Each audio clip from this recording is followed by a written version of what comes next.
All right. All right. If you're joining on the replay crew, you might want to skip ahead because we've got nothing planned for these first few minutes. This is just the chance for people to find out that I've launched the show. Start the clock widget here for, looks like 10 minutes and 47 seconds. 10 minutes and 45 seconds until showtime.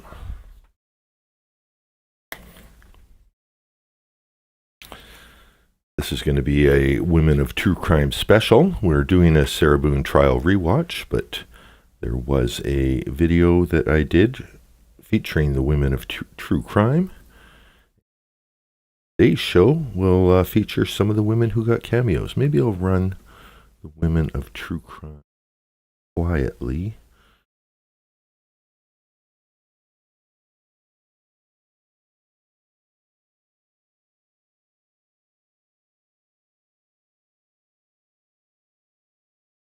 That's the chat.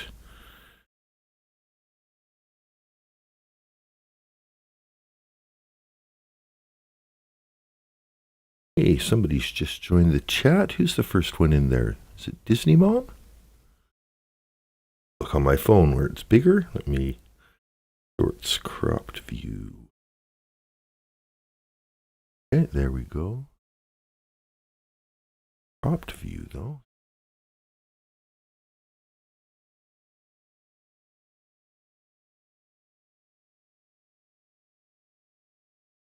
Hope everyone's Friday is going well. I'm feeling fine and dandy, in fact. I hope you're feeling as fine and dandy as I am. I had a bit of heartburn last night, so instead of stressing about when I'd get to sleep, I just decided when I woke up, I would do the show and I wouldn't stress about whether I got to sleep or not, and that helped me get to sleep. Not running on as many hours of sleep as I normally would, but okay, so I think I've got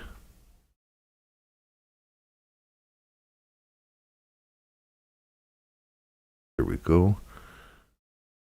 So in the far corner, I have the slideshow of some women of true crime, and we'll be featuring them today. Kind of in ascending order of horrificness. There's some Katherine Knight, my God. I want to talk about a horrific criminal. Almost looks, makes Sarah look like, a little misdemeanor battery. No, Sarah's not misdemeanor battery, but... All right, 8 minutes away from showtime. I've got the plan.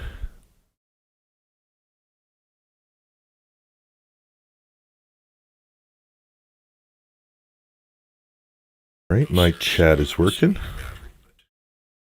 Bella's mom. It's Bella's mom who was first in the door. Welcome. The mom of Lola's here too, so we've got our mom contingent getting us started. Thank you, moms. Let me just go through my different scenes here, make sure everything's still working.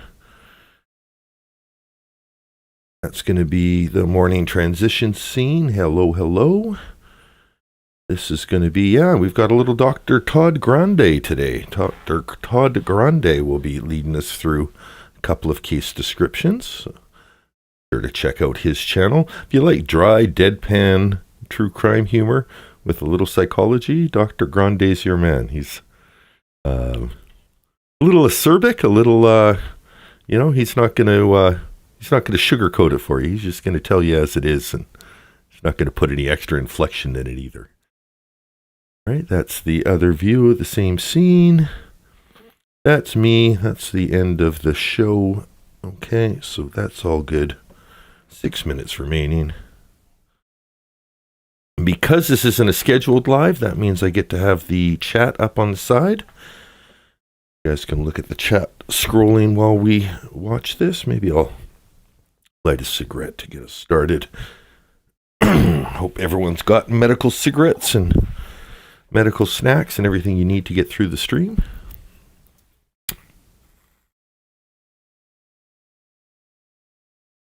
Kitten Pusher is cleaning the house today. We'll be listening more than chatting. Okay, well, remember that. I won't take offense if I don't see some happy chats from you constantly through the stream. It should be a fun one today. We're going to learn a little bit about some women of true crime, and then we're going to finish it off with some more Sarah Boone trial rewatch. I have it's a pretty fun hearing for you. It's basically a waste of time, just like Sarah, but it's a lot of fun to watch too. It's the hearing where Sarah's arguing that the media should be kept out of her discovery hearing, and she puts a lot of effort into it, only for Mr. J to have had an ace up his sleeve the whole time and rendered the whole thing moot. And it takes a second for Sarah to realize that it's in her best interest, but yeah, we've got that to look forward to. So that's a fun little piece of pre-trial footage, about an hour and a half long. So definitely the back half of the show, and then the front half of the show is going to be front loaded with people that may be a little less familiar. So that can be fun too.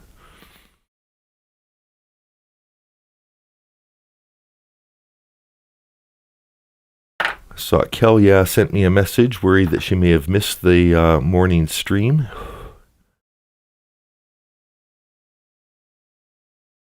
Oh, and did you guys see the stream I posted? Must have posted it yesterday, but there will be a Saturday bonus stream. Saturday bonus stream. Oh.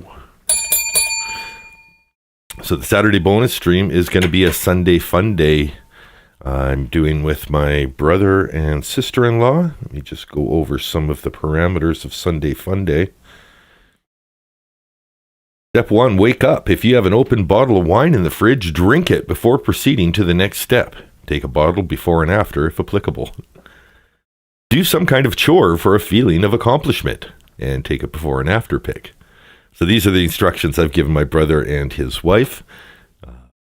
It's funny because I told her, hey, we're going to do Sunday Fun Day this Saturday. She said, oh, okay, what time? What do you mean, what time? Sunday Fun Day. This is an all-day affair. There's no getting other things done. You wake up, you start drinking. You go to bed when you float up the damn stairs. You don't plan it. So anyway, that's what we'll be doing on Saturday. The stream itself isn't going to be the entire Sunday Fun Day, but what I am going to do is set up a static camera over top of the puzzle board.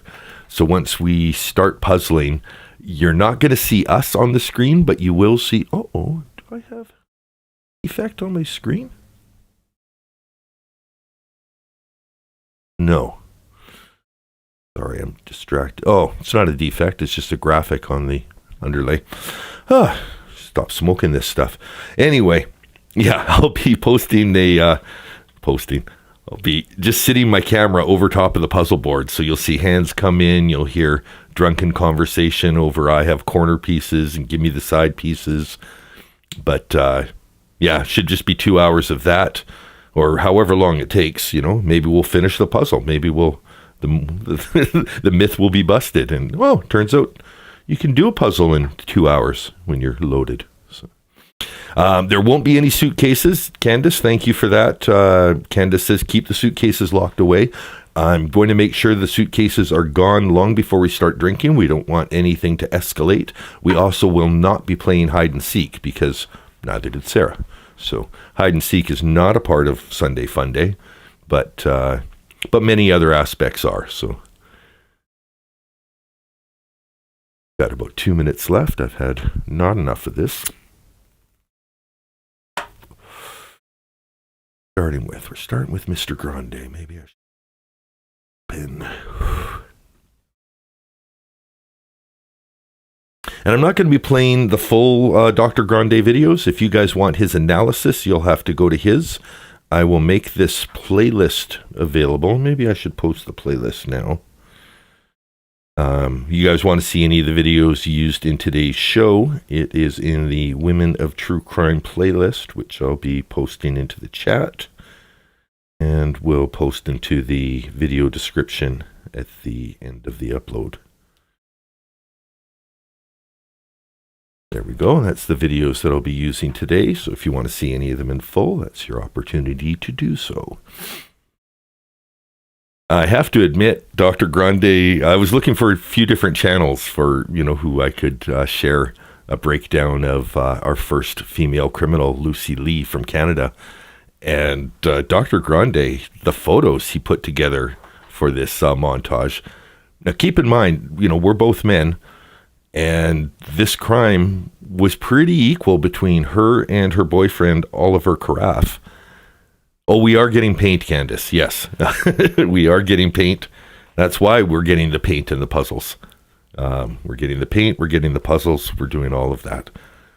Anyway, you'll see, but we'll start with Dr. Grande, and he, maybe there's just more pictures of Lucy available than Oliver, but Dr. Grande put together quite a montage of Lucy Lee. So I know that it's a predominantly female audience, but if there's any men out there that are of the heterosexual persuasion and thinking, I wish there was something in true crime for me, perhaps Dr. Grande's montage in this next video is what you were looking for. Bit of that. We'll go back into studio mode. I'll switch it over to our watch screen. We're ready to get started. Good morning and welcome to the show. I'm Dan D. I'm your host. Today we're doing the Women of True Crime. These aren't all the women of true crime, but these are women that I featured in the video that you're watching right here. Betty Broderick was featured in the Marathon. Corey Richins, I've done a couple shorts on her. A lot of other creators have covered her. Sarah Boone will be covering later today, doing some trial footage. But the people we'll be watching, Tracie Andrews, or Katherine Knight. Oh, she's a bad one. Oh. Katherine Knight's from Australia. I decided to feature all of the regions that are regular watchers of Dan D True Crime. And yeah, Katherine Knight from Australia, you take the cake. You are foul. You are fucking disgusting. Like, give me the willies. Tracie Andrews from the UK, strong second. She's pretty crazy. There's a lot of fun crazy to dissect with her. And then Lucy Lee, Canadian content. I had to find a Canadian to throw in the mix, and she was, there was a few different ones I could have chosen, but the nurse that was giving people insulin didn't have quite the same photo package as Lucy Lee. So in any case, let's move to the watch screen. You guys are familiar with Mr. Grande. We will take off the slideshow. And let's let Mr. Grande tell you a little bit about Lucy Lee. And remember, this is only the beginning of the show. We're just going to go into these three criminals that I featured in my montage. And then the second half of the show, maybe even like second 2/3 of the show, is going to be Sarah Boone trial coverage. So this is giving everyone a chance to let people know, especially if you were up all night with SKR last night, as was I. A little late getting to the show. You can follow the criminals you don't know to get started, and then we'll get started with Sarah once the whole gang is here. All right, Dr. Grande, take it. Oh, that's 5 seconds in. Let's start you at the very beginning, Mr. Grande. Hello, this is Dr. Grande.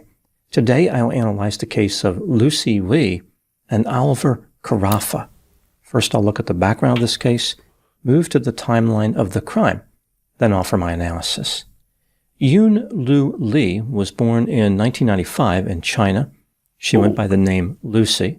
There's a chat comment. Candace says, when men talk about crazy women, I think of the Incubus song Crazy Bitch. If I'm not mistaken, is not Crazy Bitch Buck Cherry? Hey, y'all crazy bitch. And you F so good, I'm on top of it. Hey! Yeah, I think it is.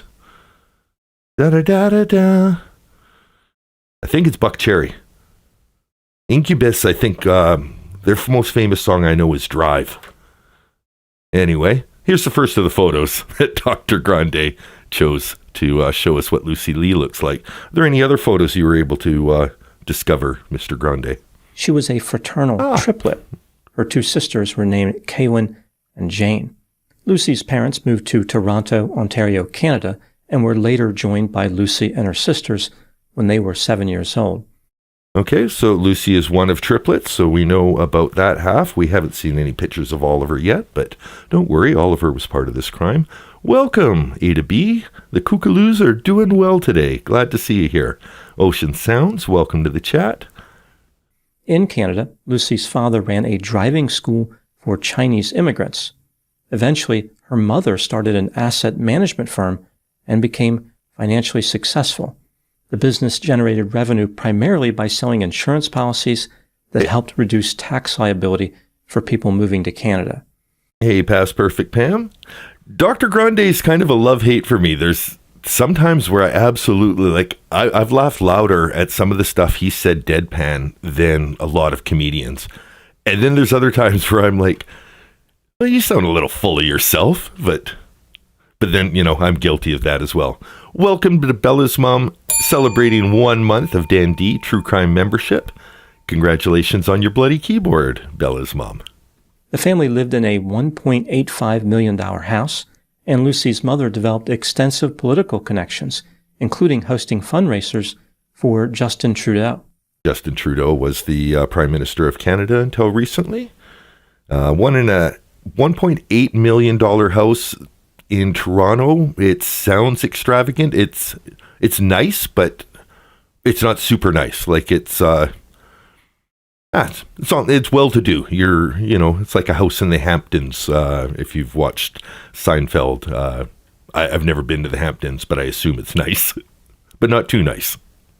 Lucy started selling insurance too and went to college to study business. After graduating, she decided to take 2 years off and was given a $5,000 monthly allowance by her mother.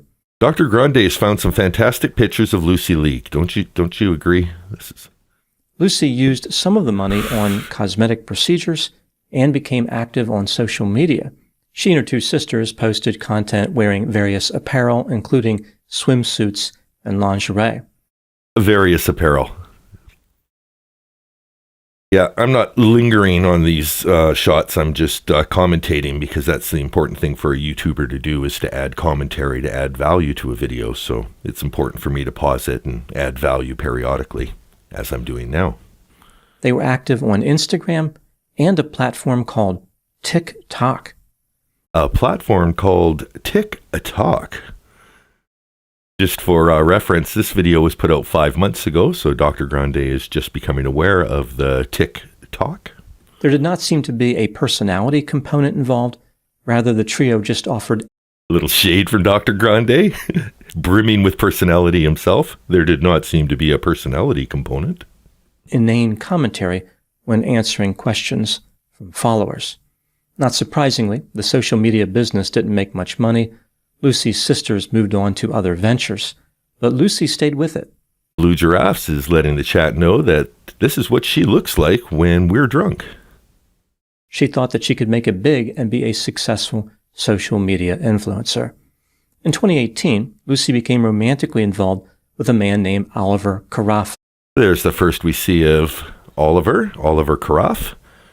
I would call him Oliver Coffee Pot. Good-looking guy. We'll see if he has the same sort of photos of Oliver as he did with Lucy.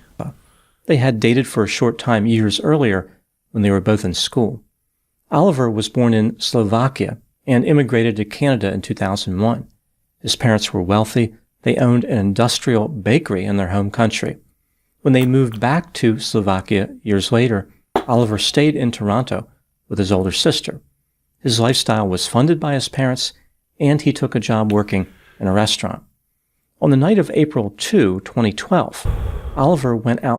Well, that's actually a good picture of Oliver there, too. I have to admit, I'd seen so many pictures of Lucy, I didn't realize there was a second picture of Oliver in this montage. To multiple bars in his Range Rover and consumed excessive quantities of alcohol. Welcome, Amy. At 2 a.m., now on April 3, he indicated that he was in satisfactory condition to drive and decided to take his 24-year-old friend David Chang home. Oliver accelerated to over 60 miles per hour and slammed into a pole. Little Mackenzie Shirilla from Oliver there. The impact was so violent, David's skull was fractured and his brain landed on the pavement. This isn't the main crime we're talking about, by the way. This is just stuff they got up to leading up to the crime we're talking about today. He did not survive. The outcome for Oliver was very different. He was uninjured. However, he was in some legal trouble. The police determined that his blood alcohol level was about 3 times the legal limit. 2 years later, in 2014, Oliver was found guilty of impaired driving, causing death, and 3 other offenses. He was sentenced to 5 years in prison and lost his license for 15 years. This is going to become a bit of a, a tutorial in why you don't let criminals that have no care for society in and out of the prison system. Despite being denied parole on his first try, Oliver was still released early, in August 2017. He started using the name Oliver Knox, perhaps to hide his criminal past. Just like Lucy, Oliver was determined. I once used the name Oliver Clozoff as a fake name. Colzoff. Your name? Clozoff. First name? Oliver. Oliver Clozoff. Determined to be wealthy, he started a series of businesses. For example, a restaurant, a drop shipping company, and a business that supposedly sold insulin. He also became a sales representative for a luxury travel agency and obtained a license to grow marijuana. Now, all of this is relevant because it kind of shows the scheme-worthy nature of this Oliver character. I'm even going to go back. We'll listen to that just one more time, just 10 seconds of any one of these, any 2 of these, okay, fine. That's your venture. That's what you're getting into. But when I hear that somebody's tried all of these different things, it leads me to believe, they're the type of people who do a documentary on a criminal. Supposedly sold insulin. He also became a sales representative for a luxury, for example, a restaurant, a drop shipping company, and a business that supposedly sold insulin. Thank you. Aaron Lives Here. Aaron Lives Here is also to the Bloody Keyboard level. Welcome. That's celebrating 2 months of membership with, I think it's 2 months. It says welcome. Maybe you just joined? No, I don't think I started it with a Bloody Keyboard. I think we start with Drunky the Bear. Aaron Lives Here. Thank you for being a member of D&D True Crime. I will figure out what's what and how many after. He also became a sales representative for a luxury travel agency and obtained a license to grow marijuana. It doesn't appear as though his businesses performed very well, but he always portrayed an image of success. The romantic relationship between Lucy and Oliver heated up quickly, with Lucy moving into Oliver's Toronto condominium after their second date. The couple married in May 2020 by using Zoom to connect with an officiant while in an airport. They did this because Lucy was restricted from flying to Europe during the COVID-19 pandemic, but Oliver was not because he was from Slovakia. Their marriage allowed Lucy to join Oliver on vacation. The pandemic led to more than just this romantic Zoom airport wedding. It was a source of inspiration for Oliver. He came up with this idea to sell personal protective equipment in Europe, even though he had no understanding of how that business worked. So COVID comes and he hits the PPE scheme. After all of the other schemes, he's like, "Oh, this is where we'll get rich." This is also where we get into the actual crime, because he finds an investor who invests in this PPE scheme. In the summer of 2020, Oliver met an international cocaine dealer named Tyler Pratt. Tyler here is from British Columbia, my home province. Looks like a BC guy, actually. Like this is a fairly standard look for our homegrown criminals. He was engaged to a woman named Jordan Romano, who had once been a clothing challenge dancer. Jordan earned $250,000 a year in that line of work, but gave it up because Tyler took care of her. He made a lot of money selling cocaine. $250,000 a year for being a clothing option or clothing challenge dancer. she's more attractive than I am. I don't think I'd be pulling in that kind of money. Tyler had been looking for legitimate ways to invest his money and was intrigued by Oliver's new business idea. Eventually, Tyler and Jordan invested about $470,000 in Oliver's company. By the way, I've shaved my mustache and beard, if anybody really cares about the facial hair progression of Dandy. Running this type of business was more difficult than Oliver expected. He really didn't make a profit. Tyler became angry when he never received any returns on his investment. Oliver responded by forging financial documents to convince Tyler that the business was profitable, but this tactic was not going to keep Tyler at bay forever. In January 2021, Tyler demanded that his initial investment be returned to him, plus a little extra. Oliver promised to pay Tyler $500,000 on March 1, 2021. This is where it all goes wrong. So you've got the cocaine dealer that, hey, I gave you $500,000. You're supposed to help me launder it. Think of the scene from Casino where Joe Pesci's talking to the guy at the bank. And the guy at the bank is, hey, I can't just get it out for you. You fucking zip. You're going to get it out for me right now.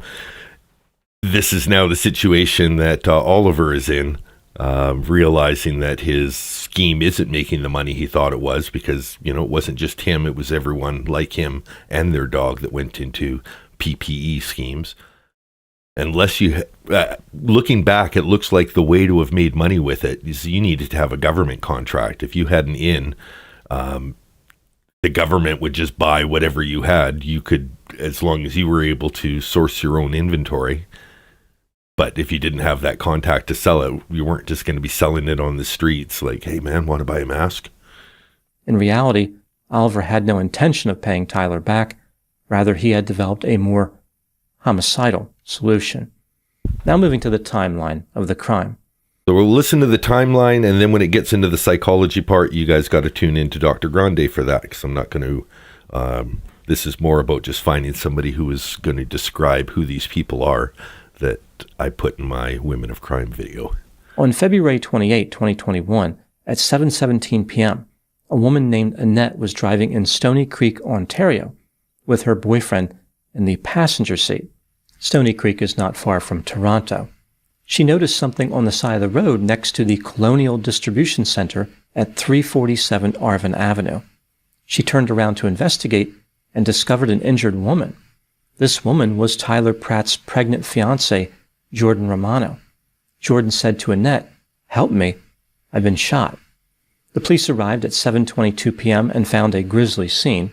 26-year-old Jordan had been shot once in the chest.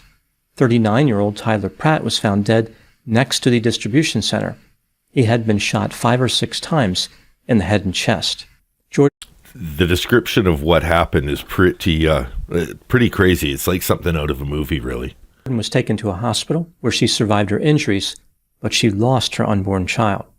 When Jordan woke up from a coma 3 days later, she told the police that Oliver Carafa shot her and that Lucy Wee was there as well. With Jordan's statement and other evidence, the police were able to piece together a theory of the crime. Here's what they think happened. Oliver owed Tyler hundreds of thousands of dollars. Tyler was a cocaine dealer, which is an occupation associated with being dangerous.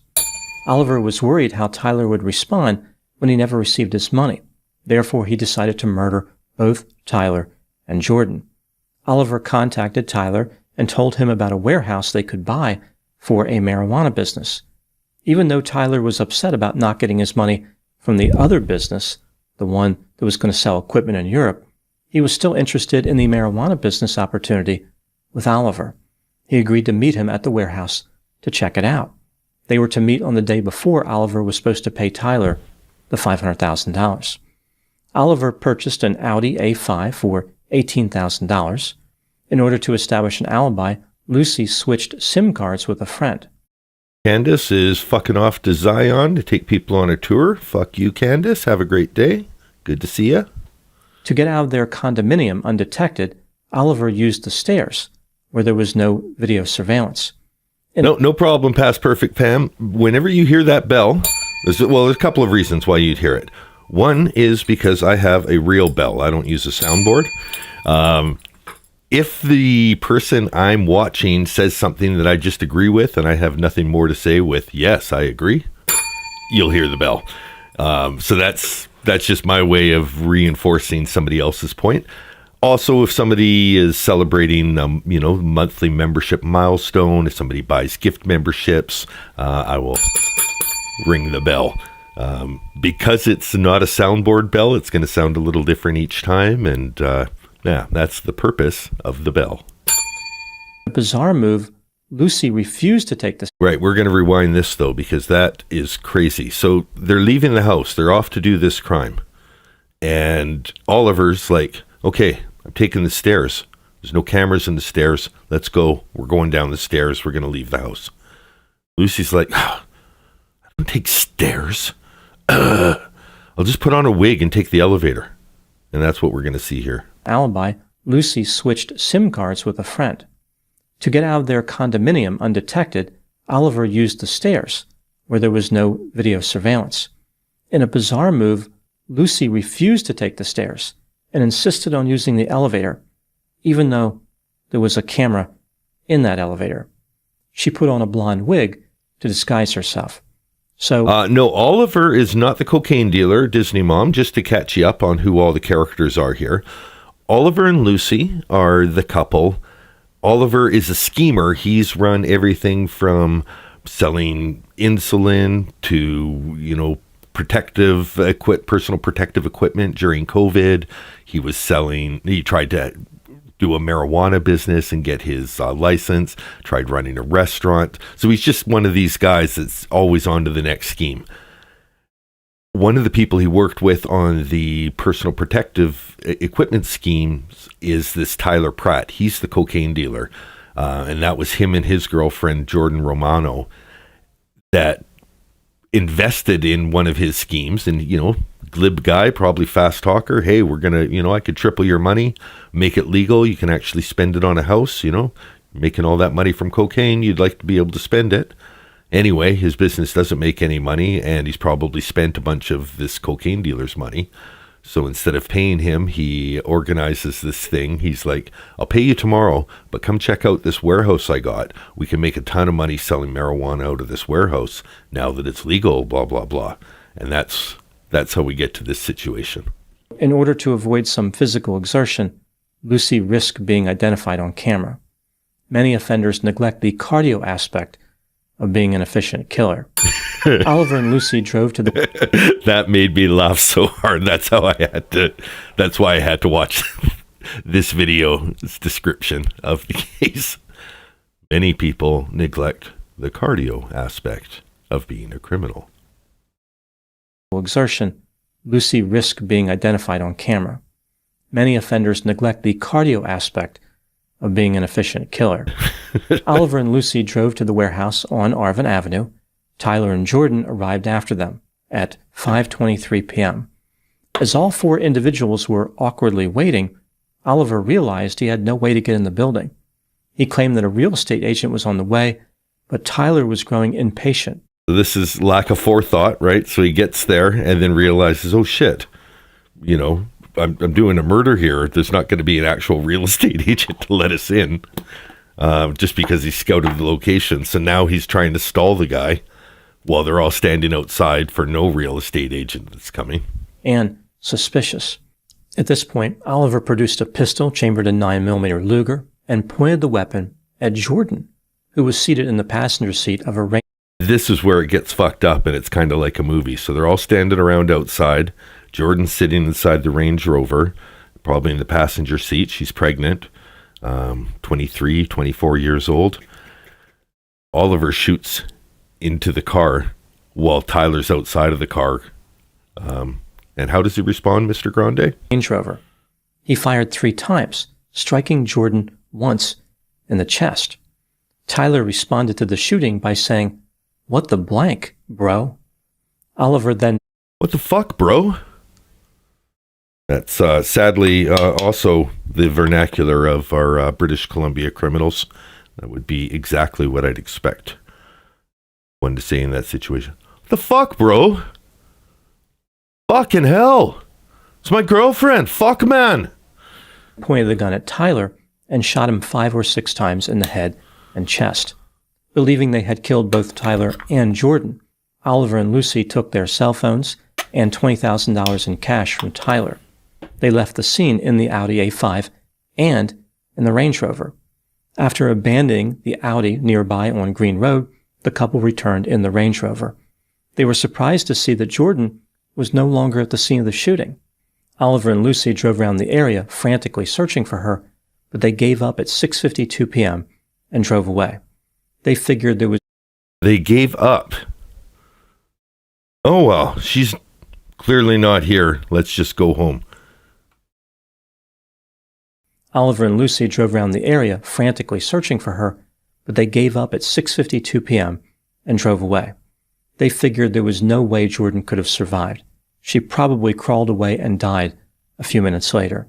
The couple abandoned the Range Rover and took a taxi back to their condominium. A few hours later, they saw a news report indicating that Jordan had been found alive. Realizing they were in trouble because she would identify them, Oliver and Lucy immediately fled to Eastern Europe. The police believed that they were both involved in the murder, even though Oliver was the only one who pulled the trigger. They were charged with murder and attempted murder. In June 2021, Oliver and Lucy were arrested in Budapest, Hungary. Lucy did not fight extradition. She was miserable in jail, claiming they only gave her 5 slices of bread and 5 cigarettes a day. Undoubtedly, this was part of Hungary's prisoner health initiative, a carefully balanced diet of carbs and cancer. He's so dry. He's so dry. Oliver fought extradition, but was eventually returned to Canada and held without bail. In Canada, Lucy was interviewed by the authorities. She mentioned how there was not much legroom on the flight. She was not used to flying economy. As far as the shooting, which is what the authorities were interested in talking about, Lucy claimed she had no idea it was going to happen and was not involved. Lucy was released on a $2.7 million bond. It was paid for by her mother and 3 of Lucy's friends. While out on bail, Lucy violated her bail conditions by using her cell phone unsupervised, eating lunch at a restaurant with a potential Crown. What a burn. So you bond her out. Did he say 250,000, whatever the bond was, and then you blow it by a cell phone violation? Does that mean that everyone's out for what they put in for the bond and she gets more research on how that works? Witness, and going to a gym in her sister's condominium complex. She was arrested on May 29 and sent back to jail to await trial. Lucy's mother, who had pledged $2 million to set Lucy free, was ordered to pay $1 million. A friend of $2 million was the bond, and the penalty was $1 million for a cell phone violation. Fuck me. And she's part of triplets, right? So the other 2 sisters have got to be like, Mom, fuck, stop giving her money. Lucy's, who pledged $200,000, was ordered to pay $50,000. So Lucy's behavior had cost her mother and the friend $1,050,000 in total. On April 10, 2024, just over 3 years after the shooting, the trial for Oliver and Lucy started. There was no mystery about who shot Tyler and Jordan. Everyone knew it was Oliver. His defense attorneys argued that the murder and the attempted murder were not premeditated, and they asked the jury to find Oliver guilty of second-degree murder. Oliver never took the stand. Lucy's defense attorneys used a different strategy.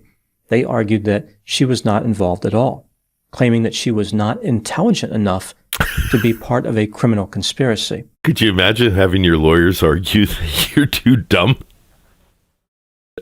Can you imagine how many of Sarah's lawyers wanted to argue that? No, we're not arguing I'm too dumb.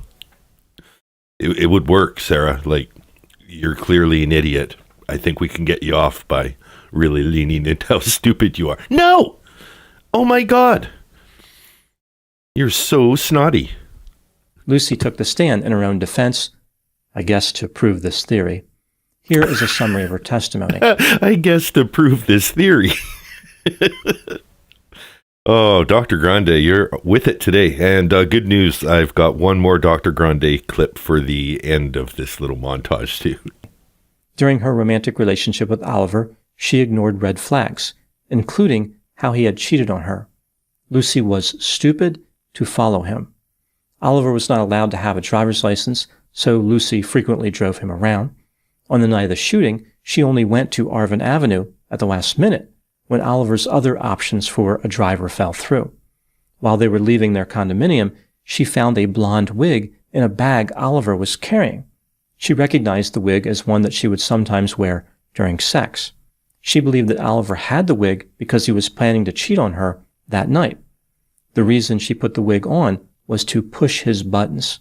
This is why she was captured on camera wearing the wig in the elevator. Oh, it all makes sense. Lucy was only supposed to drop Oliver off, but then she stayed at the warehouse to see who he was meeting.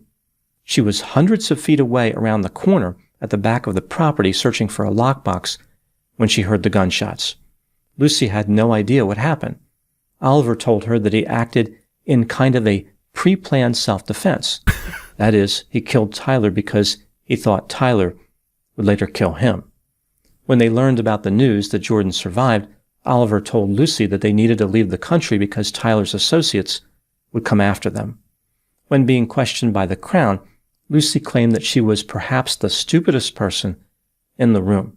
On May 24, 2024, Lucy Lee and Oliver Carafa were convicted of first-degree murder. All right. So there's 5 minutes of analysis that I'll save for the end of that. For people, it's your first time watching Dr. Grande. I hope you enjoyed it. For people who've seen him before, you kind of know what to expect from him. I do have a fun clip. Okay, gonna have to turn off the music. The music to the background of this clip is from Rick and Morty, so that's kind of fun. If you know Get Swifty, the music may be from Rick and Morty, but it's the only footage I can find, and I'm not going to play the music because you can't. This is from a Tim Hortons in Canada about 8 years ago. I wonder how much. Let me see what I can do here. Let me switch out to studio mode. I'll go into drawing mode. This woman here is in a dispute with the woman at the counter. And this here is a little pony wall that she's going to lean against. And I want you to pay attention to this area here when she does it. I'm also going to move my head. Let me move over. Where can I go? Get out of the drawing tool. Maybe I'll move myself down here. Just so we can see there's customers that are on the other side of this wall. And this is just, this is a minor crime, but it's a woman and it's a crime. So, here it is. So she's talking to there's a lot of hand movement. There's a lot of arm shaking, head moving. I can only imagine the argument here is, give me the keys. I want to use the keys to your bathroom, to which they're saying no. And it could be because there's a lot of drug use that was happening. So they were like customers only. So I think that's what the dispute is. And this is somebody recording the security camera, so it's not, the original footage, a little shaky. Just bear with it. I've left all the graphics on screen. Good. Okay, so now she grabs some stuff. She grabs a piece of paper. I think what she's saying here is, well, if you're not going to give me the keys to the bathroom, I'll just take care of business right here. And grabs a napkin, and that's why the guy says, hey. Uh-oh, here we go. There goes the belt. There goes the apron. And... oh no. And oh. So while I wasn't hugely surprised by the dump, and it shows I lived in some rough neighborhoods, to see her immediately go down for it and throw it was okay. So we're going to let that play in real time. We'll leave the graphics up one more time so everyone can see where the things are. And then I'll run it one more time in real time with the drawings down, or maybe we'll even slow it down. Maybe we'll run it at. There's no volume. Oh yeah, this is. Oh my goodness! And you can just see it drop. You can see the sunlight, and it's just like and then up, and then of course she's gonna wipe. She's not a fucking pig, right? It'd be disgusting if she didn't wipe. See you. Goodbye. Yeah. Yeah, okay, we're going to watch that one more time because I'm a sucker. I'm a glutton for punishment. I hope we're all enjoying this.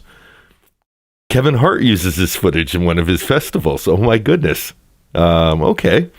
Disney Mom, thank you for that heads up. Yeah, this is, just a little Canadian coffee shop crime. And to tell the truth, Tim Hortons has gone way downhill. Like, this kind of stuff would have never happened 30 years ago into Tim Hortons. Because 30 years ago, the cops hung out at Tim Hortons. Interesting story about that, actually. We'll just let it play. Let me clear up my graphics and tell you the interesting story about Tim Hortons. If you've seen Wayne's World, there's Stan McKitka's Donuts, and that's basically. Oh, how do I erase everything? Delete. Stan McKitka's Donuts is based off of Tim Hortons Donuts. Stan McKitka's was a famous hockey player. Tim Hortons was a less famous hockey player from the Toronto Maple Leafs. He put the name to the enterprise, and a guy who was a bit of a promoter and an ex-cop was his partner. And I imagine that's partially where the association of cops with donut shops came from, was he made the places super friendly to police officers working night shifts because the stores were open 24/7. Mostly to accommodate the fact that baking was happening all night. So you had a real baker in there. They were baking donuts. The whole neighborhood smelled fucking awesome. Here. At 55. So, yeah, the Tim Hortons was, a kind of special experience for every town. Like, you could smell the donuts in the morning, and cops would hang out there at night because it was open. It was somewhere they could hang out and just have a coffee and relax and, not worry about being there, whether it's 2 hours or 20 minutes and, they have to jump up and go. Anyway, they stopped cooking their own donuts. They started par cooking them, and they would just be warmed and finished at the stores. And that's when they brought in the tagline, "Always Fresh," which is kind of Orwellian when you think of the fact that they actually did bake them fresh, and they bring in these shitty donuts, pardon the pun. And he's like, I'm on the phone to my manager, the poor kid, and then he's like, "Nah, I'm getting away from her." And she's up so fast with it. Like, that was at half speed. I'm running that at half speed. She came up like Nolan Ryan with a 101 mile per hour fastball. All right. We're kind of getting into the gutter with this. Let's move on to a report. This report is from the CHCH News. This is as soon as this is the actual news report on them being suspects in the crime that Dr. Grande just described, but before all the details were released. Hamilton police say these are the... Sorry, I made you drunk by slowing that down. Back speed, 1 minute. Also, I'm not pinning messages. I've noticed I was in Suma's chat yesterday, and I noticed she didn't pin messages, and because of that, it was much easier just to follow the chat. So until I learn that pinned messages are going at the top, I'm not going to pin any messages, and then it makes it easier for me to follow the chat. If anyone doesn't like no pinned messages, let me know. Hey, LZB, welcome. We've only gotten to our first of many women of crime. This is Lucy Lee. We've just listened to Dr. Grande talk about her, and we're just going to listen to the contemporaneous news report of the crime when it happened. 2 suspects connected to the city's 3rd homicide, and the pair are on the run. Oliver Carafa, 28 years old, and Young Lu Lee, 25 years old, are both wanted on the charges of first-degree murder and attempted murder. The warrants are related to a double shooting in this industrial area of Stony Creek Sunday night, resulting in the killing of 39-year-old. Suma had done some great footage of Dunkin' Donuts getting closed, and it kind of reminded me of, hey, I have some Canadian footage that it's old, but people probably, they saw it before. They haven't seen it recently. Suma's covered. Oh, Suma's here. Who's got donuts? Suma, you got to see this. We can't do it with music, though. This woman here has got your donuts, Suma. So what do you do if you're at a donut shop and they won't give you the keys to the bathroom? You get into an argument, right? You get a little give and take. Your arms are going out back and forth. If you don't give me the keys, I'll shit right here in the fucking restaurant. You will not shit in the restaurant. Grabs some napkins, pulls down her pants, boom, against the pony wall. But that's not all. I'm on the phone. He's calling his manager. She's like, you better get the fuck away. Boom, up with the shit. And, a wipe, because she's not a fucking animal. Wipe. There you go. Goodbye. Next time, give me the keys. And yeah, that's why the Dunkin' Donuts closed. Police say these are the two suspects, 39-year-old Tyler Pratt and a wounded 26-year-old woman. Carafa went to prison in the past after being sentenced 5 years for impaired driving causing death. Police say he and Lee were living in Toronto, but are no longer believed to be there. We believe they have left the Greater Toronto area, including him. It was around 7 o'clock Sunday when someone found the injured woman outside of a business on Arvin Avenue near Millen Road. When police arrived to investigate, they found Pratt dead at the rear of the building. With the matters now before the courts, police would not say what the motive was or why they were at the property. Motive was money. We're at the property as a ruse. Hamilton police say that they don't believe that the victims were connected to this business right behind me, Colonial Pillars. Police say Pratt is from British Columbia and there you go. Good looking British Columbia guy. Was looking to make the GTA his home. He also knew the woman who is now in hospital in serious condition. Police say they found vehicles believed to be connected after asking the public to help locate a damaged white Land Rover SUV. They're asking anyone who comes across either Carafa or Lee not to approach them and contact police. Jason Guidola, CHCH News. All right, we watched Dr. Grande, so now we're going to move into Tracie Andrews. Who is Tracie Andrews, you may say? No, I'm not going to say that. I'm going to say, welcome to the only level. Summa cum loudmouth has joined and become a member of Dan D True Crime. I know that she initially got one of the very first gift memberships to Dan D True Crime. Welcome as a member. Summa is also the first and only channels at this point that I became a member of. Thank you very much, Summa. Glad to have you as a member. Welcome to the only level. You don't get any bonuses. You don't get anything different than the free people, but we have a good time. We have a great time. Tracie Andrews was featured in my little montage video that had Corey Richins, Betty Broderick, and Sarah Boone. How could I forget Sarah Boone? But they're all Americans, and there's more than Americans that watch my show. We just watched the Canadian Lucy Lee. From the UK, we have Tracie Andrews. Is anyone here from the UK? Do you know who Tracie Andrews is? Let's just listen to a little bit of Tracie Andrews, and feel free to educate us in the chat if you're aware of her. If you're not aware of her, you're going to quickly become. And she's only the second worst of the three women. Wait till we get to Katherine Knight. My God. 1st, 1996, 27-year-old Tracie Andrews was riding in the car with her 25-year-old fiance Lee Harvey after a night at the local pub.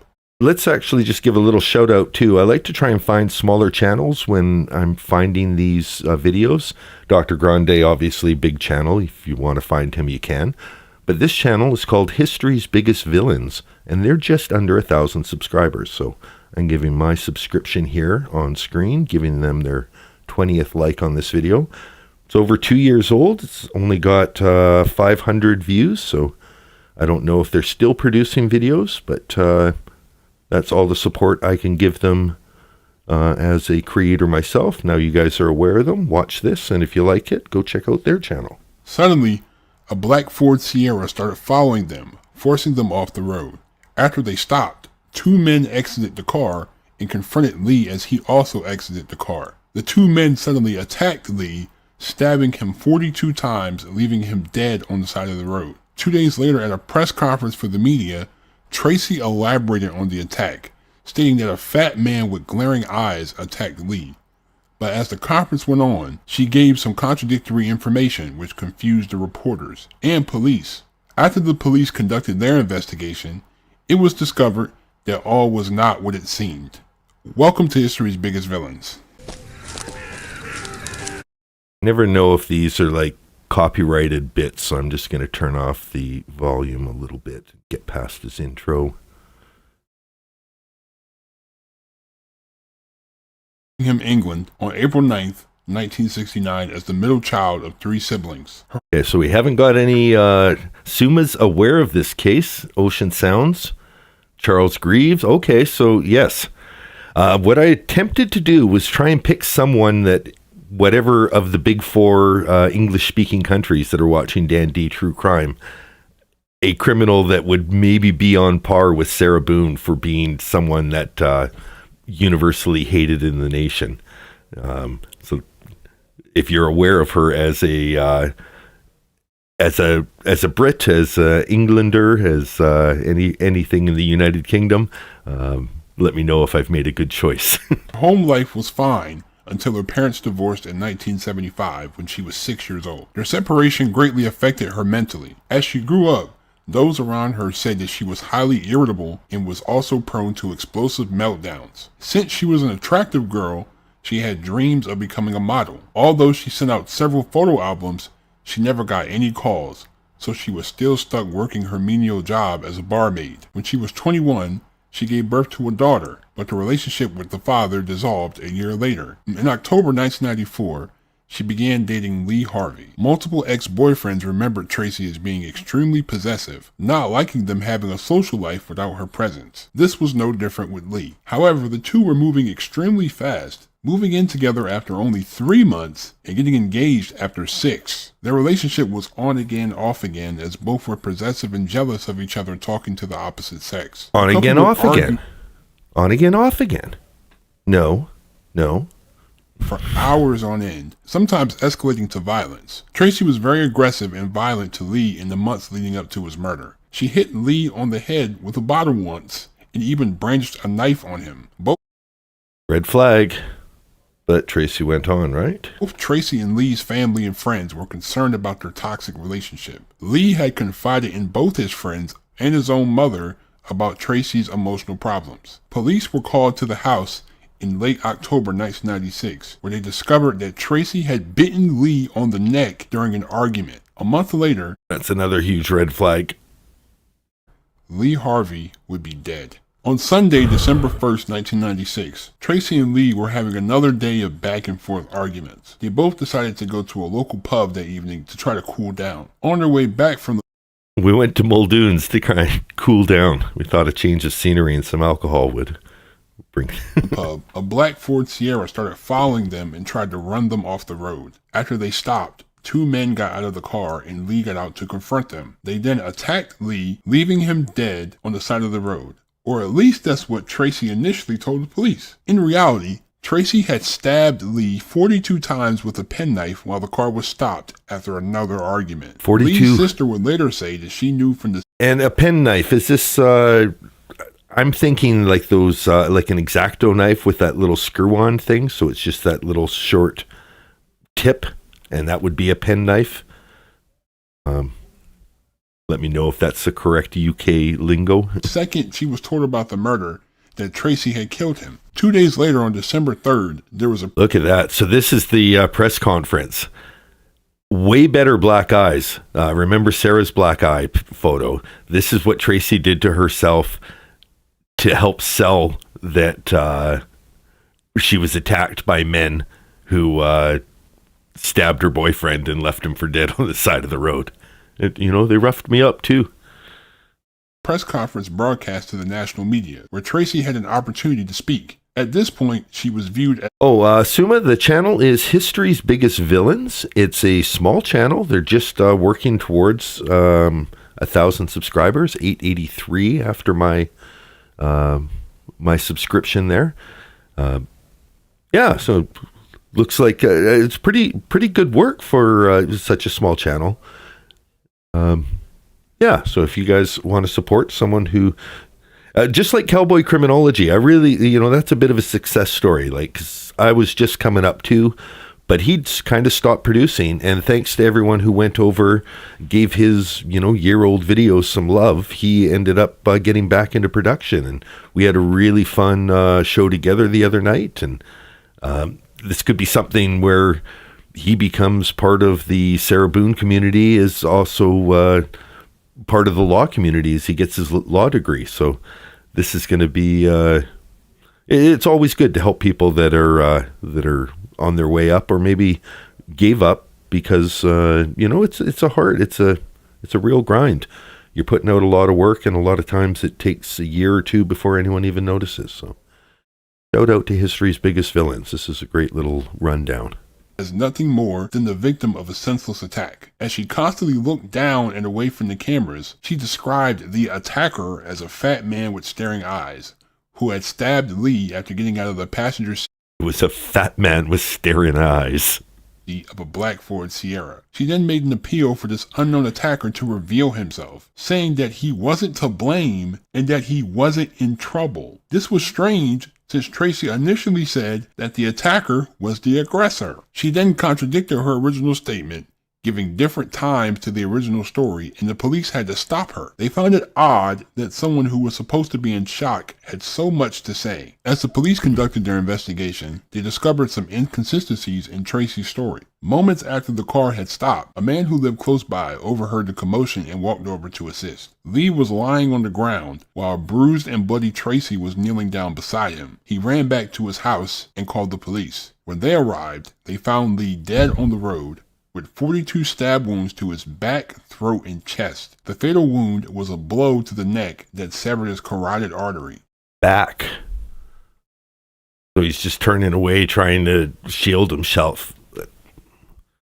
There was a huge clump of hair in his hand that was determined to be Tracie's. Pathologists stated that it would have taken a considerable amount of force to rip her hair out, presumably during a physical altercation. Wow. They also discovered Lee's Ford Escort, which looked like it had been neatly parked on the side of the road, contrary to Tracie's story that they were run off the road. They also couldn't find any evidence of a second car at the scene. They also couldn't see any tire marks on the road or the grass that indicated that the attacker's car had overtaken Lee's car. A child that lived near the crime scene stated that they clearly heard a man and woman arguing after the car had parked. The breakthrough for this case was when two witnesses came forward, saying that they had seen Lee's white Ford Escort driving past them on the road he was murdered on, but that no car was following it and that no other cars had been seen by them on that lane that evening. Police also discovered a knife-shaped blood stain in Tracie's boot, as well as an impression in the boot that indicated that she had hid the knife in her boot after the murder. At the hospital, she had spent long periods of time in the bathroom, presumably to dispose of the murder weapon. Her jumper was also covered in blood, and Tracie said that the blood... Charles Grieve pointing out that she's rocking the Michael Jackson Thriller video look, very popular in the late 80s, even into the early 90s. ...came from her hugging Lee to comfort him as he died. But the police determined that the blood was sprayed onto her as Lee's carotid artery was punctured. All these findings proved that Tracie had fabricated her story and that there was no road rage incident. Even more sinister was the fact that Tracie had held the hands of Lee's mother and sister while she lied to the media on that December 3rd press conference. Disgusting. Sum has posted the link for the channel we're watching right now. Anyone who's in the chat that wants to subscribe, you can click it over to it, put it in your history, or just spend a few minutes to go over there and subscribe if you're interested. That's History's Biggest Villains. It's bringing us the Tracie Andrews. I do have a little bit of press conference footage from her as well, so go to that next. As the pressure around Tracie increased and the suspicion around her grew, Tracie attempted to commit suicide by overdosing on pills. Yes, because that makes you seem even more innocent. Her suicide attempt, along with the evidence police had gathered, convinced them to arrest her. She was charged with the murder of Lee Harvey on December 19th, 1996, but was released on bail. Tracie appeared at... That's another interesting thing. So of all the women that are on this list, Tracie's the only one who didn't get a life sentence. Tracie got 14-year sentence for this.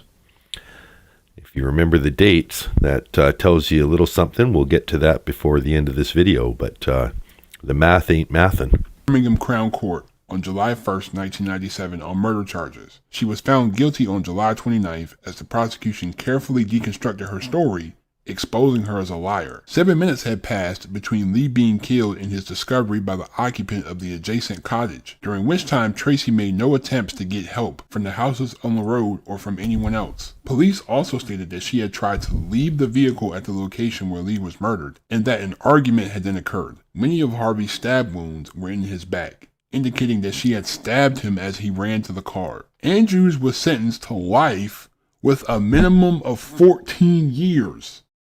Life with a minimum of 14 years. How many did she serve? What? Andrews appealed the sentence, claiming that she was the victim of a miscarriage of justice because of damaging publicity surrounding her case. You The Sarah defense.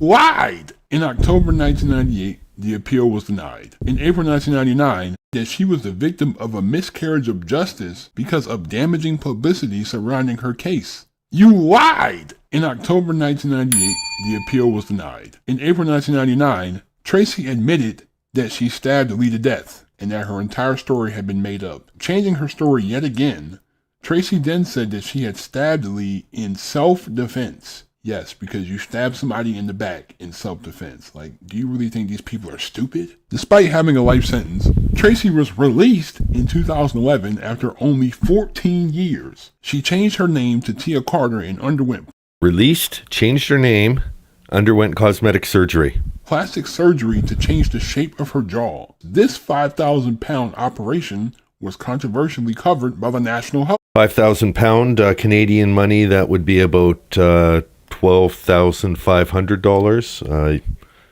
guessing American, somewhere in between. The pound is a pound worth more than a US dollar? Must be. $7,500 US maybe? Service. In 2017, she married bouncer Phil Goldsworthy, changing her name again to Jenna Stevens Goldsworthy. Very different look, right? Jenna Stevens Goldsworthy. When plans to release her were announced, a fellow female inmate and former prison lover of Tracie said that she had continued to act possessively and aggressively in relationships even while in prison. She also revealed that Tracie had attacked and strangled her after seeing her speaking with her ex-girlfriend. What really gets me about this whole thing is just the audacity that Tracie has. The fact that you killed your boyfriend, then you lied to the entire media, and then you're mad that the publicity around your case is damaging to you. You fooled the entire nation. Could you imagine if Sarah fooled people and got away with it, and then, it got found out, and then she still got out? Got to marry a Goldsworthy? Change your name, change your face? Oh, change your face. My God, wouldn't that be an upgrade? Lied. You think people are gonna side with you?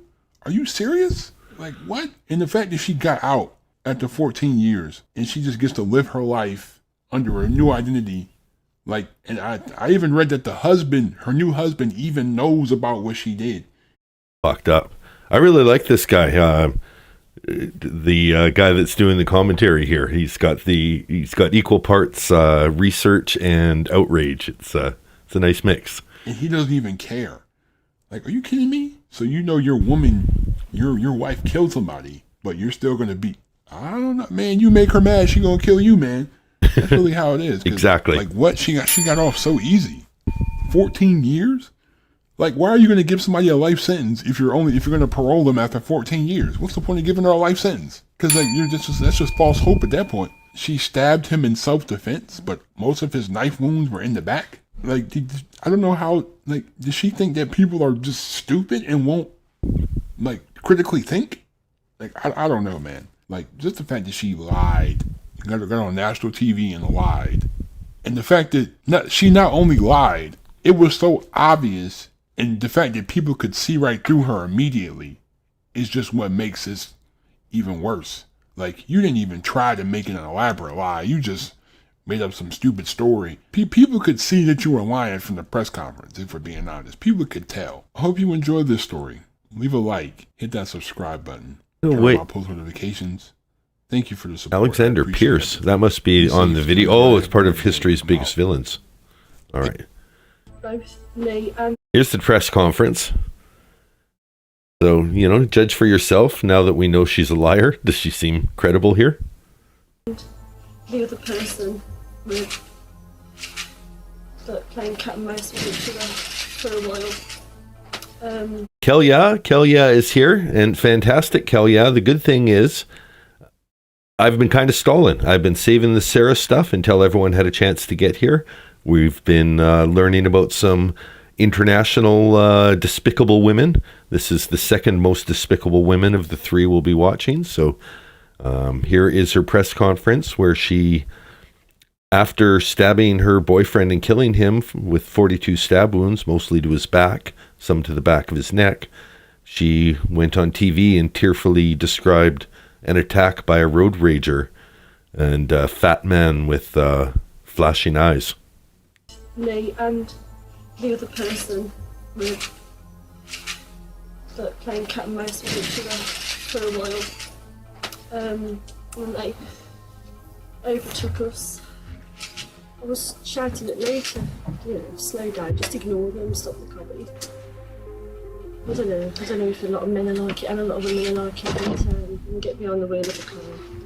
Sometimes you change personality. It was just the way he looked. His eyes he had starey eyes. It just didn't seem normal. I saw the man hit Lee. I don't know what with. I didn't see anything. I saw the man, Hitler. I don't know what with. I didn't see anything. I just man hit Lee. I don't know what with. I didn't see anything. I just tried to stop the bleeding really and comfort him as much as I could. Whoever this person is that was with you, you obviously know him. But he's ruined my life. Please, just tell us who he is, because you won't get in any trouble at all. It was not your fault. It's 5 p.m. in Boynton. Oh, okay, we're going to have some fun now because it's been a little bit, we're getting into some heavy stuff. Once we get into Katherine Knight, we can't have fun anymore. We can enjoy each other's company, but it won't be fun. This will be fun, though. This is just, we're going to skip around even a little bit. But this is one of my favorite drunk mums. So she crashes into a school bus. It's okay. No kids get hurt. She just kind of turns into the bus. And people are like, the hell did you do that for? So there's no kids on the bus. She just turned into it. We're going to skip past Jesse Weber. But, be assured that Morgan is doing some fine work out there. Slow, and they're all like trying to get around her, and she's like keeps kind of swerving lanes, and then I was like, this is not the drunk, this is just a bystander that is the first witness on the scene. Man, I literally at one point was like, is this a kid driving? Because this was like ridiculous. And then all of a sudden, like, I'm coming up, I live in here, so I'm trying to turn in here, but I'm waiting. You know what, we're gonna just we've got a few new people here. We'll come back to this exactly at that spot, but I have a we have a 40-second clip. We'll keep coming back to this. Suma was coming back to a Dunkin' Donuts clip, and this is how classy I am. I'm going to show the Canadian Tim Hortons clip. We're going to run this one a little bit fast. No, we'll just run it at regular speed. Woman here, you can kind of see an argument. I think it's give me the keys. I'm not giving you the keys. If you don't give me the keys, I'll take a crap right here. You won't take a crap right here. He says, I will take a crap right here. I'll show you here. I'll take a couple napkins. I'm going to take these napkins and I'm going to lean my ass up against this fucking pony wall. And you can't do a damn thing to stop me. Here I go. Hey, stop. I'm on the phone to my manager. Oh, fuck. She's doing it. She's shitting. And the shit's up and the shit's on the wall. The shit has just officially hit the fan. A few more napkins. I'm not an animal. Got a wipe. There, you can have my shit. That's what you get. That's what you get. Anyway, we'll return to the part of the playlist that we were at, but whenever we need a palate cleanser, we'll go to Tim Hortons for some shitty donuts. There's the lady. So we're coming, there's a bunch of cars, everyone's going like really slow, and they're all like trying to get around her. And she's like, keeps kind of swerving lanes, and then I was like, man, I literally at one point was like, is this a kid driving? Because this was like ridiculous. And then all of a sudden, like, I'm coming up, I live in here, so I'm trying to turn in here, but I'm waiting. Which lane was she in? Between this one and this one, because she was like, Between. yeah, and then the cars kept trying to go around her, and then by the time we got here, I was the last one behind her, and I was like, well, I have to turn, so I'm just waiting for her to get out of the way. She comes into this lane like she's like, oh, like, I don't need to go here. Like, she's gonna go straight. So I was like, oh, cool, maybe she's gonna go that way and go that way, whatever. But she came up this way, and then she just turned left, like a sharp left, and tried to like gun it. But he was already halfway through. She T-boned into half of him. He was already halfway through the intersection. Luckily, investigators said the driver was the only occupant of the bus at the time of the crash and was uninjured in the incident. Okay. So then I go up, I'm like, are you okay? I mean, she's definitely on something, whatever, that's not my business. So she was going very, very, very slow. Okay. So I'm talking like school zoning type slow. Mm-hmm. So people were starting to pass her right on the road. Like dangerously slow, and almost, if you've seen Wolf of Wall Street, there's a scene where it shows Leo DiCaprio as Jordan Belfort's character driving on Valium and thinking, you know, if I just go slow, I'll make it home. And in his mind, he's doing this real safe, slow drive. He's really just bouncing off of every car on the way home. Doesn't realize till he got there how bad he was driving. But that's what I imagine drunk mom who crashes into school bus and tries to bite cop gets up to here. Right. What lane was she in? She was in the left. That lane? Okay. So then this lady turned right to get into the turn lane. So she was good, and she was kind of still pacing her, and then it looked like she realized, oh, wait a minute, I'm in the wrong lane, and she tried to turn. I don't think she ever saw the bus. She could not have seen that. So she just turned into it thinking, you know, well, if I just slowly go, someone will see me. Okay, so let's hear her story. Enough of these people talking for her. Come on, tell us what happened, lady. Actually, it's going to be the medical people. And she's like, I didn't refuse. And they're just asking her about, like, do you need medical help? Which she did refuse. Like, I'm fine. Daughter say anything? I haven't been over there yet. Okay. According to an arrest affidavit, the child was checked for injuries and later released to a front end is pretty messed up, though. That front end, let me just get that into frame for you. Got a little bit of it hanging off the edge. Oh no, it's cut off. Okay. Well, you'll see as if it pans, but there's no more front end. From what you can see of the fireman's coat there, there's no car on the other side of it. family member. She's fine. We're gonna have you step out for a minute. There it is. You're back on the floor here, okay? Whatever you want. Okay. Yeah, we'll let them. Ma'am, can you step out for a second? Right. Because we gotta tow your car, okay? Because I'll help you. Go ahead. I'll hold this for you. Let me take a picture of that license. Go ahead and I'll hold it for you. All right, let's walk back this way, okay? Stay right here. You can stay right here. Okay. Nothing hurting you? No? No leg injuries? You didn't hit your head? I don't see any visible injuries, so I'm just making sure you're fine, okay? No, I'm good. Okay. I want to make sure it's okay. Your daughter's getting checked up right now, okay? So she's in good hands, okay? The child was in the car, but again, it's more just, you think almost like those fiberglass plastic kind of fronts would have just been sheared off as the bus, was driving at a normal speed through the intersection when she just drove into the side of the bus. So, no injuries. And as the witnesses were saying, no speed. So we can just kind of enjoy this for the crime without having to worry about victims, which is nice for a change and not something we can do when we learn about Katherine Knight next. Ugh. Okay.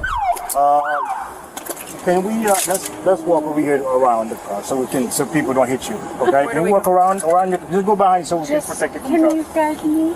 Huh? Can you guide me? Can I guide you? Sure, okay. I can let's go ahead, right here is fine. Come on. Hi. So, Hey, can we make the bus there? Just get off the call?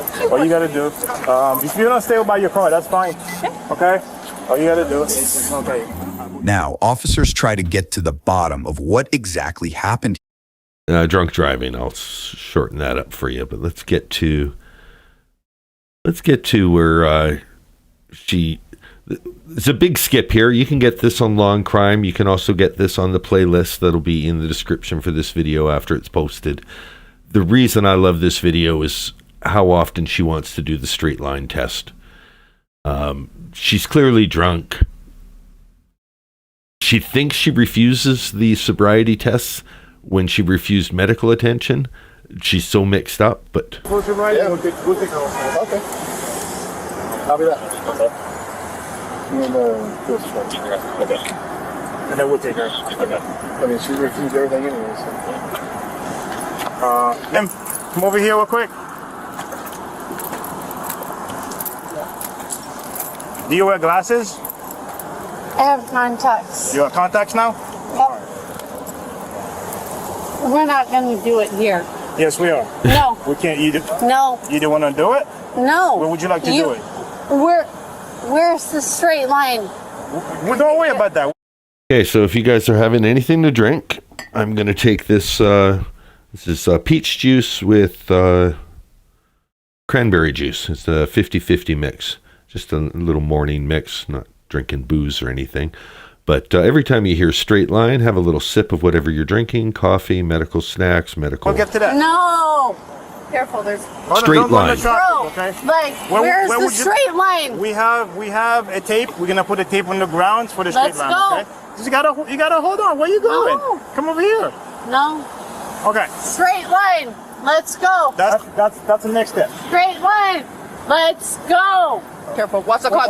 Whoa. Come over here, please. Oh my Let's God. move over here. Let's move over here.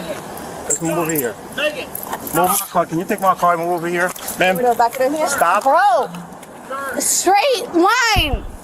Stop. Straight line. Come on. Okay. Hold on. Oh my God.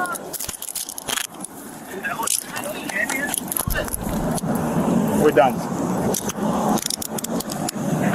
We don't need to do this. She's gonna fight tonight.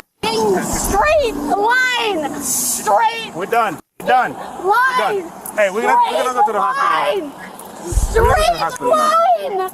Straight line. We're done. So she's going. Can you put your gloves on? Just pat her down. Straight line. Where the f is the straight Okay, line? relax. No. You. All right. Where the Relax. straight line? Where the f is the straight line? Where I don't want to spend out. is the straight line? Okay. Make sure there's anything in the pocket. No. F you. Listen, if you Oh, you want to feel me up? You want to feel me up? Have a seat, man. No. No. Good. Have a seat. Have a seat. Have a seat. Come on. Megan, Have a seat. just have a seat. Have a seat. Just have a seat. What? That's an unfortunate boob freeze frame. It's kind of like the lift and separate of the 1970s, the old Wonder Bra, but no bra. I just wanted to stop and recognize VC Wants a Pony. 3 months of membership. Has her Pro Se badge. Welcome, VC Wants a Pony. Sorry for the freeze frame. Just have a seat. Why? Why? Seat. You're gonna hurt yourself. Have a seat. Have a seat. Why? Just stop resisting. Just Oh, I remember the first time I saw this. She's got like a lazy boob. Like people have a lazy eye. She's got a lazy boob that just kind of goes in the opposite direction of wherever the rest of her momentum is. you're gonna hurt yourself. Why? Got it? Yeah. Call it out online. Sir, 10, 15 seconds. There's the bite. Watch your head. You saw that right. Megan allegedly tried to bite the officer while she was being put in a patrol car. Please. Signal 14. Signal 14. We got a biter. 10:15. 10:15. No one. Wait. What's the reference? Signal 1. You guys should try biting out. I don't know what you're I don't know. I did. She you know, tried resisting. And signal one. Signal one crashed. Signal one having a kid. She got a kid in the car with her. That's an enhancement. Plus the crash. Yeah. Plus this. Yeah. I smell alcohol on the breath. Why she's like right there. No, she's under narcotics and alcohol. Moments later, officers are alerted that the 38-year-old allegedly slipped out of her handcuffs when they get another chance to deal with the suspect. I'm not doing anything. If you remember, she was handcuffed before she went into the car. She's like... Step out.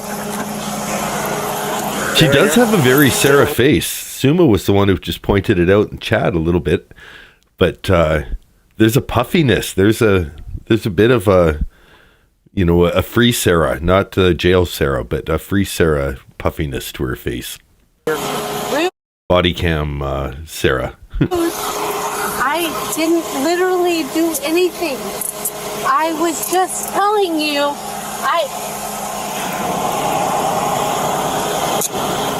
Megan was medically cleared out of hospital before she was taken to jail and booked for DUI with property damage and DUI with a person under 18 in the vehicle. At last check, she pleaded not guilty to the charges and is expected back in court this winter. She'd be worth following up with. All right. That's how much I drank during Straight Line. If you're squeamish, if you're the least bit, you know, I don't need to know about some of the worst criminals. This is the time for you to take a break. Just, you know, dance with the dogs, put on some music. If you like Frugit, if you like music and you like cats, go to Frugit. I'm going to be playing something about Katherine Knight from Australia. If anyone here from Australia, Katherine Knight is foul. Katherine Knight makes all the women that we've seen do crimes so far in this video, and all the ones that we've seen do crimes up to now, like the Corey Richins, the Betty Brodericks. It's a whole nother league. She's been described as the Hannibal Lecter of female criminals. If you're the least bit squeamish, this is one to sit out. How long is the video? I found an 8-minute long description from a site called True Crime Diaries. So it doesn't get into any of the, there's no graphic visuals, but the descriptions are very candid. They are what they are, and she did some awful stuff. So anyway, that's 8 minutes long, and then I have Dr. Grande doing a breakdown of that case. So if you could stomach it, we've probably got about 20 minutes of Katherine Knight. You know, buyer beware. I've given all the warnings I can. Katherine Knight is foul. If you're from Australia, you know. If you're not, and you're watching this, by all means, skip ahead. If you're on the replay crew and you don't want to see it, you don't have to. After we do this, we're going to be doing about 2 hours of Sarah Boone. It'll be a fun pre-trial coverage, but we'll take a little palate cleanser break. We might have to show the woman shitting in Tim Hortons just to wash the Katherine Knight out of our minds. Katherine Mary Knight. So Katherine Mary Knight is being brought to us by The Crime Diaries. This is another smallish channel. Only 338 views thus far to this video that was uploaded 2 years ago, giving them the on-screen subscription. They're just over 1,000 subscribers. I don't know that they're doing videos currently either, but whether the subject matters for you, you can appreciate what they did in putting together this video. Even, I think it's an AI voice. I don't know if it's anyway, let's just enjoy it. Enjoy it. Oh my God. Let's just, let's take it in. No, let's just watch this. Knight was born in October 1955 in the rural town of Aberdeen, New South Wales. This is going to be some very visceral descriptions, Kelly, but it doesn't have the viscera that the Dr. Park Dietz. If you can sit through Dr. Park Dietz' Jeffrey Dahmer testimony, you can probably handle this, but it's definitely in the same ballpark. Welcome to Aberdeen, gateway to the horse capital of Australia, birthplace of the blue heeler dog. That's interesting. I didn't know that about Aberdeen. Australia.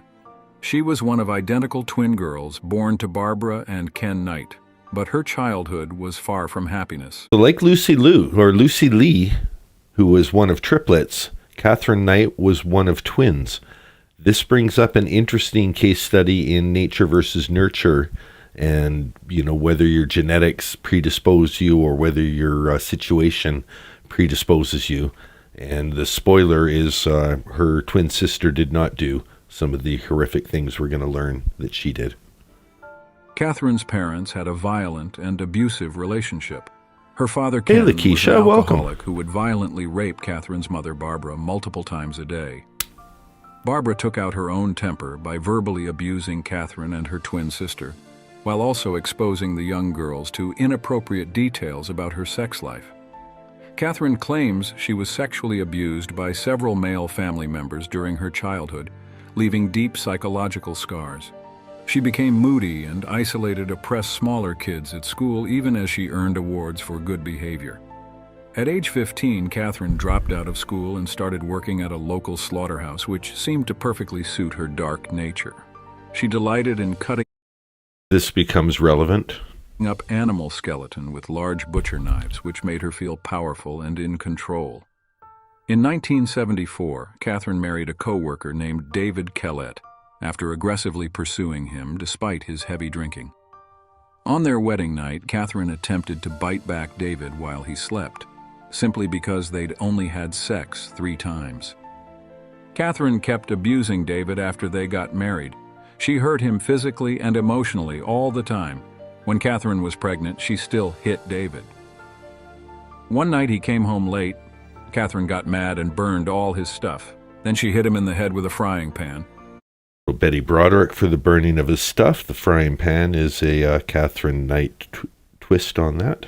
David was scared for his life, so he ran away from Katherine. But she found him and convinced David to come back by being very manipulative. After Katherine had 2 daughters with David, she left him in 1984. Soon after, she met a man named David Saunders. Katherine moved Saunders into her home along with her 2 girls. But Katherine kept being very mean and possessive of Saunders. She did bad things like cutting Saunders' puppy's throat to teach him a lesson about not cheating on her. That's now getting into like Glenn Close Fatal Attraction shit. Like, noticing there's I didn't hear it when I was listening to this originally. There's a bit of a music soundtrack. I'm going to check to make sure I'm not getting... Doesn't look like it. I want to get a copyright warning because of a backtrack. You never know if people are using publicly available stuff or proprietary stuff. Like we're okay. I will. Katherine would throw Saunders out of the house over and over, but she always convinced him to come back, until finally he went into hiding to get away from her for good. In 1991, Katherine started cheating with a man named John Chillingworth. She had a baby boy with Chillingworth. 3 years later, Katherine left Chillingworth for another man named John Price. Price was a minor who had 3 kids from a past marriage. Price knew about Katherine's violent past, but still started a relationship with her. They fought a lot right from the start. Katherine got very jealous about any part of Price's life that didn't involve her. After Price lost his job because of Katherine's clever scheming, he broke up with her. But foolishly, after just a few months, he took Katherine back. Price's friends warned him that Katherine was dangerous and unstable, but Price didn't listen. Over the next few years, Katherine started abusing Price more and more. In February 2000, after Katherine stabbed Price in the chest, he broke up with her for good. Good. Like, you gotta have a limit. And got a restriction order. But on the night of February 29th, Katherine broke into Price's house. Okay, this is where it gets really bad. Up to now, this is just run-of-the-mill, crazy. Turns it up to a whole nother level going from here. If you guys have seen South Park, what Cartman did to Scott Tenorman's parents. She slept on his couch. Then she stabbed him 37 times while he was sleeping. Price woke up and tried to run away, but he lost too much blood from his wounds and died. To get revenge, Katherine skinned John's dead body and cut off his head. She hung up the skin like a sick trophy. She cooked parts of John's body to serve to his children. Now, just to be clear, there is adult children. I don't know that really mitigates things, but, he's a grown man, so it wasn't like they were just children coming home from school. Feel the need to let you guys know that. Completing her evil mission of revenge against John. Police found Katherine in a foggy, drugged state at the horrific crime scene. The evidence made it clear Katherine had intentionally killed and cut up John's body. At Katherine's trial for murder, she claimed she couldn't remember the events. But several psychiatrists found that Katherine was mentally stable and accountable for her evil actions. The judge and jury were disgusted by how extremely evil her crime was. Katherine got the toughest punishment in Australia: life in prison with no chance of ever getting out. When I looked up her case, there's apparently a note on her file that is unique to her that says never to be released. So, good for Australia for having a never to be released modifier that you can throw into somebody's file. No matter what the circumstances, no matter what some future government says for parole, this one, no. She appealed and said the punishment was too harsh, but she lost. Justice was served for her horrific crime. The sad story of how Katherine Knight brutally murdered John Price comes from Katherine's deeply damaged mind, though it does not excuse what she did. Katherine's unstable childhood probably contributed to her violent behavior and lack of sympathy. Being sexually abused as a kid and also seeing bad domestic violence appears to have twisted Katherine's views on relationships. She came to see her partners as objects to control through greed and fear. Katherine's warped attempts to punish John by cutting up his body and trying to feed his flesh to his kids came from deep psychological All right. There's probably about 4 or 5 minutes more of that, but that's enough for me. If you guys are interested in that whole story or other stories from True Crime Diaries, the site is True Crime Diaries. Just crossed 1,000 subscribers. What does Dr. Todd Grande think about this? And this is going to be kind of interesting. This is Dr. Todd Grande. Oh, this is 4 years ago. Different set, little, just as dry, just as deadpan. Dr. Grande. Today's question is, can I analyze the case of Katherine Knight? Just a reminder, I'm not diagnosing anybody in this video, only speculating about what The children didn't eat the meal. The children just were invited to the dinner, and they were adult children, so not children, but just John's children. And the meal was, the police came onto the scene, so nobody ate anything, but it was intentional. It was malicious. You ever want to talk about intentional and malicious? Yeah, Dr. Grande, tell us, set the scene. Be happening in a situation like this. If you enjoyed this video, please like it, subscribe to my channel, and consider supporting me on Patreon. I will put the link to Patreon in the description for this video. First, I'll look at the background of this case, move to the timeline of the crime, then offer my analysis. So we'll just skip around a little bit. It's a 14-minute long video. If you want to see the whole video, go to Dr. Todd Grande. Katherine Knight was born in Tenterfield, New South Wales, Australia, on October 24, 1955. Her mother, Barbara, was married to a man named Jack Ruffin. The couple had 4 sons together. They lived in the town of Aberdeen. Barbara had an affair with one of Jack's friends and co-workers named Ken Knight. The community frowned upon this extramarital relationship, so Barbara and Ken moved to another town. Barbara's 4 sons, Ken and Barbie, did not go with her, 2 lived with Jack, and 2 lived with an aunt. Barbara and Ken would end up having 4 children, including Katherine Knight. Jack died in 1959, and the 2 sons who lived with him moved in with Barbara and Ken. Life in this household was not pleasant. Barbara frequently violated boundaries, sharing information about her sex life with Katherine and her other children. Barbara hated both men and sex. This attitude may be explained by Ken's behavior. He was aggressive and used to frequently subject Barbara to assaults of a sexual nature, up to 10 times a day. Katherine was the victim of the same crime perpetrated by other men, but not by her father.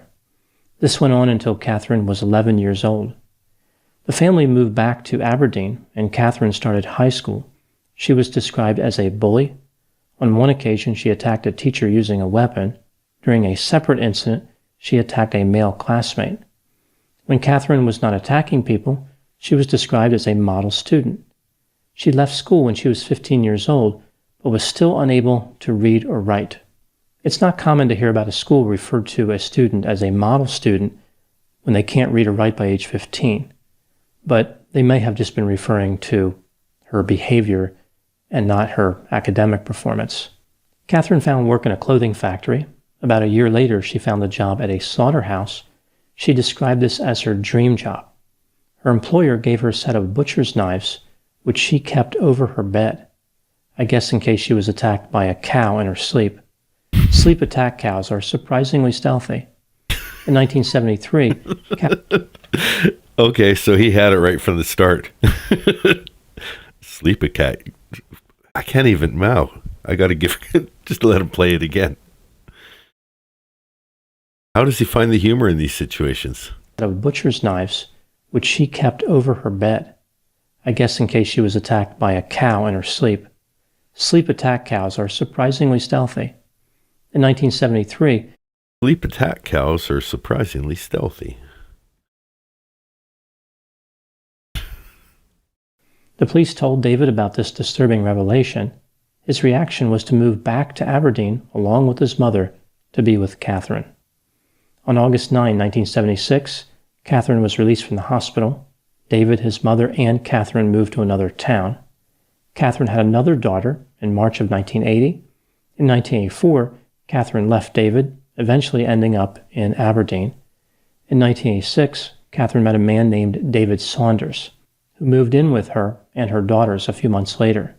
On one occasion, Katherine thought that he came home too late, so she killed his 2-month-old dingo puppy with a knife. Okay, so one story says for cheating, another says for coming home too late. My goodness, she is a bad woman. Sentenced to life in prison without the possibility of parole. This was the first time this sentence was given to a woman in the history of Australia. In 2006, Katherine filed an appeal, saying the penalty was too severe. Her appeal was rejected. Apparently, she still holds out hope that her sentence will be reduced someday. Now moving to my analysis. It's just like Sarah holds out hope. One day they'll realize that they've treated me so poorly. All right, I think time for a stretch, relax. You guys have you've made it to the Sarah Boone portion of the program. Congratulations for getting through all that. If you watched my latest short and wondered who are these 3 people that were included with Corey and Betty and Sarah, I know who those 3 are. Who are the other 3?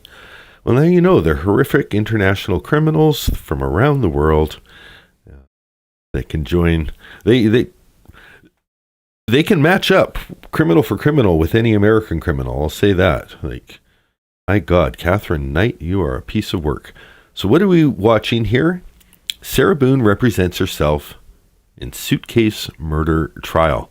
This is a 2-hour-long video. We'll watch all of it today. We might even watch a little of the next one, which is a 20-minute status hearing.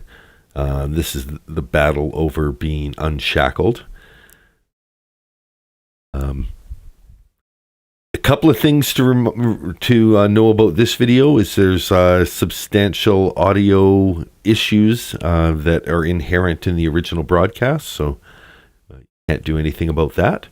But let's just get started here. Oh, and I think I want to stay for the next video because that might be the one where James Owens comes on. This might be the last one where she's representing herself. And the next one is the first one where James Owens comes on the scene. So, yeah, you've made it to the Sarah Boone portion of the program. I think that I missed one too. Somebody, was it no, I meant, okay, good. I didn't miss anybody celebrating their membership renewals. VC Wants a Pony's got one. Sorry, this isn't the best. Zuma joined. Okay. It's important not to miss anyone too, so you gotta balance. Aaron Lives Here has joined. Bella's mom, member for a month. All right, that's the chat. I'm good. I'm caught up. Let's watch some Sarah Boone. Let's kick back, relax. If you guys are listening and lurking, this is all Sarah Boone coverage. If there's anything that needs to be described, I'll pause and describe it for people who are listening and away from the chat. Let's have some fun.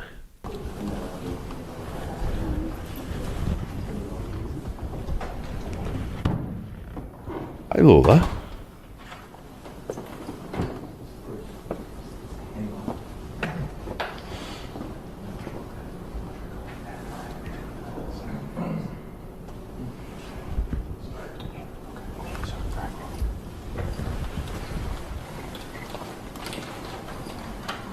Yes, Cashman is gone now. A to B is asking about the timeline of the video. So Cashman's gone. This video was uploaded on August 5th, 2024.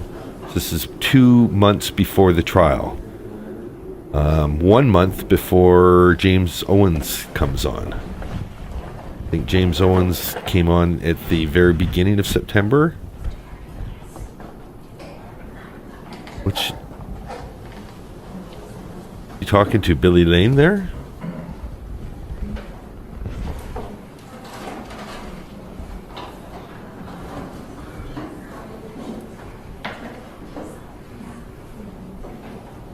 Love her little pink handcuffs. She likes to make a big show of having, well, I don't know if she's making a show of it or you were literally restricted, but I think it's funny to watch her. It's so hard for me to write with my hands shackled together. Pretend Judge, 2 months of membership, has moved on to the Pro Se badge. Welcome. Pretend Judge, the very last footage we saw was her and Cowboy Derek from Cowboy Criminology joined me. But was her talking about Pretend Judge. And he was asking, like, I just picture like a little sock puppet. Like she put a sock on her hand and it's like, Pretend Judge says you should be nice to me. So now I'm always thinking of it as Sock Puppet Judge, thanks to Cowboy Derek on that.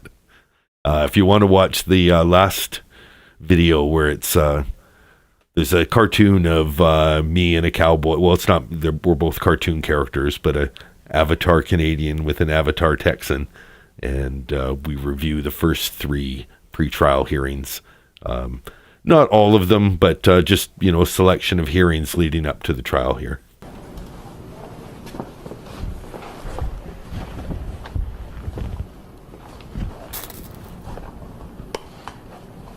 Oh, that's a zoom on her paperwork.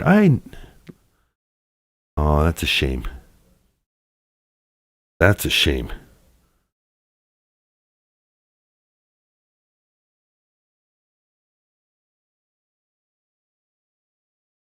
That's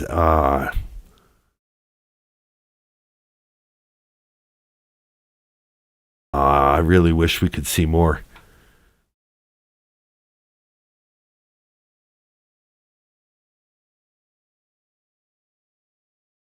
That's too bad.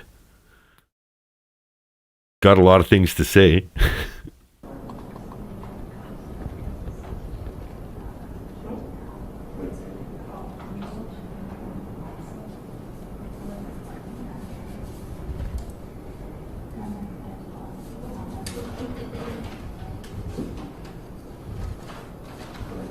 Hey, Kitten Pusher, you've just joined us for the Sarah Boone portion of the program. If you've been listening to the horrific details of criminals from around the world, we're back to the familiar comfort food of Sarah Boone and her shenanigans. Welcome back. Charles Grieve points out that she demanded hair and makeup when what she really needed most was a bra. And this particular smock isn't doing her any favors. It almost looks like she has a double boob. Like the gut boob is equal in, bit of a front butt. Delilah says hi to Lola. Lola's sitting behind me. I don't want to make her get up, but see if I can get an appearance. Then go raise your right hand and be sworn, please. Do you swear or affirm that the testimony you should give shall be the truth, the whole truth, and nothing but the truth, so help you God? Yes.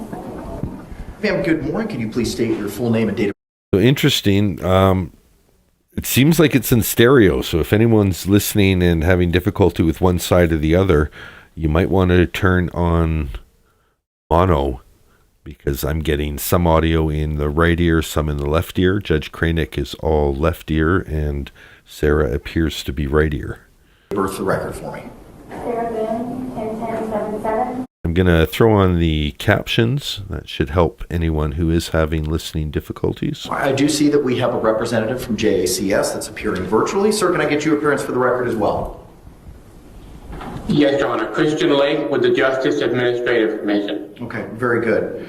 Is it too loud at all? Is it over, or is it perfect volume on court where you're able to turn it down yourselves? Just don't want it like cracking out.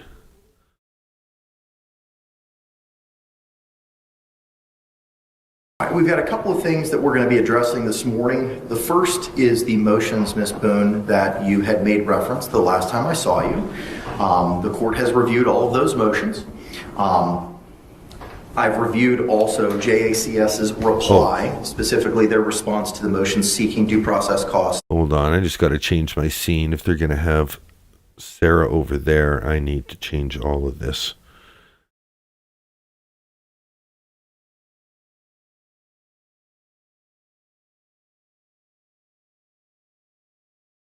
Getting better.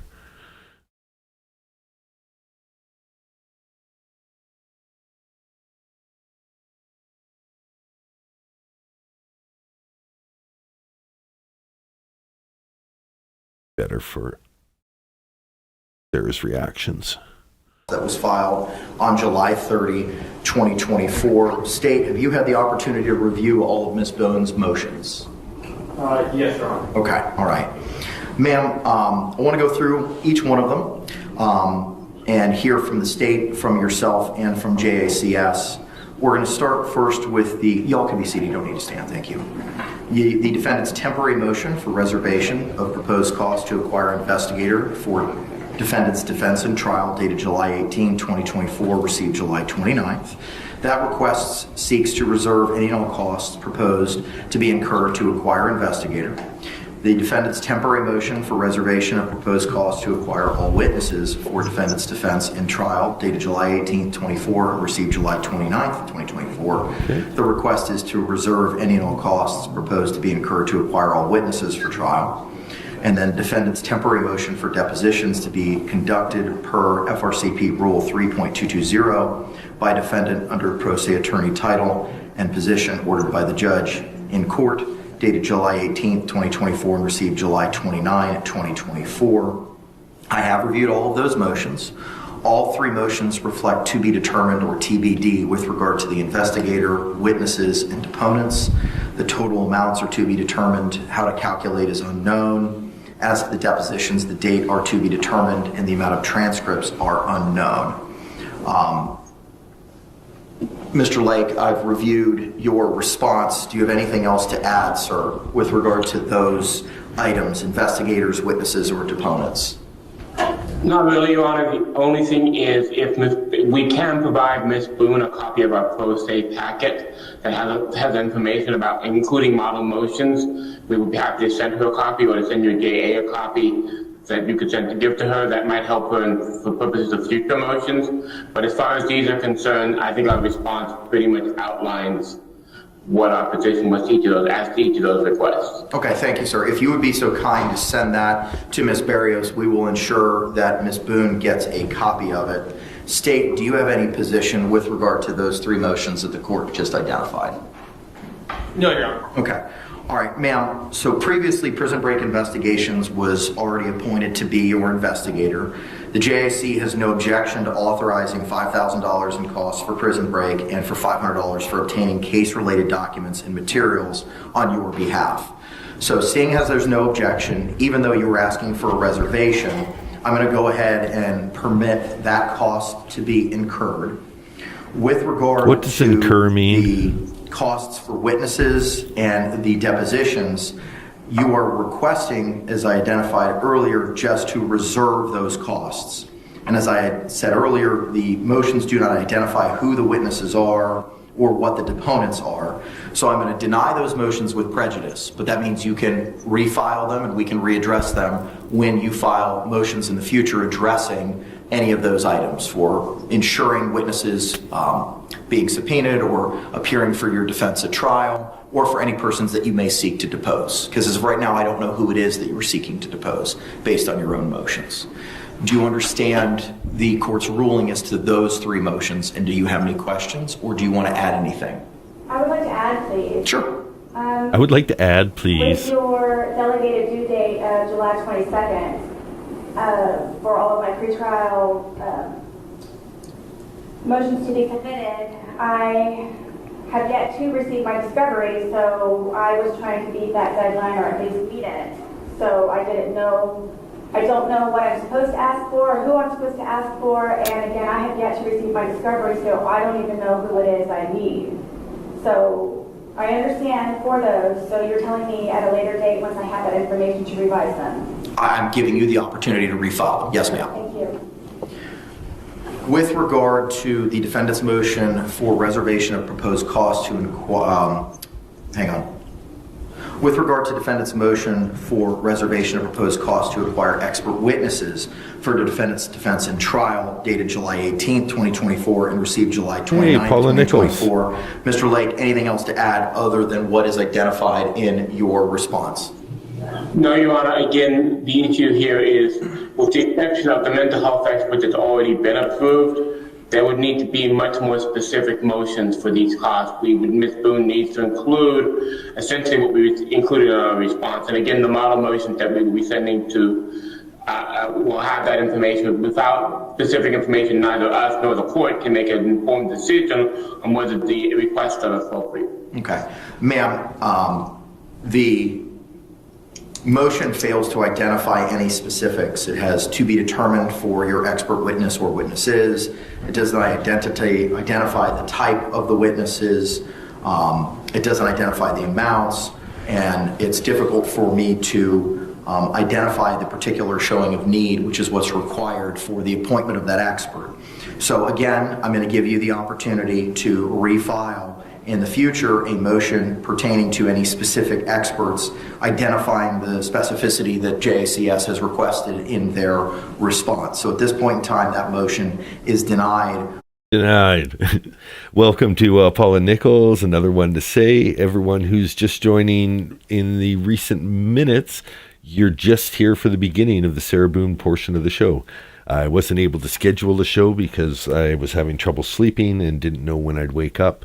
Wanted to make sure that I got myself a full night's sleep, so I woke up, started a live, did a pre-show on some horrific women, and now that everyone's here, we're all enjoying each other's company. It's the Sarah Boone portion of the show.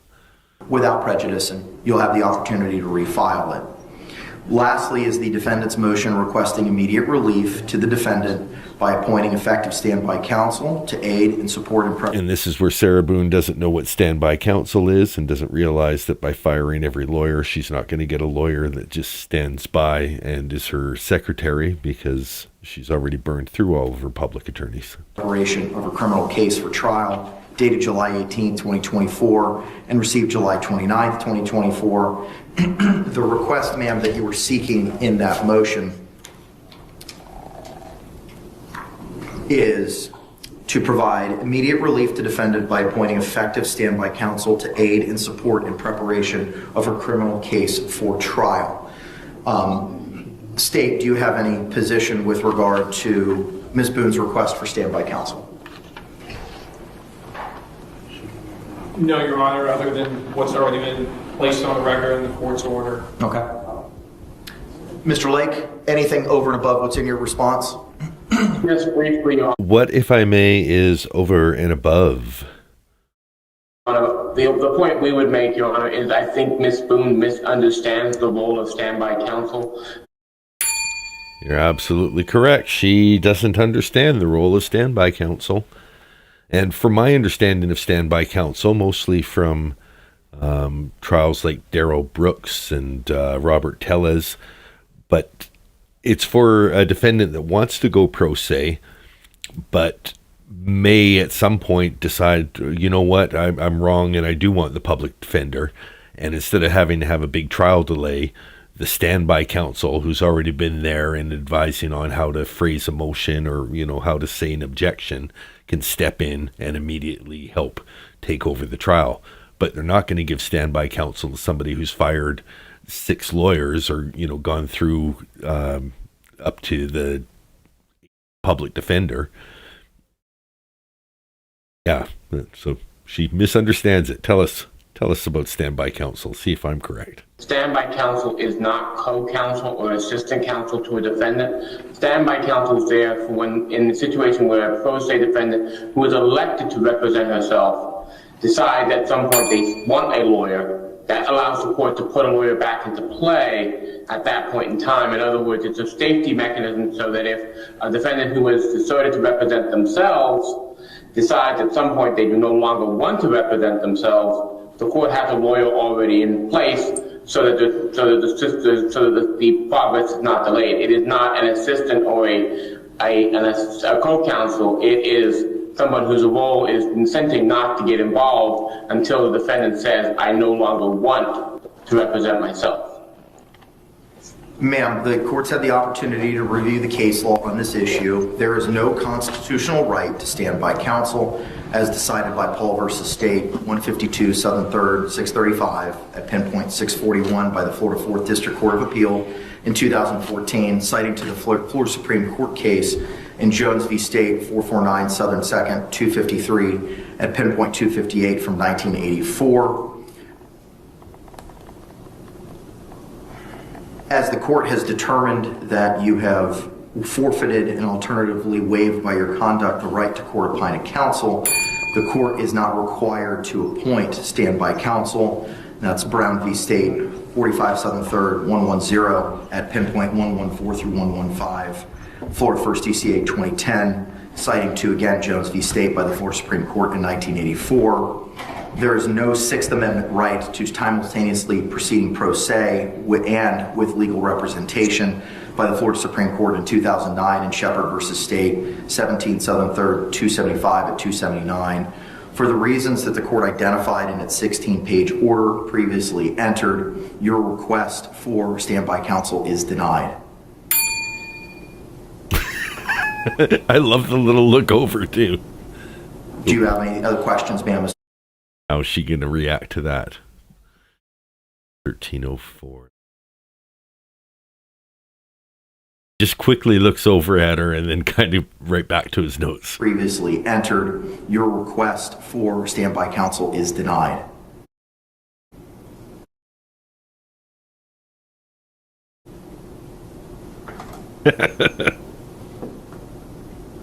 Do you have any other questions, ma'am, as to the court's rulings? Previously entered, your request for standby counsel is denied. This looks like it's a long look, but he's so gray rock. He's not going to give her the satisfaction of looking for her reaction. Look how quickly he just gets back to business.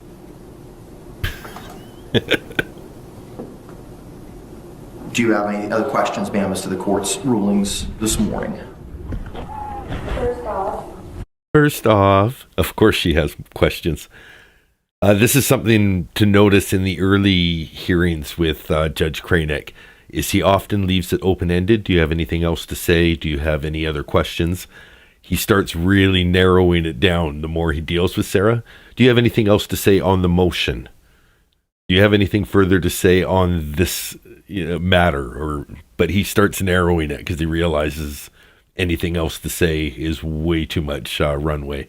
I do not forfeit my rights. I did not forfeit my rights. You took them. Your judgment. And also, I feel that I should have had some type of evidentiary hearing prior to your decision, so I could have better explained myself and you could have had a better understanding. So by you denying my standby counsel, which thank you to him for explaining to me what specifically it is, I don't want to be pro se any longer, so I didn't want to be pro se in the first place. And again, you, in my opinion, unlawfully denied me or didn't even suggest an evidentiary hearing in order for me to avoid or try to go about a solution or remedy so you would understand. So I don't know if it's me either wasting your time or anybody else's time, if it's even an opportunity, or if it's just something that is denied, period. It is denied, period. With regard to an evidentiary hearing, that seems to be in the realm of a Ferretta inquiry where a criminal defendant is seeking to Is it denied period or denied natural? Denied period. Thank you. Represent themselves. And I would inquire of that person and have an evidentiary hearing as to the rights and remedies that you were forfeiting and the pros and cons of proceeding representing yourself and the benefits of being represented by counsel. Due to the Florida case law that was provided in the 16-page order, no such evidentiary hearing is required. My understanding was the hearing, the Ferretta hearing, is in regards to competency as opposed to having an understanding before you take someone's rights away. Ferretta pertains to a criminal defendant's seeking to represent themselves. Ferretta was not applicable to your situation, and that's identified in the case law citations that were provided in the 16-page order. Yes, I understand. It was the day of that I was... Whenever she says, yes, I understand, it's never because she understands. It's, yes, please shut up. I'd like to say something. Explained most of all of this, and as opposed to prior, so I would know what happened or could happen. So my understanding is one thing, and then the explanation is another. So I'm just confused and feel that I'm just confused. I should have had an opportunity prior to all of this to explain myself and to have a better understanding. So now my belief was that the Ferretta hearing was simply competency. So the evidentiary hearing I thought would be a collaboration of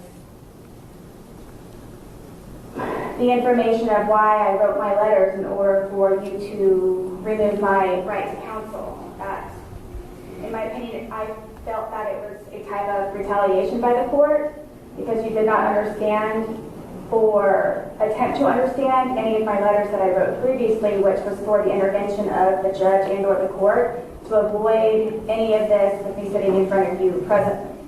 Ma'am, as identified in my 16-page order, I listened to every audio hearing.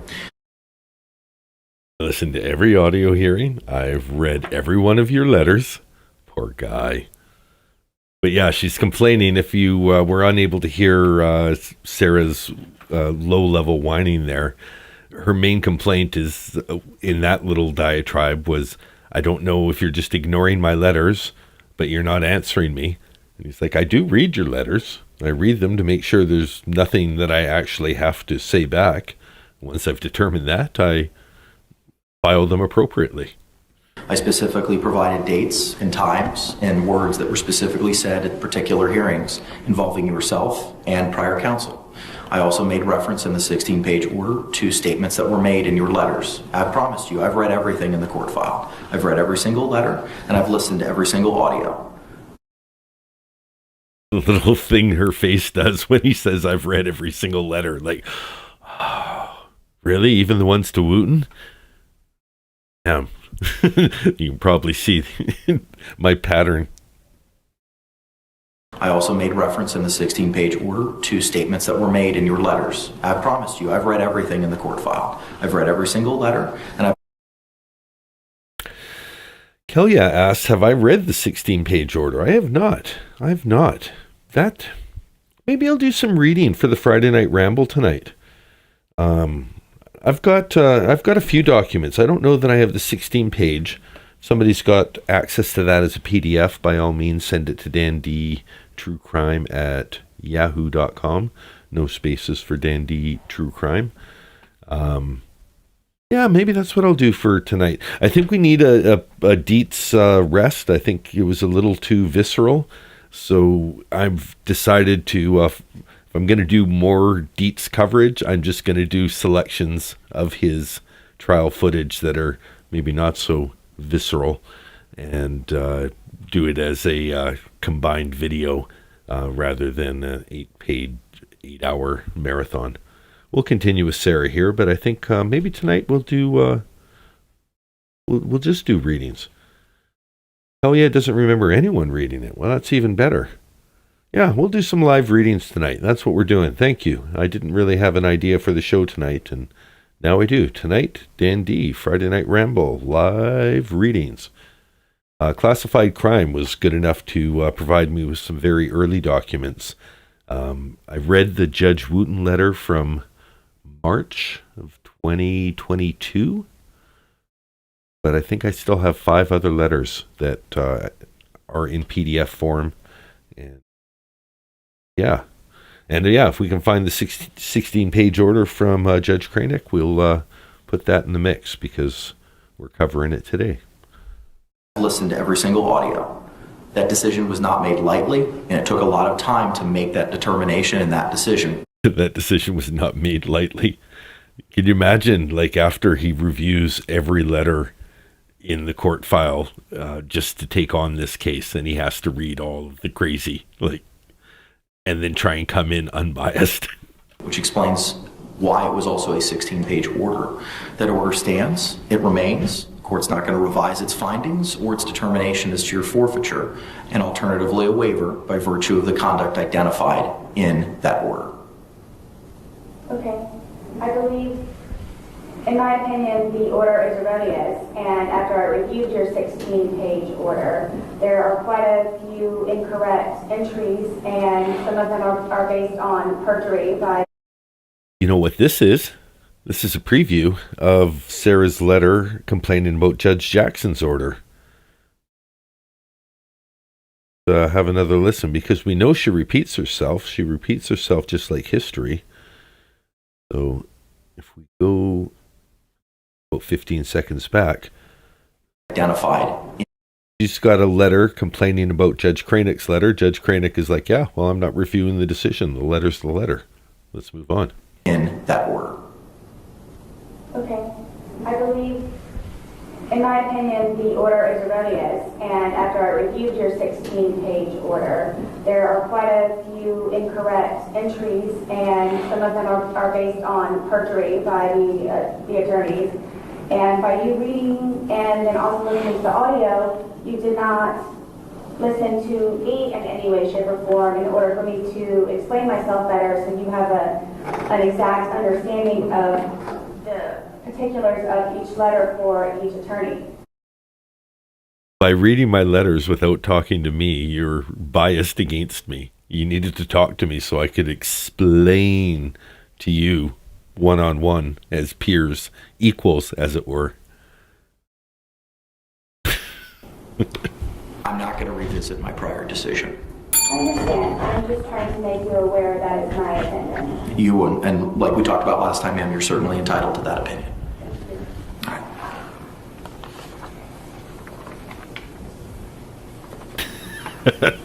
All right. My judicial assistant has been in contact with the representative from the Orange County Jail, Sergeant Donald Casey, who is on his way in order to facilitate the transfer of the USB drives from prison break investigations. I do see that Mr. Lane is present.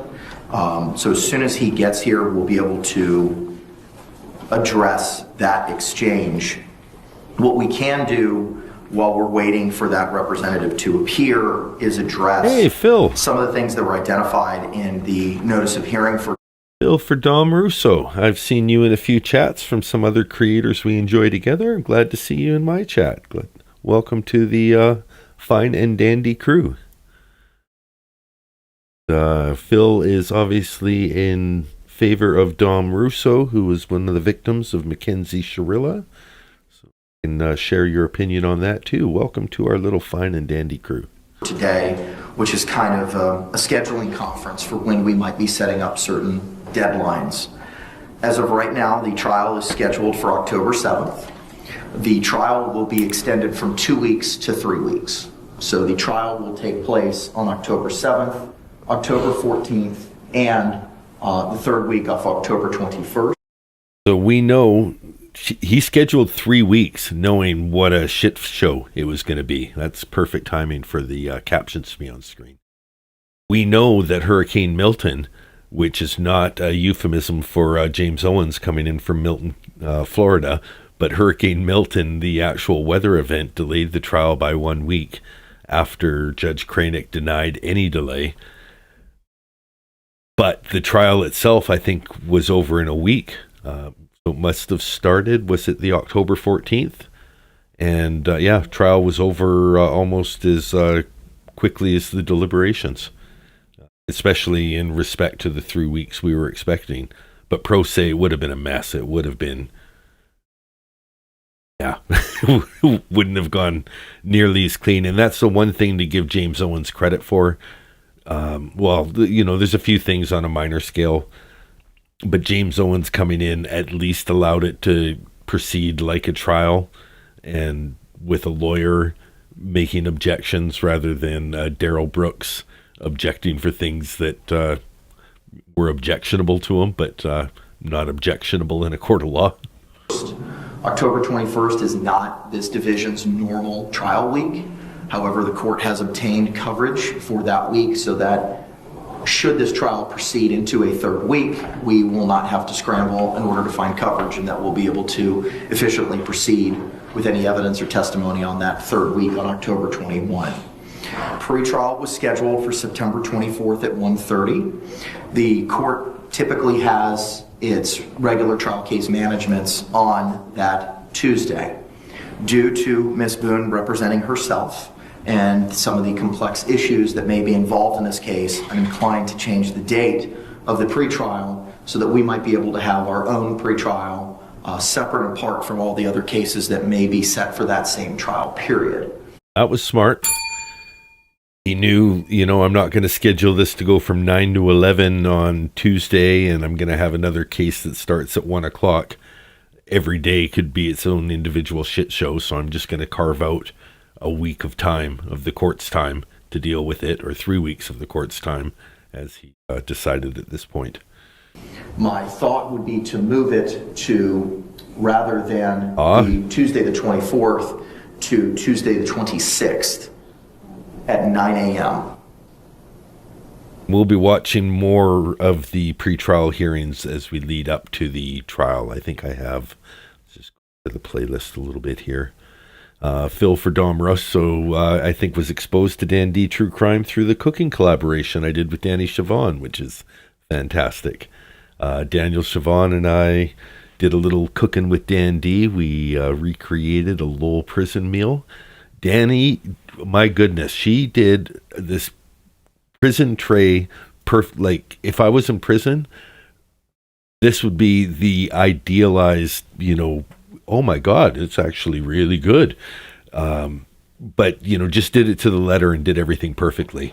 I did this kind of Iron Chef style where I was inspired by every ingredient and, turned it into deconstructed this and reconstructed that. The baked onion bowls with baked beans in an onion bowl are probably the thing I'm gonna make more often now that I tried it for the first time on that recipe. But glad you enjoyed that, Phil. And if you guys haven't seen it, in my shorts, there's a short cooking short where I show how I make my recipe, and I think there's a link in the pinned comments for that, for Danielle's longer video. It's about a lot of other Sarah Boone stuff, but there's a cooking segment towards the end. Working together separately, but together on the same project. Is that a Thursday? Yes, sir. That's Thursday.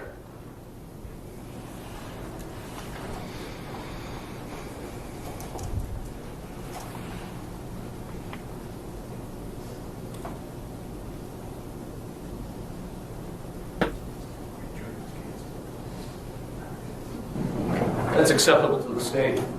Ms. Boone, that would give you additional opportunity to prepare for trial as well. Are you amenable to changing that date to September 26th at 9 a.m.? So an additional 2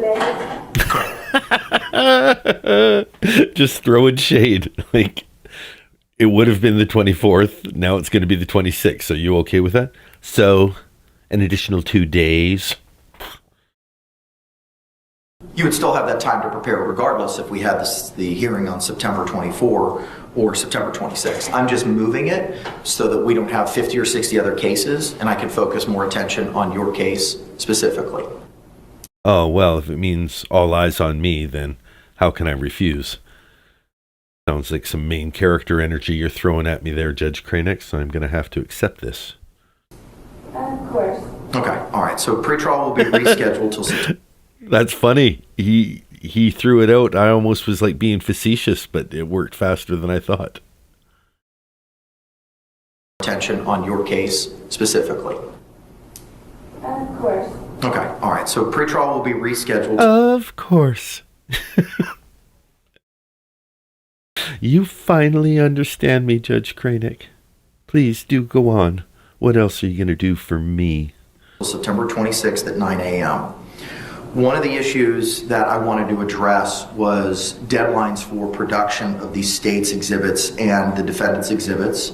Now, I'm mindful, Ms. Boone, that you have not reviewed some of the documents that may have been provided. I know most recently, Ms. Cashman spent 20 hours with you alone going over questionings and reviewing some of the materials. I don't know the breadth and scope of what was reviewed to you, but some of it may have been reviewed to you based on counsel's representations.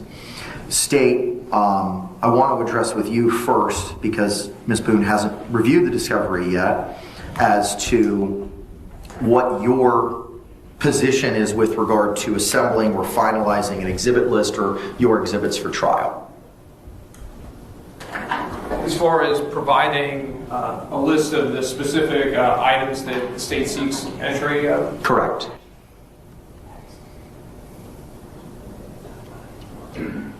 I do want it before pretrial. So let me just kind of lay the map for what the court's thinking. The court would have the state provide a exhibit list and a witness list by X date. Ms. Boone would have the opportunity to look at that list. We would then have a hearing where all of the exhibits would be shown to and provided to Ms. Boone. They would be provided on a USB thumb drive. They could be utilized with a laptop at the jail.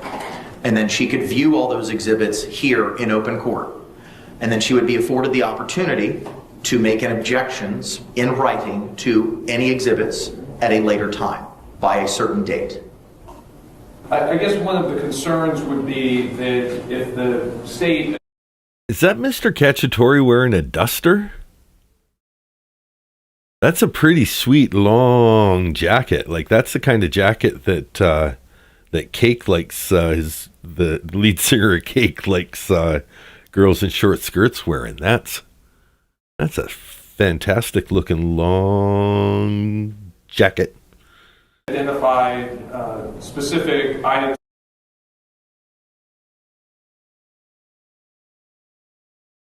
Oh, yeah. Mr. Cacciatore. Like a 1930s detective. Brown shoes and a long jacket. That we would seek entry of, depending on the course of the trial and the questioning. Hey, Margarita's feeling the same. Items that have already been disclosed in discovery that may necessitate being entered in, would potentially not be part of this original witness. Well, let's just be a little sneaky here too. Can we see any of these screens? No. There was a motion before where they were warning the cameramen, like, you can't be focusing in on the screens of the defense or state counsel. I really thought we were going to get that yellow legal pad. That looked like I was going to get Sarah's notes. That would have been gold. Like, fortunately, probably sort of thing other people tried to zoom in on at the time. Exhibit list. Items that were in the discovery, but if that makes sense to me. That does make sense, Yeah. and I understand what you're saying. And that seems to be more of a fluid situation as to what may happen at trial, right? Sure. I don't imagine the court's intent would be for the state to just produce the exact witness lists that have already been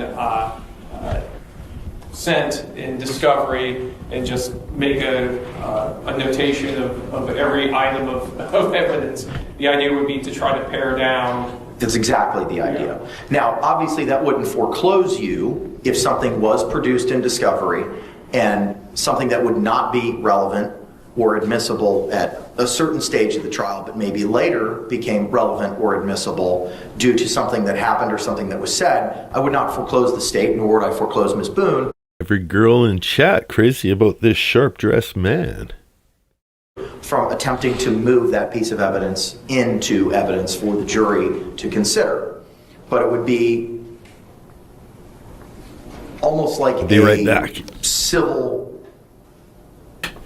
conference where you and opposing counsel would go over what your exhibits are prior to proceeding to trial. And I think that's important to do that so that Ms. Boone has the opportunity to view those in court so that's on the record as to what she's reviewed, and then give her the opportunity to provide any objections, if any, to any of those exhibits. And again, I wouldn't foreclose you if you want to use items A, B, and C, and that's all you intend on using. I don't know what you intend on using. I don't know what evidence you have. If you only want to use and only show A, B, and C, but are saving D, E, and F for later, depending on what happens, I won't foreclose you from readdressing D, E, and F. But it's just an opportunity to address what it is you think you're going to be seeking into evidence at this time. So essentially,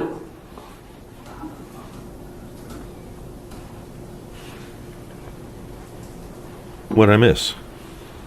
Go ahead, sir. So, Sorry. I got to see what they were talking about. Probably didn't miss much, but go back about 12 seconds. To be seeking into evidence at this time. So essentially,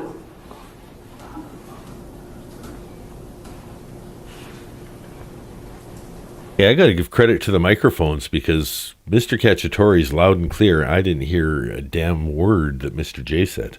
Go ahead, sir. So, I think we could Probably a pocket. He's pressing a button on and off. accommodate that if we could go around September the 1st for that, and then that would give her an opportunity to review that USB and lodge any objections, and then we could potentially address those objections and go from there. Okay. And that would be September 1 to have the evidence viewing, for lack of a better word, or for the list to be provided? For the list and the USB. Yeah, we're going to make this work for an October 7th trial date, Judge. I think September 1st is probably about the right time frame to have this in-court hearing. Who's this young man that the prosecution has working with them? You haven't seen much of him before.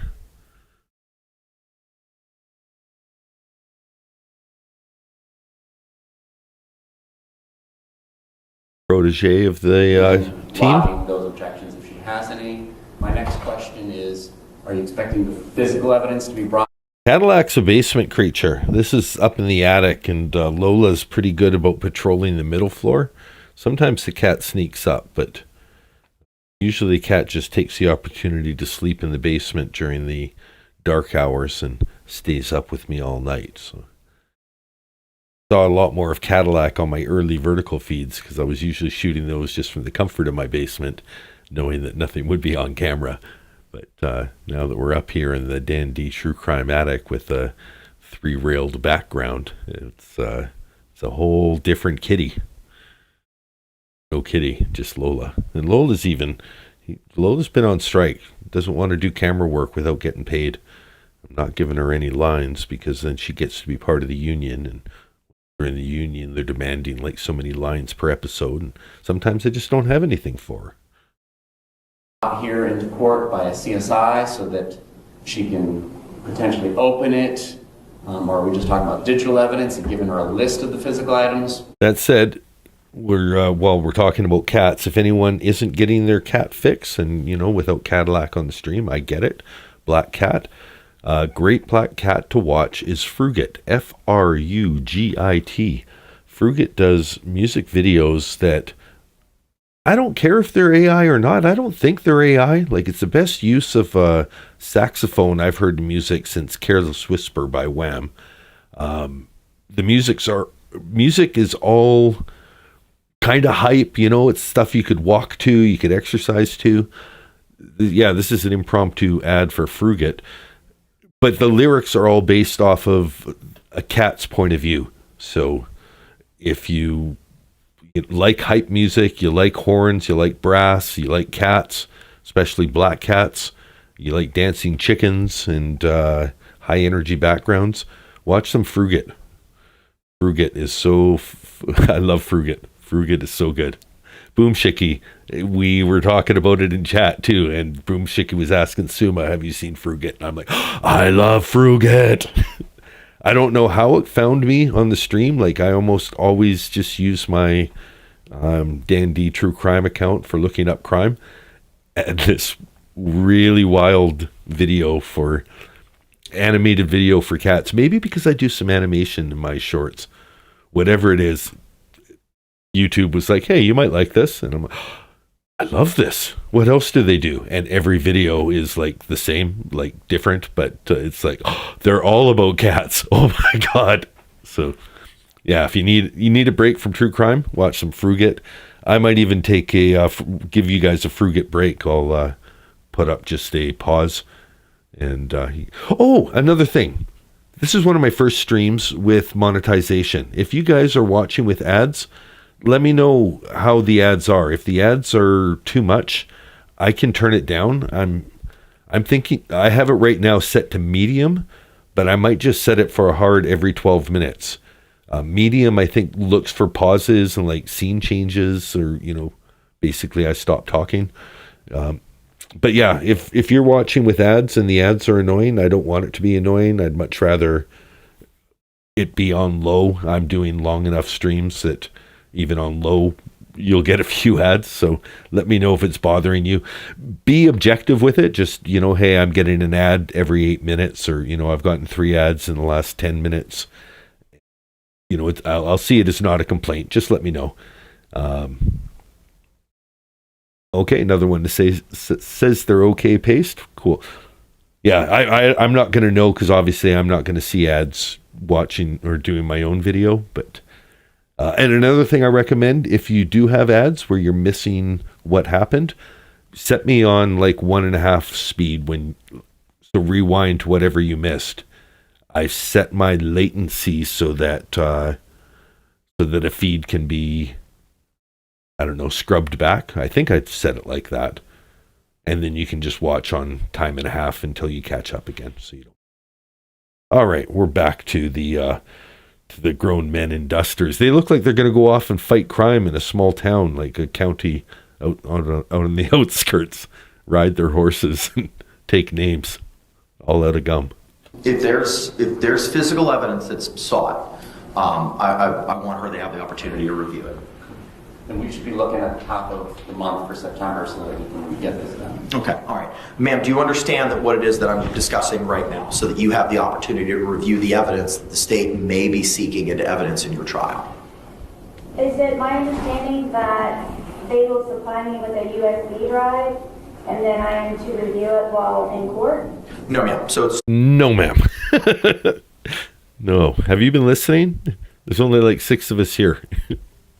kind of a two-step process. So anything that's digital, that's not forensics or CSI or something that's tangible, will be provided to you on a USB drive. We also will have a hearing where all of the evidence, including any digital, electronic evidence, or any tangible evidence, CSI materials, will be shown to you in court, played to you in court, so you have the opportunity to review it here as well. So this is interesting. This doesn't end up happening, but they're discussing her discovery hearing. So basically all the evidence was going to be played here in court because she doesn't have a lawyer. So it's not like it could be done at the lawyer's office or at a secure location. She would be pro se, and that's one of the few secure locations. So this becomes an issue in the next hearing where she's not happy about the media being there as all the evidence gets spilled out. Anything else will also be given to you on a thumb drive for you to review at your leisure based on the hours of 8 to 4 by the laptop at the Orange County Jail. And then we will have a deadline after we have this evidence viewing for you to identify. Zeitgeist Amy says, I've seen more than a dozen since joining today. It seems a bit much. Okay, that's worth knowing. Worth knowing. I wonder if there's anything I can do to adjust it while we're going. I'll see if I can. If I can. In writing, any objections that you have to any of the evidence that's been provided by the state. So it's not a matter of any type of confidentiality. It is all done in the courtroom with everyone? It would be in the courtroom, correct. Are there going to be news cameras and photographers? That's something I need to address. I do not want, because our jury pool is going to be coming from Orange County, I have concerns about the media's presence in the evidentiary viewing. So I may have to enter an order which would prohibit media access for the purposes of that hearing due to the nature of what is being produced and reviewed, so as to further prevent intimate details of the case being released prior to trying the case. I understand that, Judge. Ms. Boone, not to turn the page completely, but I think it's pertinent to this discussion, has indicated through some counsel that had met with her recently that she wants to talk to the state out of the jail, and I was going to discuss that at the end, but perhaps to not waste the court's time, I don't know about bringing physical evidence out to the jail, but as far as the digital evidence, which will include autopsy photographs, which will include crime scene photographs, which will include videos, perhaps a different suggestion, especially since she has an investigator from Prison Break, is that we identify those files that we intend on introducing at trial so that they can review that digital evidence on their own in the jail, and we're not publishing all the digital evidence here in open court. That should allow her the opportunity to lodge any potential objections, such as duplicative or any other objections she may want to raise about autopsy photos, so on and so forth, without exposing all of the digital media to the public. As far as the physical evidence, the state doesn't have any real concerns about the media covering that. She can open those exhibits, or somebody with scissors can open those exhibits for her if there are any exhibits she wishes open. In the witness box where it's concealed from the media's eyes. So those are my suggestions, and then later we can turn to her request and we can put on the record how we would go about going out to the jail and meeting her. The only concern that I have with that is I don't have a record as to what it is that she reviewed. My suggestion would be that because this is in the context of plea negotiations potentially, I would be out there, Mr. Cacciatore would be out there, and our investigator would be out there, and we would record it, the conversations that we have, of course, and that would all be protected because it would be in the spirit of plea negotiations under the evidence code. And then we can all file in writing, the state can file in writing, these are the videos that we are going to use, these are the particular photograph numbers from the crime scene and from the autopsy photographs that we're going to use, and then we can have the defendant sign off on that as well, so that it's documented as to what was told that she would be facing at trial. And either she can review it with her investigator or she can review it with us, being present, and then that way the digital evidence is now in the open. Okay. Ms. Boone, what are your thoughts on that? And it's such a weird thing for her to be so worried about, oh, my evidence is out in the open. You're about to have a public trial in Florida. This is, at best, she's keeping her evidence quiet for a month, but she thinks that it's some sort of a poker game. And if she's able to spring her Perry Mason moment on the court, it might turn the tide of public opinion. And it's like, none of that matters. It's a really weird fight to take, but that's the fight that's happening here. If anyone wants to go check out Frugit, I've posted it as the pinned message in chat. The songs are 2 to 3 minutes long. I recommend Need Dem Biscuits. It's the song that got me hooked on the sound. If you want to go watch that and come back, by all means, go do that. If you guys are suffering through too many ads, I appreciate it. This is my first stream with ads, so it's good knowing that. If it's been, let's see, well, I've been almost 3 hours going. What I was under the impression was that I might be showing about 5 ads per hour. So if you've been here the whole time and seen 12, that actually might be right. But yeah, I don't want it to be overwhelming. It's tough to keep the flow going with an ad popping in all the time, and at the same time, ads pay the bills too. So try and mix it up and keep it going. But definitely don't feel bad about telling me about it. I don't see it as a complaint. I'm only gonna find out how it's affecting people by you guys telling me. So today is Complain About Ads Day. Tell me all about it. Tell me about it. Tell me everything you feel. Da, da, da, da, da, da, da. A little lost. So it's an option of reviewing what the state has with my investigator and then be able to come with the objections and everything. That is correct. I'm unclear on having all of my evidence being in sealed bags and for me to be able to inspect them to be here in the courtroom. I don't know how the attorneys have done any of this prior, but I don't believe that it was in the courtroom. So I'm just trying to protect myself against the media. I'm not sure at this point what is even suppressible that is available on the internet. But at the same time, though, it is my understanding that She talks in such broken sentences because she's trying to just fill the air with words so that nobody cuts her off. I suppose I'm not much better, but I speak in phrases rather than individual words.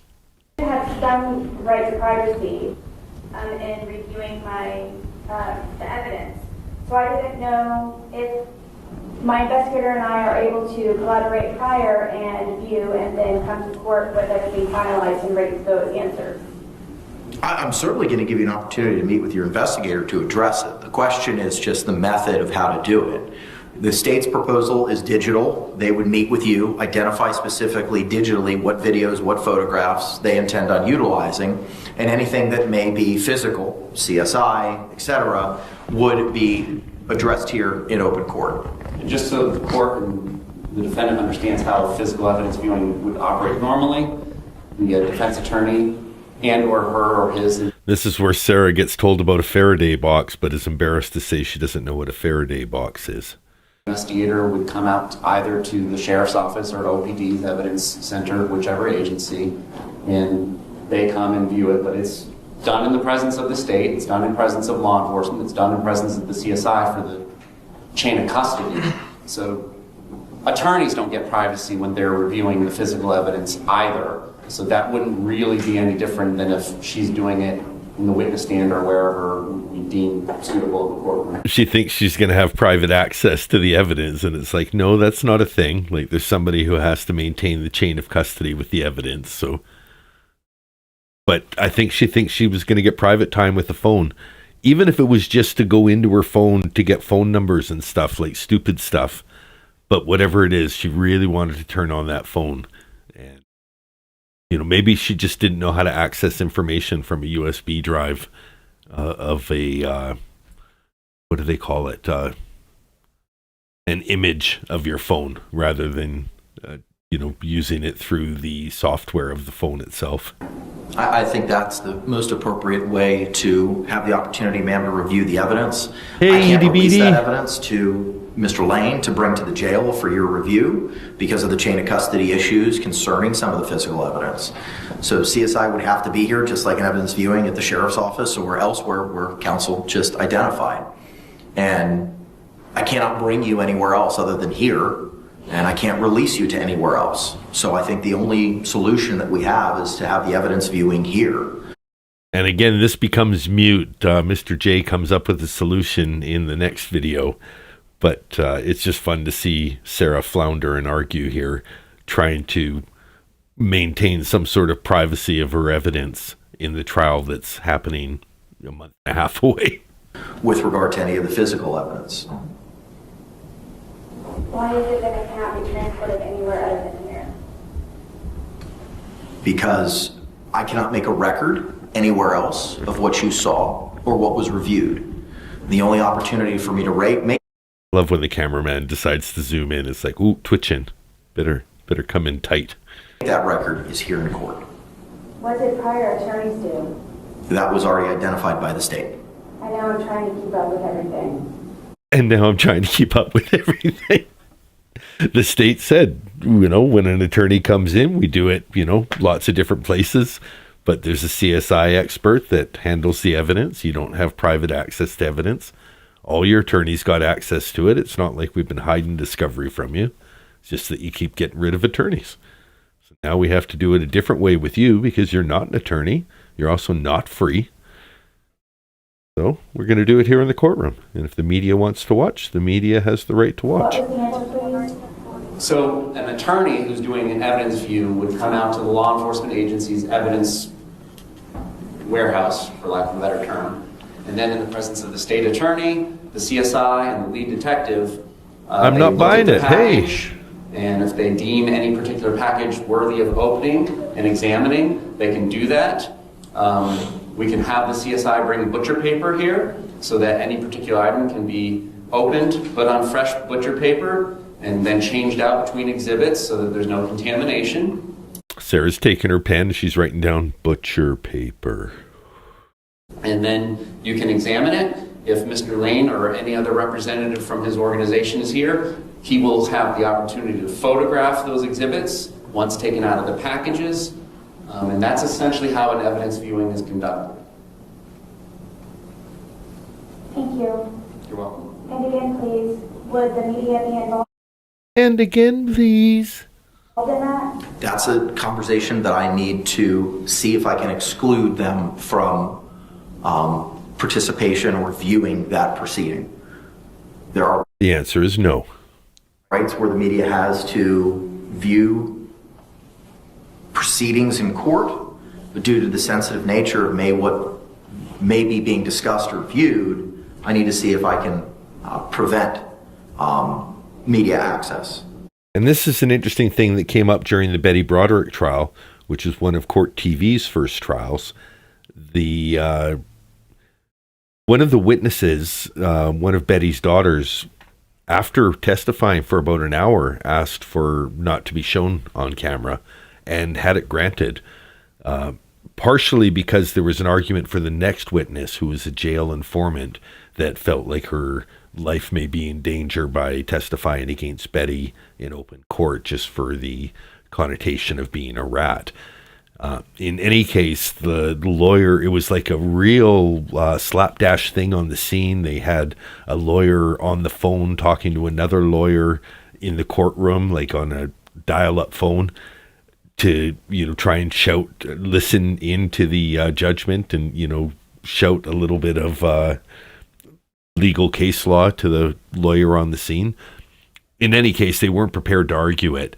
And it is interesting. I don't know if it's this video or the next one, but we're going to see the media lawyer give a very effective argument, and you see how much that these arguments have refined over the 35 years of televised courtroom trials.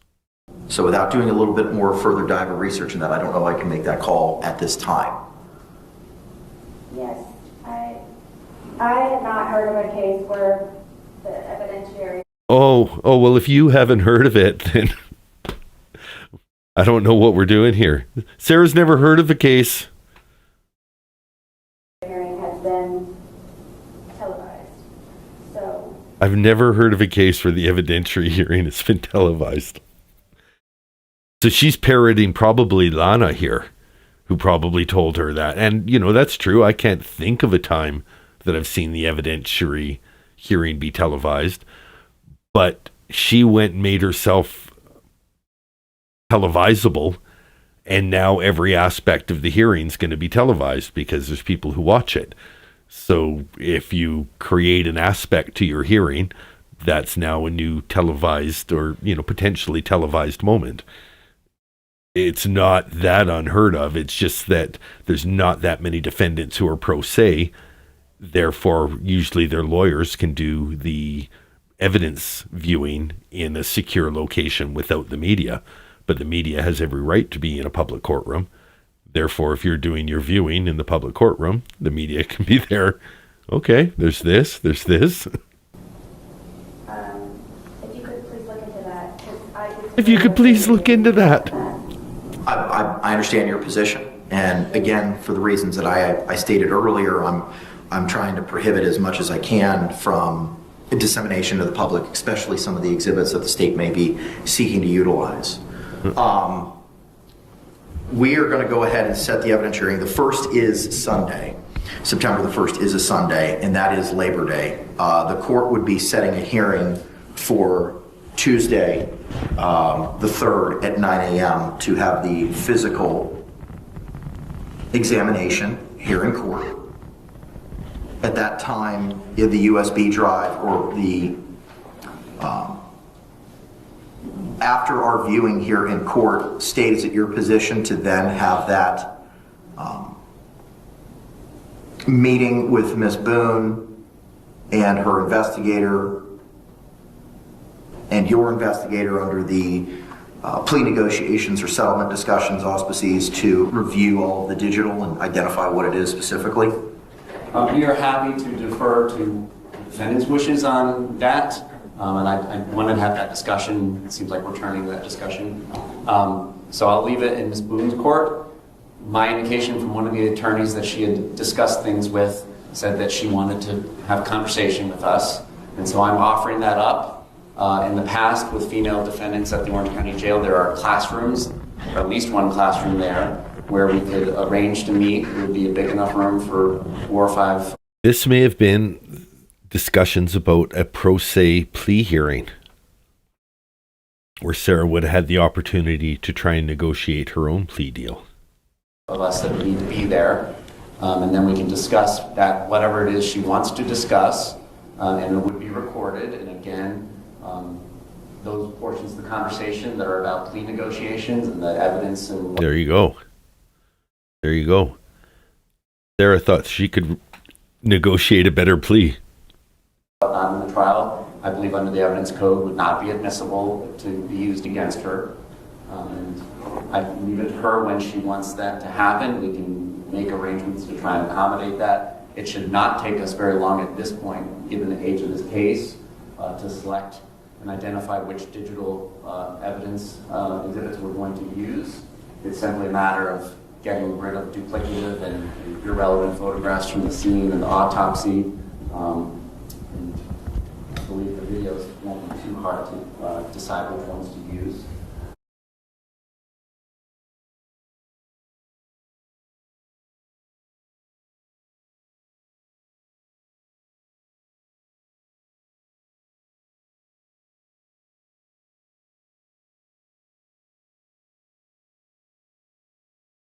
Trying to peek on Mr. Cacciatore's screen there. Might be on his Facebook. like a blue bar up top. Probably not, though. Like maybe LinkedIn or some sort of like legal. Never. Just getting snoopy.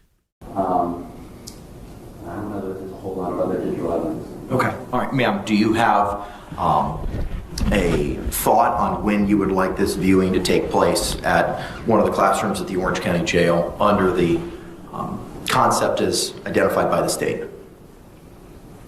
So this is a big switch. Now, if it goes to the jail, the media obviously won't be there. So this meeting is separate. This is prior before everything else. What I would envision, to not waste anybody's time, is we can go out there and have this discussion. If there is a discussion to be had about plea offers, one of the other topics was other matters, so that's kind of ambiguous. I'm not sure what other matters are. And then also we can let her know and probably provide the court in writing a list of the digital evidence that we seek to introduce. And then that way, if she wants us to review those digital evidence items together with her in the presence of everybody, we can do that. Or we can let her, with the list of the digital evidence that we plan on introducing, review that as many times as she wants by herself and or. Thank you to Bella's mom, 1016. You have gifted one dandy true crime membership to Meow Garita.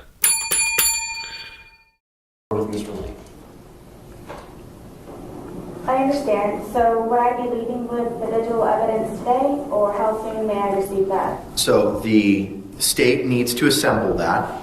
So my thought would be to have that meeting, ma'am, on the 3rd of September. So we would have a hearing at 9 o'clock in the morning where the physical evidence would be reviewed here in the courtroom. As soon as that evidence was finalized and reviewed, the state with their investigator, yourself with your investigator, would then meet that afternoon at the Orange County Jail to address, as the state has identified or spoken about, any settlement negotiations, plea offers, and under the other category to address what the digital exhibits are. They would provide you those on a USB drive, and they would identify for them specifically what it is that they are seeking for you to review at that point in time and have the ability to review it afterwards.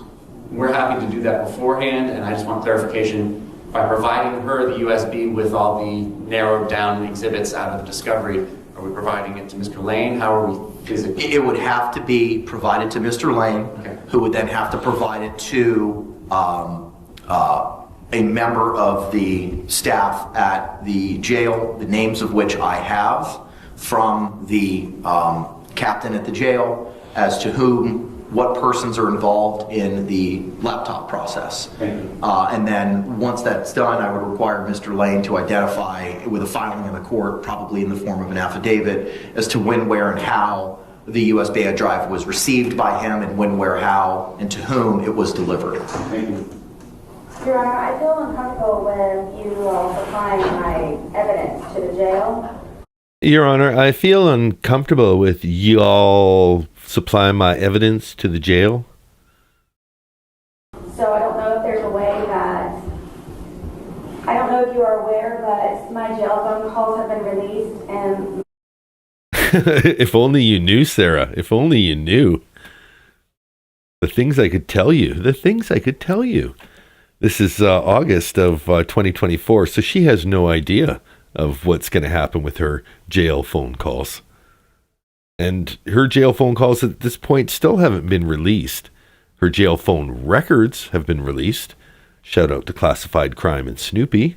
Tanika's 2 cents has brought us a wealth of tablet messages. But I don't think we've heard unedited jail phone calls supplied by the Florida Department of Corrections. Not in the same way that we're getting the Wade Wilson or the Mackenzie Shirella calls that are from the Florida Department of Corrections. But I don't know if you're aware, Sarah, more of your jail phone calls are going to be released. Back a few seconds. Let that little relevation sit. Probably in the form of an affidavit as to when, where, and how the USB drive was received by him and when, where, how, and to whom it was delivered. Your Honor, I feel uncomfortable with you supplying my evidence to the jail. So I don't know if there's a way that, I don't know if you are aware, but my jail phone calls have been released, and there's a lot of things that have been released from the jail.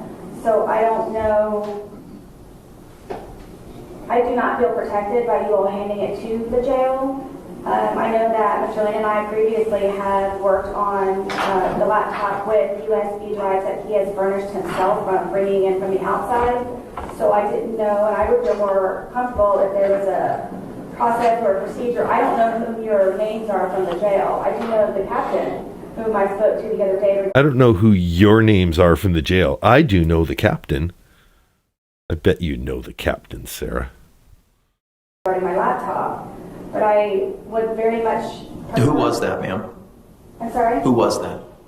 For which? The captain that you spoke to. Who was it? This is where she gets in trouble again, isn't it? I think she gets one of her DRs for this. The Judge Cranick's like, oh, who's the captain? Who's telling you this? And then I think she makes up something here, and it ends up coming back to bite her later.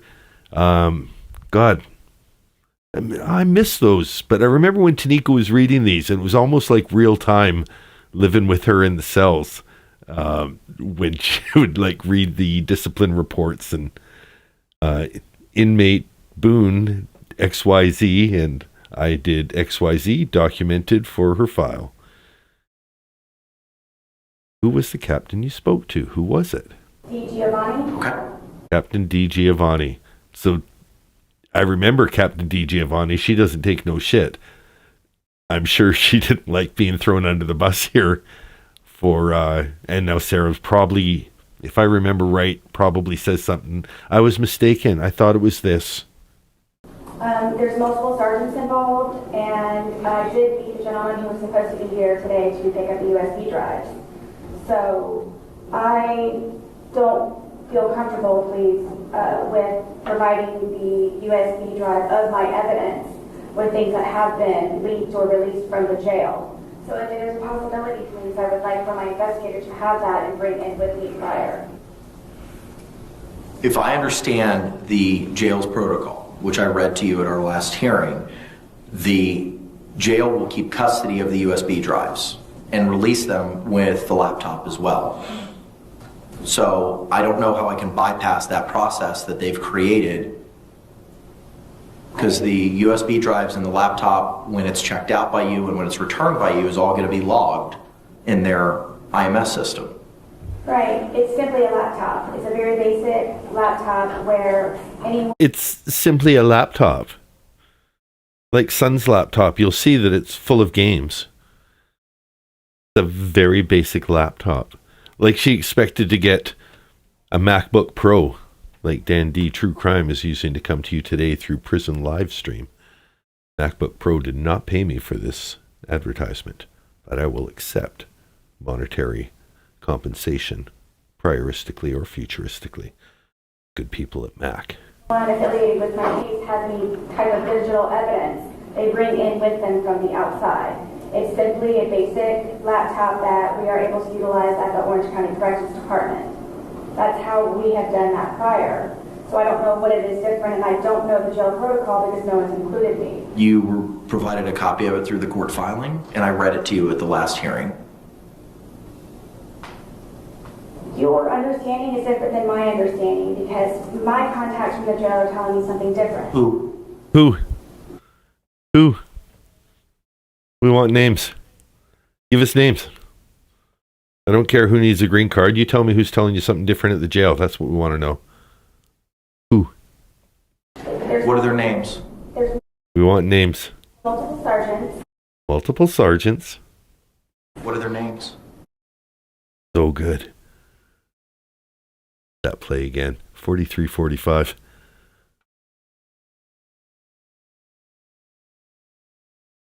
Love when Judge Cranick gets specific.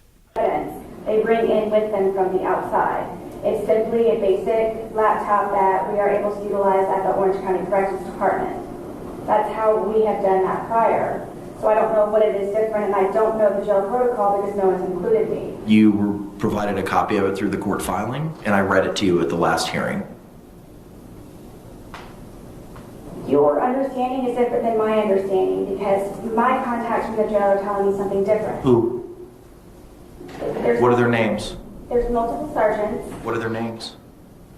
I'd rather not get involved with fear of harassment or anything from another. Ma'am, I'm deferring to what the Orange County Jail and the captain that you identified. I would rather not get them exposed to your harassment. Ooh. Ooh. Girl. Girl.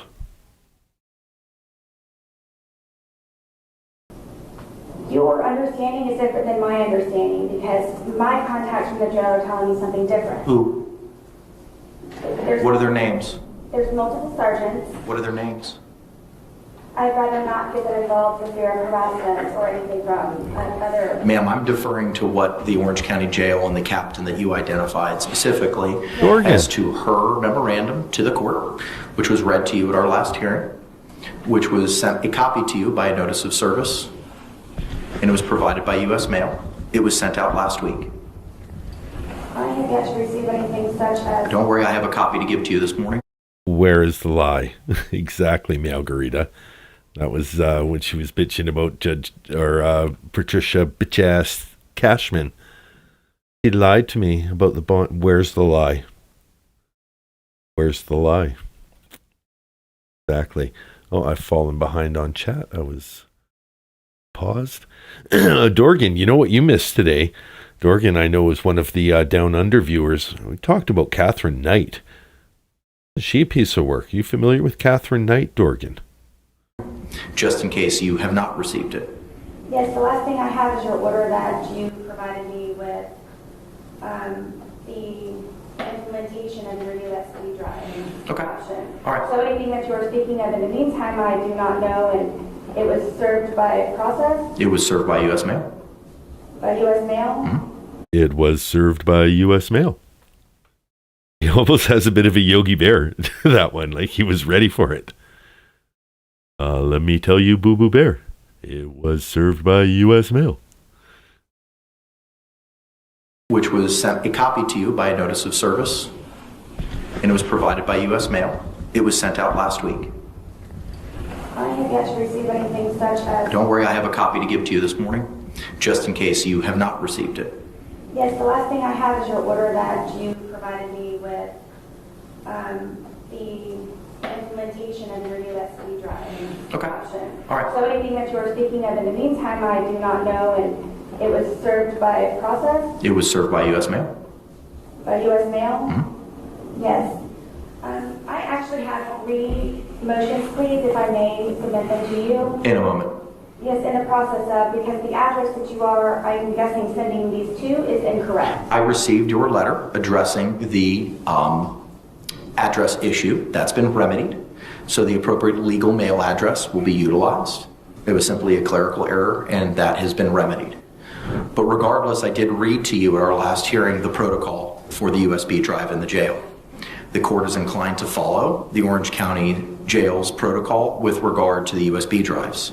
So the evidence, digital evidence that the state seeks to admit at trial will be put on a USB drive, delivered to Mr. Lane. That will be delivered to a representative from the Orange County Jail. Thank you, Margarita. Margarita points out, and I'm glad to have picked it up with you guys, but this is the first time I've caught her accusing him of harassment. So her, Sarah Boone, accusing the judge of harassment. This is very early in the pretrial, and that's a rather bold thing to say about the judge that's hearing your case.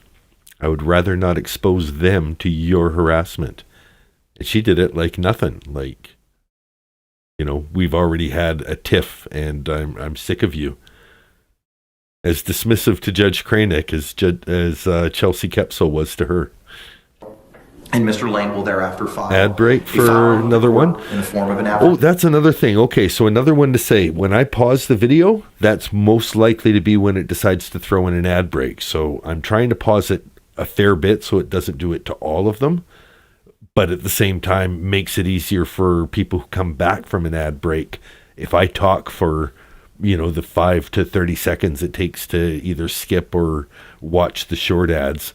When you come back, if you see the same screen you left to, you haven't missed any footage, just commentary, and then you can do the skip back to hear what I had to say if you so desire. David identifying when he received it from the state and who he gave it to, when he gave it to, and what representative of the jail he gave.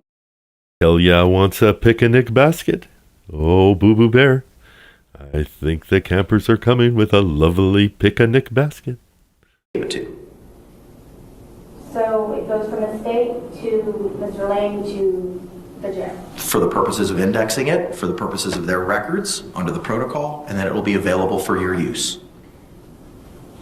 So if I want to see all of my evidence digitally, I need to contact someone at the jail? No, ma'am. No, ma'am. And this is an interesting time to bring this up. Pretend Judge asks, how do ad breaks even work? Do the people have to fast forward to catch up to us? And no, so from my understanding, and this is my first stream with ads, so I won't be talking about it nearly so much in the future, but thank you to everyone who helped get me to monetization.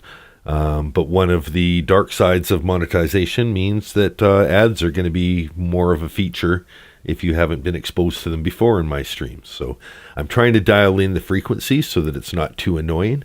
And at the same time, I can't turn them off completely. That would just be, not lucrative. So I'm toying between low and medium. There's also a setting which is every 12 minutes, hard and fast. If you're on premium, you're not going to get them and nothing happens. Because I'm live streaming through my software, I don't have any control over the ads right now. But when I do a scheduled stream and do it through the YouTube live streaming encoding software, there's a pause button. So if I'm talking about something really important, I can navigate and pause the ad and make it not happen. I don't think I want to pay that much attention to it. So I'll probably just go down to low or to every 12 minutes. If you're watching this on replay, there might be you'll be able to tell. If you're watching this on replay, mention it in the comments. This is also one of the first streams where we're talking about it, but I may have changed it to low by the time you're watching it. So if you're getting it every 12 minutes or less, that's good to know too. But I figure if I'm doing it every 12 minutes or less, then it's like half of what TV is, so it's still better. But premium is great. Ever since I got premium for myself, mostly so that I could show these videos without double showing ads, like the ads my software would show on top of the ads that you guys might be getting from watching me showing ads. So I was able to get the family plan and give my mom YouTube premium. And our algorithms are hilarious how different they are. If you watch the straight line lady earlier in my Fun Women of Crime, straight line, straight line. Went in for the bite. Anyway, I get a lot of messy middle-aged women that debate the finer points of law and custody with police officers. My mom gets a large amount of mother and son crime. It's like this, I don't know, I'll get down there and it's like a mom and son who were smuggling drugs and got pulled over. Or another time it's a mom who is the one who's getting the news that the son did something bad. And no, not Johnny. But I'm like, aw, mom. Love your mom and son crime. Meanwhile, I'm just watching messy women. I could fix her. The evidence that were in the two bankers box that Mr. Lane digitized for you is going to be provided to the jail. That's going to be provided with the laptop to you. And that's available to you from 8 a.m. to 4 p.m. every day in the protocol that I read to you at our last hearing. Yes, and I will speak to the captain just to be aware that everyone that it is in the process. Doc Puppet's so good. With any of this, and I do not feel protected either by the courts or the jail system. So for right now, I don't feel protected by the courts or the jail system. So for right now, I would like different treatment than every other person in custody of courts in the jail system. I don't know if it can be postponed or if it's something that I need to write another letter to. Everything. While we're speaking of ads, one of my favorite, I put on videos for dogs, and they'll have ad breaks, and I'm thinking, who does the advertiser think this is getting through? I'm putting this on for the dog to watch while I go, so it might be birds eating from a feeder that's just, ambient background noise for 10 hours. Good for the creator, he's getting his ad views, but, what do you think the dog's going to I want, Purina, give me Purina 1. I saw the commercial. Even if the dog's saying that, I don't know what the hell it's saying. You're going to get the same thing that I get you every time. It takes longer in jail, so by me trying to get a hold of the captain nonetheless, it's going to be a feat in itself. So I want you to know, if anything, that I am in the process of trying to reach out to the captain. I don't know if she'll be here today or if it'll be the contact person. So in the process, I am working on speaking to the captain because I do not feel, like I said, that I am protected in any way, shape, or form by the Orange County Corrections Department. Not protected in any way, shape, or form. Completely useless extra language, which is just like, she's just adding it in as a, I've heard these words together in a sentence before, and they sound good. Like a stipulate, no, not a stipulator, like an accentuator, any way, shape, or form. Add that on anywhere. Hey, Lola, do you want to say hi to the people? They're wondering why you're being shy off camera. Withholding my evidence. You want to come on? In any way, shape, or form. Okay. The court's going to follow the procedure as I outlined at the last hearing. Come here. So here's what we will do. Nope. We will, on Thursday, September the 3rd at 9 a.m., we'll have a hearing to review the physical evidence. At that time, the state will provide its exhibit list, which will be filed with the court at that time, and a copy will be given to Ms. Boone of the physical and the digital evidence they are seeking to admit. After we have the in-court examination of the physical evidence, that afternoon, there will be a meeting at the Orange County Jail between the state, its investigator, Mr. Lane, Ms. Boone, to review the digital evidence and provide a USB drive with that information. And can caveat in that order be unless it hasn't already been done? In case we do it ahead of September? Sure, if you want to do it before, the deadline to do it will be to September 3. But the in-court physical examination will be at September 3. So if you all want to meet in advance of that, I won't prohibit that. Just file something in the court file identifying a notice or some document so that it identifies when that meeting took place, when the evidence viewing took place. Understood. Okay, thank you very much. Ma'am, after we've had this hearing on September 3, and that being the deadline for the digital evidence and the viewing of the physical evidence, the court would then like to set a deadline for when you would provide your objections to the state's exhibits. Mindful that this will take place on September 3 and that we have pretrial set for September 26th, and if we need to have a hearing with regard to those objections, my thoughts would be to give you 2 weeks until the 17th to lodge your objections. And those would need to be provided in writing by the 17th. So that if there are objections and if we need to have a hearing on them, that hearing can be held when we have our pretrial on the 26th. That would give the state ample opportunity to prepare for any of the objections that you have. Forgive me, and thank you for your patience, everyone. So on September 3rd, I will be viewing the digital and physical evidence here in the courtroom. Correct. And then later that afternoon, And that we have pretrial set for September 26th. And if we need to have a hearing with regard to those objections, my thoughts would be to give you 2 weeks until the 17th to lodge your objections. And those would need to be provided in writing by the 17th. So that if there are objections and if we need to have a hearing on them, that hearing can be held when we have our pretrial on the 26th. That would give the state ample opportunity to prepare for any of the objections that you have. forgive me, and everyone. So on September 3rd, Forgive me and thank you for your patience, everyone. So, I will be viewing the digital and physical evidence here in the courtroom. Correct. And then later that afternoon, I would be meeting with the state and my investigator. Past Perfect Pam, if you're new to the channel, that was Lola, my Cairn Terrier, actually my mom's Cairn Terrier. If you ever are in the chat and you see Mom of Lola, you'll know that Mom of Lola is in the chat, as well as Lola, who likes to just sit behind me as I podcast. I don't know if it's the soothing sound of my voice or the screeching shrill of Sarah's voice that maybe gets into that dog whistle territory. Whatever it is, it brings her up here while I podcast, and sometimes she deigns to give the viewers a little bit of time while I give her a scratch into the chin. So, it's a mutually beneficial relationship. They don't meet with you prior to that date.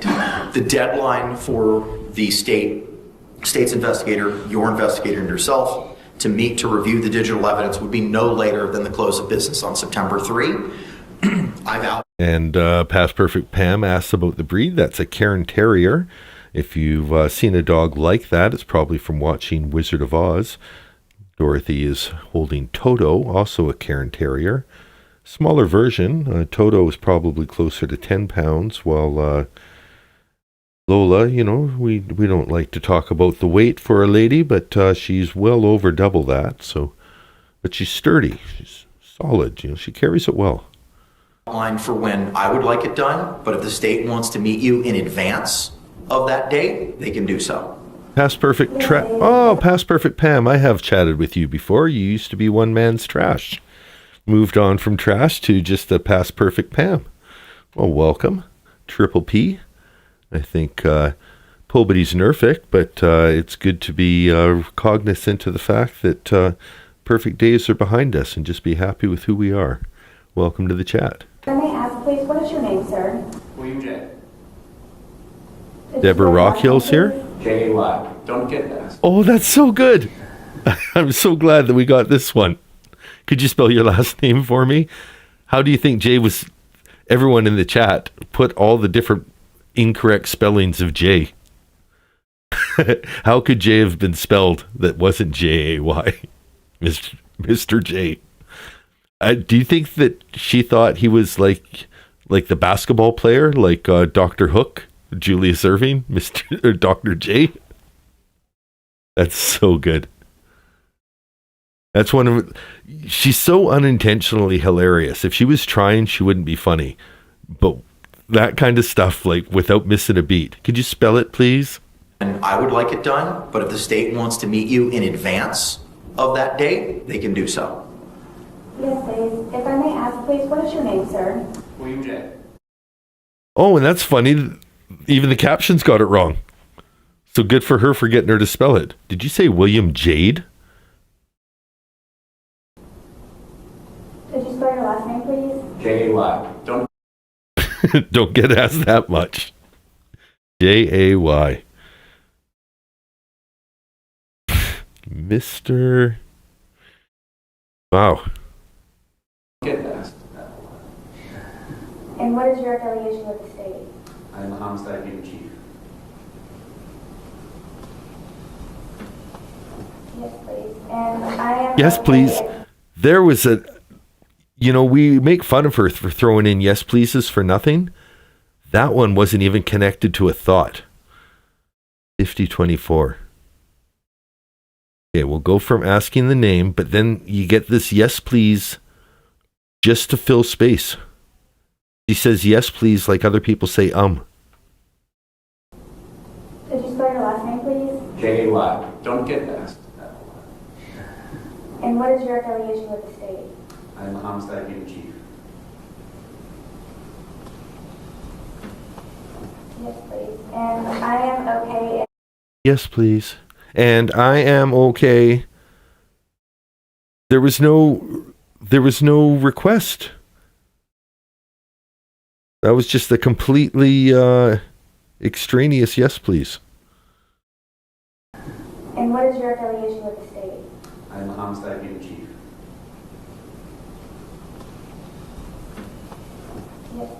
And I am okay if you would like to meet prior, so less time is consumed on the day of our meeting, supposedly on the 3rd. So I assume you have availability. Should I meet with Mr. Lane? I assume you have availability. Oh, Mr. J. Look at the look Sarah's giving. Yeah, I'm available. Don't call it 9. I have a lot of things to do at 9, but aside from that, my day's wide open. Discuss his availability so we can get out there this month? Yes. Then you can do that. And like I said, Mr. J, if you could file that notice, just identifying when, that would be most appreciative. So, ma'am, understanding where we are with the viewing, what is September 17th for the deadline for your objection? Past Perfect Pam, once one man's trash, now a member of Dan D True Crimes only level. Welcome to the crew, Past Perfect Pam. I appreciate you being a member of the community. Woo! Acceptable to you? Yes, and if I may please raise... Thank you to all the members. That I have a notice in regards to going in the process of working on it for the laptop. I do not have my... Digital evidence would be no later than the close of business on September 3. I've outlined for when I would like it done, but if the state wants to meet you in advance of that date, they can do so. Yes, please. If I may ask... Yes, please. What's your name, sir? William J. Could you spell your last name, please? J-A-Y. Don't get fast. And what is your affiliation with the state? I'm the homicide unit chief.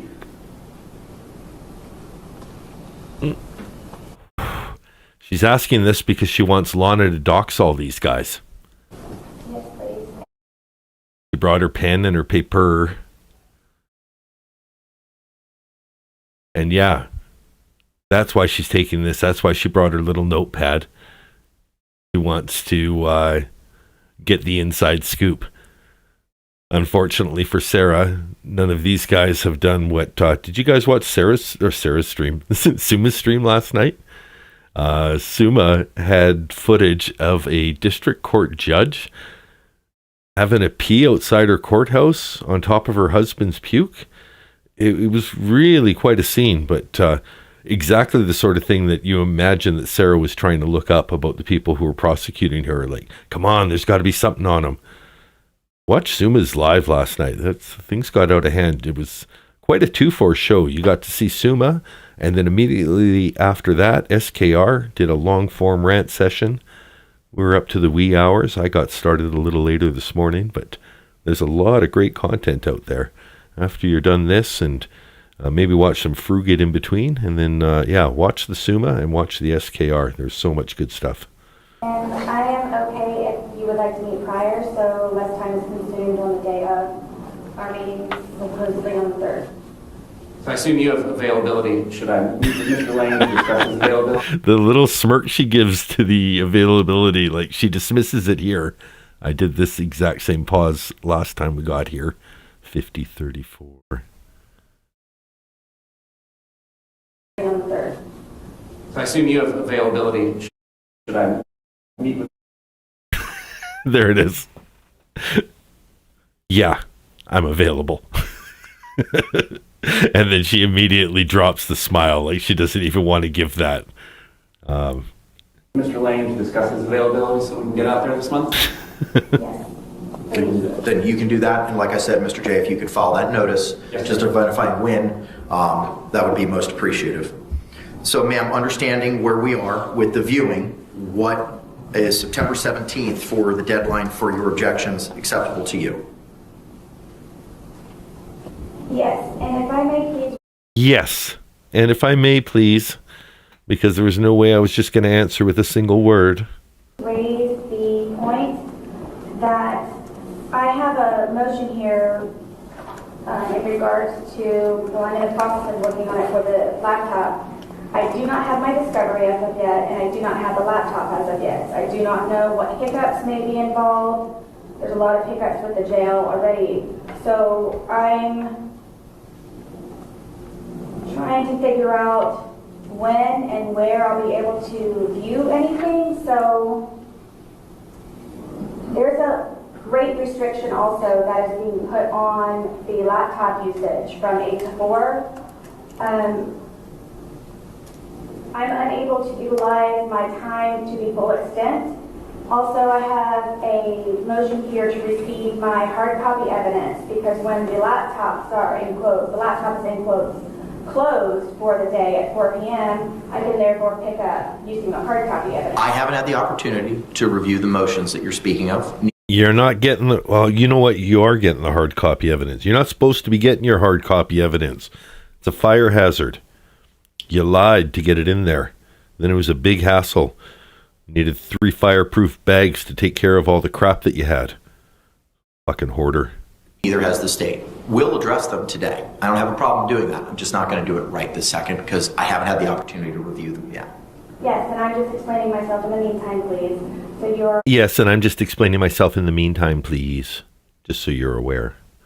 aware of what I have already thought of, and I'm trying to ease the pain of everyone with me trying to figure out how to do everything and when and do it appropriately. But I just wanted you to know that by bringing that topic up, I have that to also be looked over. Okay. Please.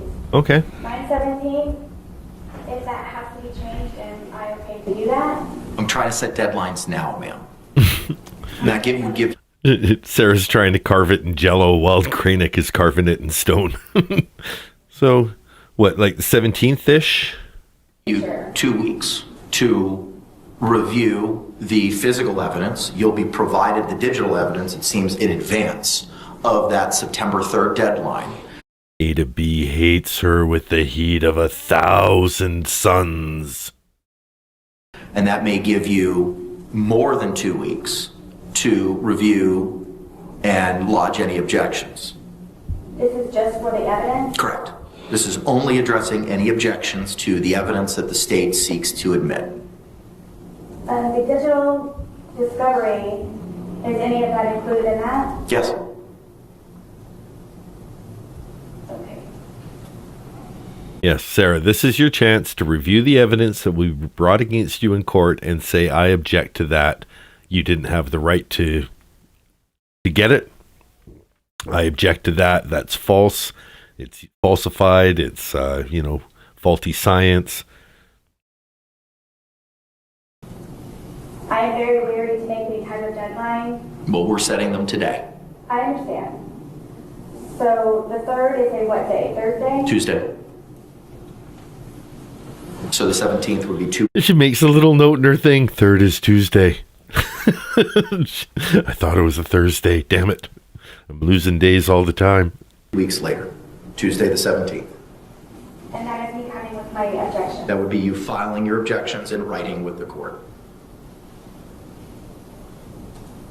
And to the extent we would need to have a hearing on those objections, we would have them. Just for the record, we're about halfway through this video. I'm probably going to watch the 20-minute video that's on after this as well. So we've got at least an hour and a half, probably about 2 hours left in the morning stream.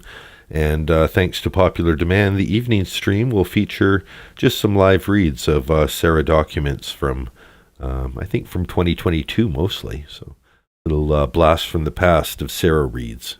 When the pretrial or trial case management conference is set at 9 a.m. the following Thursday, the 26th of September. I'm sorry, what is on the 26th? That's when we're having our pretrial or trial case management to address any last minute issues regarding trial. Past Perfect Pam asks a great question. Does anyone, seriously anyone, believe that she even opened those boxes or fireproof bags?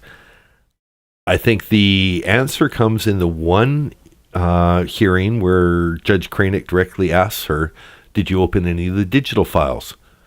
Not more than one, which is the liar's way of telling the truth of she did 0, because not more than one also includes 0.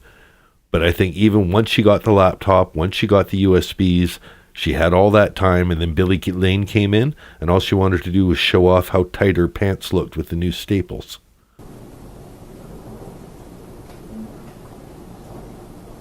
Forgive me. So Forgive me. August 5th.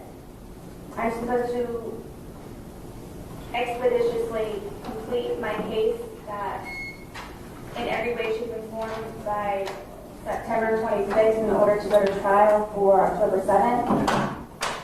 The dates are what the dates are. September 26th is the trial case management date, and October 7th is the trial date. The dates are what the dates are. It's not the last time he says that. So by me not even seeing my discovery yet 2 days, and only being restricted to a laptop from 8 to 4 and not having my hard copy evidence. You have 62 days to prepare for trial, not including today. And you're going to get your discovery today.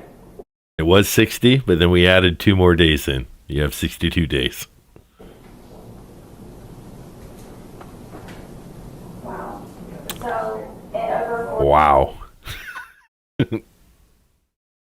Wow. That's one of the most replayed moments of this video. Interesting. Wow.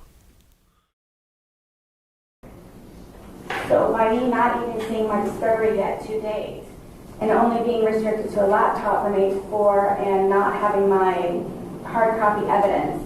You have 62 days to prepare for trial, not including today. And you're going to get your discovery today.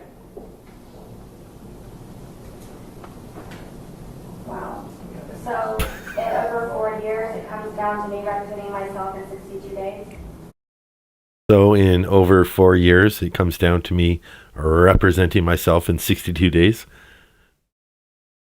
Well, you could have used those 4 years to prepare. Could have used them to choose one lawyer that you trusted and decided to work with. You could have used the 4 years to negotiate a good plea and just good faith negotiate one and say, hey, I don't want to waste the court's time. I don't want to hurt the Torres family any further. Let's negotiate a plea for me that gives me a chance to rehabilitate myself and, you know, not be the horrible monster I am standing before you today. But she did none of those things. I'm not going to answer that question. Good on you. What now we're addressing, ma'am, is September 17th. Restricted to a laptop from 8 to 4 and not having my hard copy evidence. You have 62 days to prepare for trial, not including today. And you're going to get your discovery today. Wow. So in over 4 years, it comes down to me representing myself in 62 days. I'm not going to answer that question. Sarah complained that all of her lawyers were subpar, but she didn't realize she was playing golf and trying to get the lowest score. Those subpar lawyers were actually getting her way better than she would have gotten on her own, which was double bogey and life without parole. Thank you for the comment, Margarita. What now we're addressing, ma'am, is September 17th. Right. The deadline, which is 2 weeks after having the physical view of any of the physical evidence. It sounds like Mr. J is going to try to meet with you pretty promptly regarding the digital evidence. So you'll have plenty of time to review that in 2 weeks at a minimum, or 2 weeks at most rather, to lodge any objections to the physical evidence. I understand. I just don't understand how to file objections. I understand. I just don't understand. Excuse me. You can't say shit like that while I'm smoking, Sarah. Jesus. I cannot answer that for you. That would be me providing you legal advice, which I'm prohibited from doing. All I can tell you is that if you have objections to The WoW is worth saving. Disney Mom says, is there any way you could do one of those sound buttons that has her wow? That's comedy gold. Yeah, you know what? Let me timestamp it and put it in my book. Because obviously I don't have a soundboard. I have bells and whistles and air horns. But what I do have is I could make a sound file and add the wow as, well, yeah. Well, it won't quite be a soundboard, but I'll use it in my videos. It's pretty sweet. any of the exhibits that the state may seek to move into evidence, you will have to lodge those objections by the close of business on September 17th. And those objections will have to be in writing. If we have to have a hearing on those objections, that hearing will be held on September 26th. Okay. And if I may ask, are these being delegated or I'm being incorporated in this in order for me to be able to say yay or nay? I don't know what that means. What do you mean delegated? Are you delegating to me as you delegate? Are you delegating to me? Because I delegate. I don't know who you think you are, Mr. Kranick, but I'm the one who delegates jobs out. Are you delegating to me? Are you delegating to me? Delegated everything else in regards to taking my counsel and all of your orders.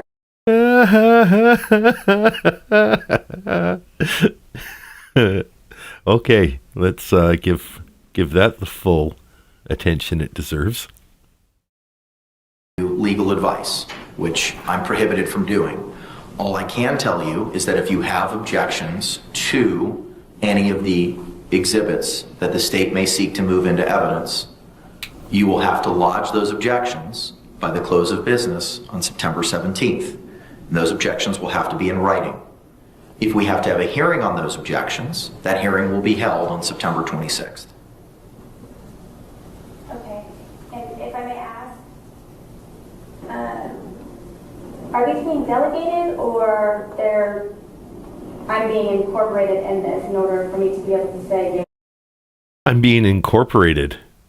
Yeah, you're being incorporated. File your limited liability and the Sarah Boone Inc.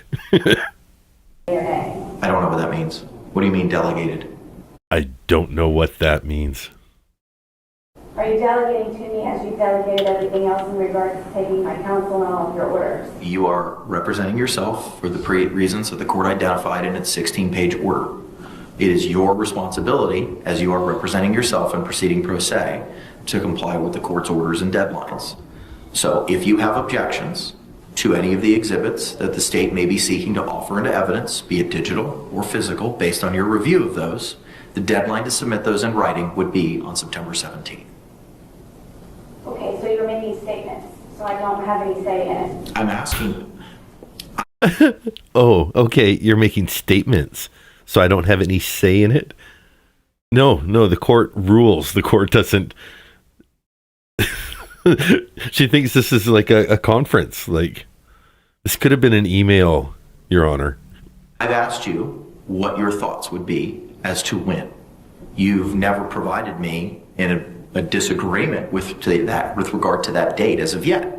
You've asked questions about your motions that I haven't seen yet, your desire to have hard copies, which we addressed at the last hearing, but I'll be glad to address it again today. You have yet to tell me that date's unacceptable for you, and if so, why? I wouldn't necessarily say unacceptable. I'm just uncomfortable with agreeing to a date when I am pro se and have never been pro se before and do not know what I'm doing. So I just want to make sure that I do it correctly and have an understanding also, if you are proposing that I go to trial within 62 days, that I know what I'm going into and what I may expect. So I just, want to make sure that 62 days is long enough for me to learn how to become my own best advocate. So I just want to make sure that that's exactly the right amount of time for me to learn how to become a lawyer, if that makes sense. I didn't know if this would just be easier on everyone else if they just delegated the dates and gave me a printed copy with your order and whatever information you have. I don't know. I don't know either if you all are just proposing that because I'm incarcerated, just the dates are what you tell me. I don't know what I'm doing. So what sometimes I feel bad that I can get into her head this well, but I know what she's trying to argue here. I know what her legitimate argument is. She's trying to say, I don't know if I have the right to object to this. I don't like it. I don't know if that's acceptable. But if I was a lawyer, I would know how to object here if I'm allowed to object. And I'm trying to tell you that I don't know what I'm doing. But if I did know, I would be doing something here. So I want it on the record that I don't know what I'm doing. just in case there's anything I could be doing at this point that would, kick the can down the road a little longer. That's what I think is going on in her head. That's what she's trying to communicate. But all she keeps saying is, I don't know what I'm doing, which, is also true, but I don't think is nearly as informative. We'll go back 1 minute. Copies, which we addressed at the last hearing, but I'll be glad to address it again today. You have yet to tell me that that date's unacceptable for you, and if so, why? I wouldn't necessarily say unacceptable. I'm just uncomfortable with agreeing to a date when I am pro se and have never been pro se before and do not know what I'm doing. So I just want to make sure that I do it correctly. Exactly. So she would like, 12 hours to ask Lana, what could I do? Can I object here? But she's not getting that opportunity. It's being told to her. And have an understanding also, if you are proposing that I go to trial within 62 days, that I know what I'm going into and what I may expect. So I didn't know if this would just be easier on everyone else if they just delegated the dates and gave me a printed copy with your order and whatever information you have. I don't know. I don't know either if you all are just proposing that because I'm incarcerated, just the dates are what you tell me. I don't know what I'm doing. That's the part. I don't know if this is a trick. It feels like this is a trick. Are you guys just doing this because I'm incarcerated and I don't know better than to object? I don't know. I do not know what I'm doing. So I'm trying to learn as I go, which is why I'm grateful for everyone's patience. Grateful Sarah. Oh, that's a picture, eh? One of the first adjectives I think of when I think of Sarah. At the same time, though, for me to accept this date and then not be able to meet it, what happens when that happens, if it should happen? I can't answer that question. Again, that would be me providing you legal advice as to what to do if something happens. I simply cannot answer that question. I'm not allowed to. Okay. Well, I'm with the court, so whatever it is that you all are trying to do in order to expedite this even more than Whatever it is that you all are trying to do what it's being expedited. to expedite this even more than what it's being expedited. So in plain English, for what you're doing to speed this up even more than it's being speeded up. You guys are going faster when it's already going faster. Faster is faster. It's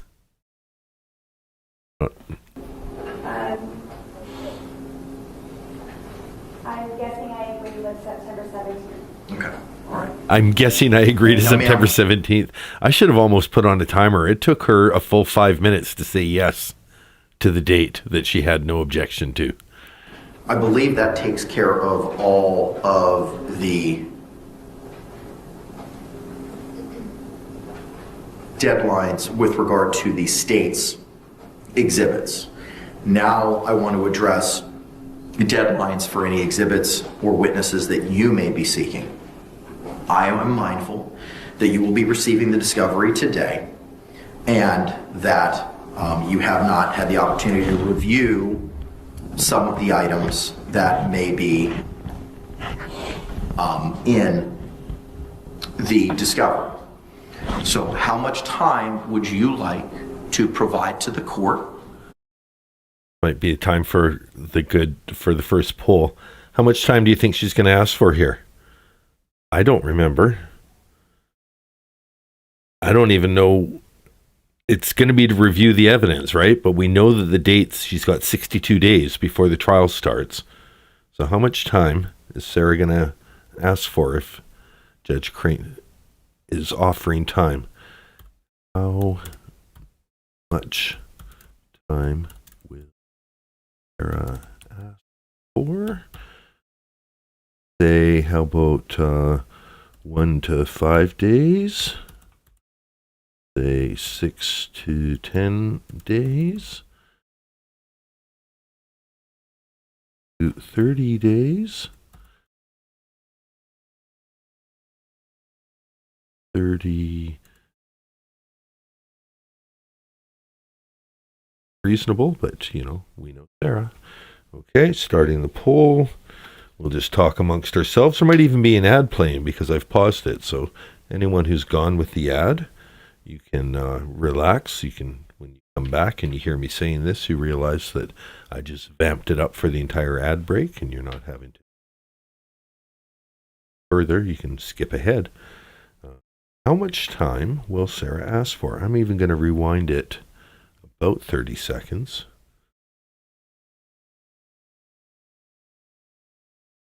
This is about her discovery. How much time does she need to review it? Deadlines with regard to the state's exhibits.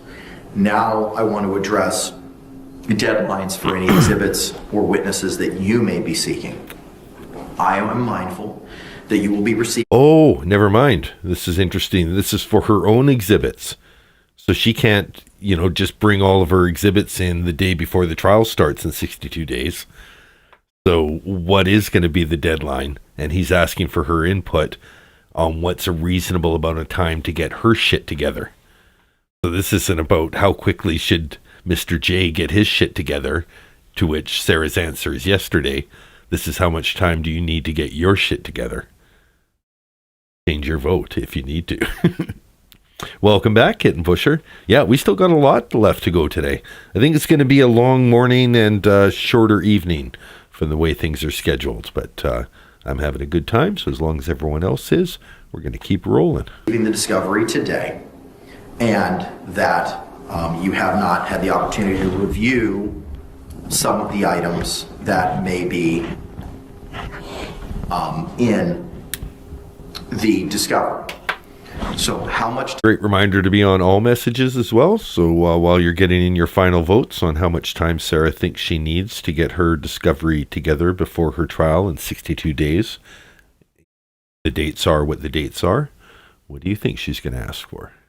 Time would you like to provide to the court the list of exhibits that you may be seeking to enter? Oh. And the list of witnesses that you may be seeking to have testify in a defense should you choose to put one on. Oh, never mind. I can't do a poll. You understand that I do not have access to a normal phone. I don't have access to a normal phone at normal hours.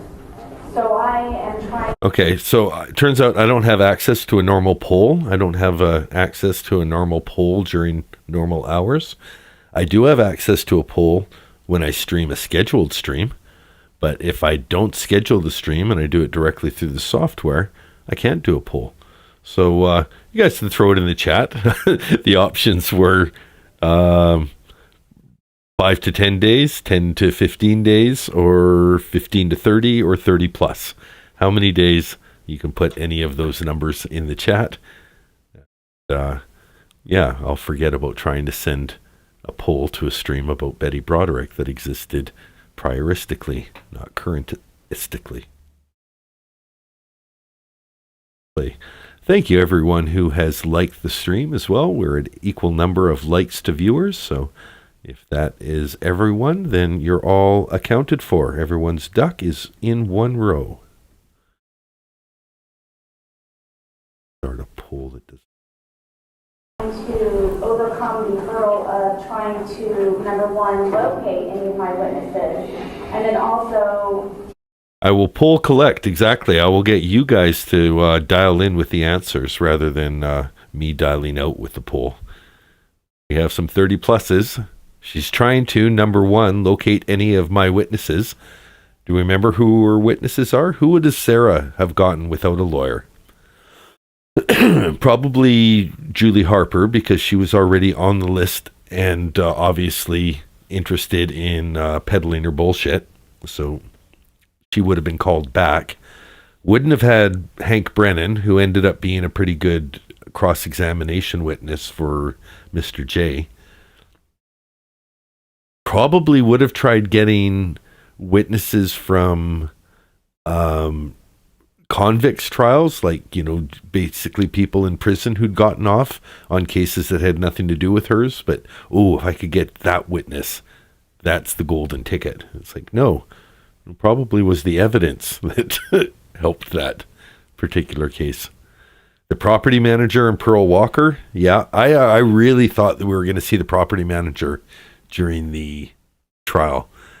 But the property manager's interview was pretty bad on tape, where she's pretty hands-on. I told her, you touch me one more time, I'm going to book you for assault. It doesn't look good for you. Yeah, who else would she? Ask anyone, except for Kim and Eli. Oh, Eli and Kim. And yeah, the other great thing in Suma's video, we were watching body cam. They're interviewing the neighbors the day after it happened, and they're talking about the big sound down the stairs. Can you believe in the trial? She's trying to act like James Owens was bringing up. Maybe they got the date wrong. Maybe that was the day before when George had hauled her ass down the stairs, grabbed her by the hair and pulled her down the stairs. Like the kids, like the people who shared a wall with her, are going to get the day wrong the day after a murder. Like, so last night we heard a big bang. Do you think that was 2 nights ago? Oh yeah, maybe 2 nights ago. No, that's like one of the stupidest reasonable doubt kind of questions that Owens asked. Anyway, let's see how much time she's still... I'm giving her a lot of time to try and get to her answer. Looks like 30 plus is what the chat thinks. Try to communicate with them on a payphone only telephone call that I do not have regular access to, and that limited to only 15 minutes that I have to share with 62 other inmates. Ooh, George's probation officer. Thank you, Kelly. Yeah, that would have been a fine witness for... You don't understand. We talked for 42 minutes about how good I was for George. I was really helping him. Really, really. You might have called that monster from Philadelphia, George's ex-wife, as a character witness. That is a hurdle, please, that I need for you to please take into consideration in order for me to be able to try to... Past Perfect Pam does bring up a good point. Let's all just bow our heads in remembrance. If you're not aware, Sarah's grandparents are both deceased, so pour out a little liquor for her deceased grandparents. It's such a young age. Determine my witnesses, to determine any expert witnesses. May I ask, please, does the laptop have internet access?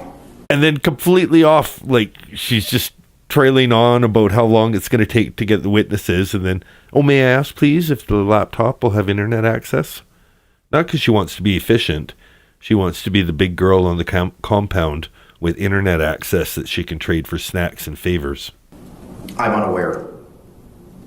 I'm unaware if it does. To view any documents? I'm unaware. I can't answer the question. You don't need internet access to view documents. That I don't have an answer to. I'm unaware if it has internet access. Whom is it that I need to speak to in order for this? Can I talk to your manager, please? Yeah, I was talking to Mr. Kranick, Michael. He doesn't seem to know how to do the internet, so I came to talk to you. We may be able to inquire of the jail representative who is appearing for the hearing this morning, and if not, the captain may be able to provide that information, but I do not know if it has internet access. May I ask your Same contact guys. from the jail? Give us one. May I ask your contact names for the jail? She wants to... Who's working for you, Judge? You tell me who your sources are. You made me tell names. Now you give me names. Second. Please, and also because of the court's error of sending my information that you're referencing to the incorrect address, could you please provide me a copy of that also? Because of the court's error in sending it to the incorrect address, I remember that being a big thing. She had a whole motion for change of address, and it could have easily just been a change of address notice, like didn't have to write a whole separate motion for it. But what is it that you're asked? Which, the protocol, ma'am? That was what was most recent. And this is in response to how much time do you need to get your witnesses? So she totally spiraled off of it and hasn't answered about the witnesses at this point now. Now she's making the judge answer her questions. Sent. I don't know. Whatever it is, the last thing that I received from you in the court was the hand delivery of the order regarding USB. I have a copy that Madam Clerk's already printed out of the protocol. We will have the deputy hand deliver that to you right after. What I did. I sent it to Anita. That's why. She smirked again, like, this incompetent judge. It's the second thing he's misplaced. Give me a second. I'll have Madam Clerk print that out for you right now, ma'am. Thank you.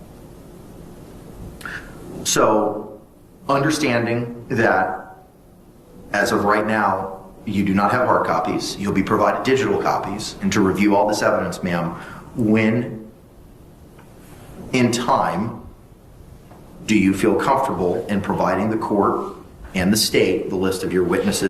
Have another moment of silence. Kitten Pusher's grandparents are deceased. They, all four of them, they were born in the 1880s to the 1890s. So have a moment of sadness for Kitten Pusher's grandparents. All four grandparents are dead. It's happening more and more. And your exhibits that you may be seeking to introduce. I'm going to go with to be determined. Past Perfect Pam, grandparents dead. I think this is an epidemic. You know, we all make fun of Sarah. We didn't realize there's an epidemic of dead grandparents on our hands. Somebody call Brian. Because I just explained also, please, that I do not have access to a regular phone. I need to locate anyone. I need to do research. I don't know if I have internet access to anyone. I don't have a phone book. There's no... Imagine getting a postcard from Sarah. Hey, happen to be in jail. Just wondering, you available on October 7th, 8th, or 9th? Do the 10th, but that's really stretching it. Toodaloo, Sarah. Love me. No way that I know how to do any of this without essentials. And Lakeisha Priol. She's 51 years old. All grandparents dead. You know, we may have uncovered some a nefarious plot that's happening here.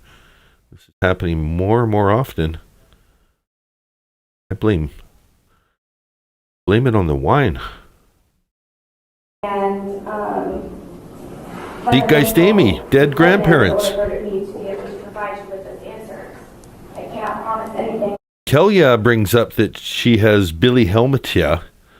I almost think now, this is maybe something for the Brits, but it looks like her hair really makes it look like a bell end to me.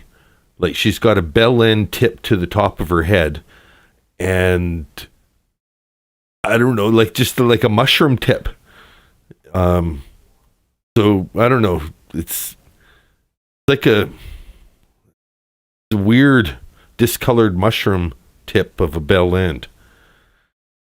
Because I do not know how I would be able to do any of that at this moment. Let's just see here. Let me go into drawing tool just to make it clear what I'm talking about.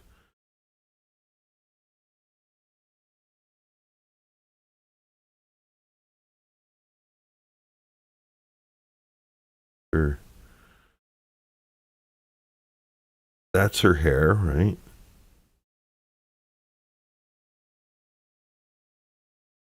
That and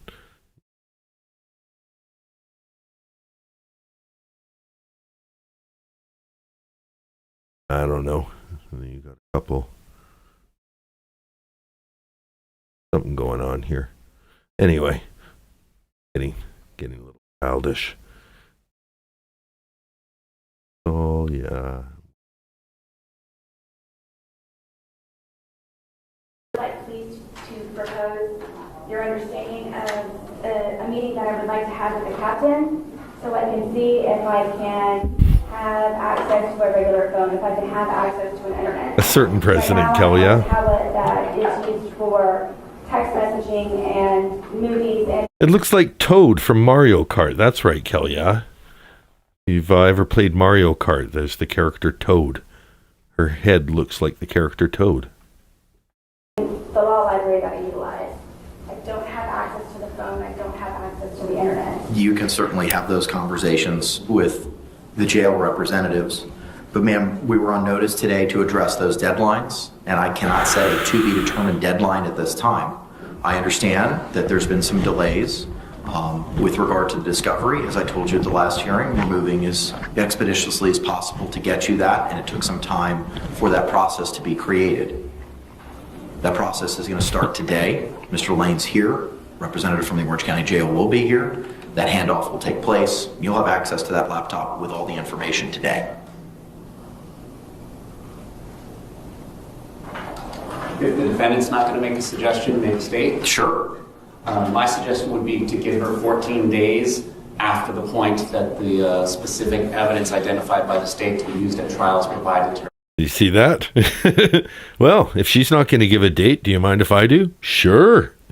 Love to hear some numbers. Thank you, Mr. Cacciatore. Or maybe it was Mr. J, whoever it was, just kind of swept in and was like, not going to give a number. I think 14 days is reasonable. Now, how do we think Sarah's going to feel about 14 days? So, for example, the physical evidence, which we plan on giving her the list of those physical items well in advance of September 3rd. That will just be the date that she can actually see them. But my suggestion for those physical evidence items would be September 17th, and then 14 or 15 days after whichever day we get the specific list of digital evidence items to her would be our suggestion. Okay. Ma'am, are you amenable to that? That would 14 days after you've had the opportunity to review the digital evidence and 14 days after you've reviewed the physical evidence to provide your exhibit lists. I don't feel comfortable with any of this. I don't feel comfortable. I don't have the same opportunities as the state or any attorneys prior. So I feel that you all are pressuring me and forcing me into these dates which I may not be able to meet or exceed.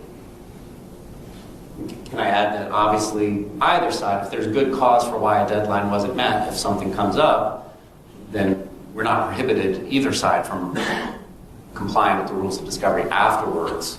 But there would just need to be a cause shown at that point. A cause. Do you understand that, ma'am?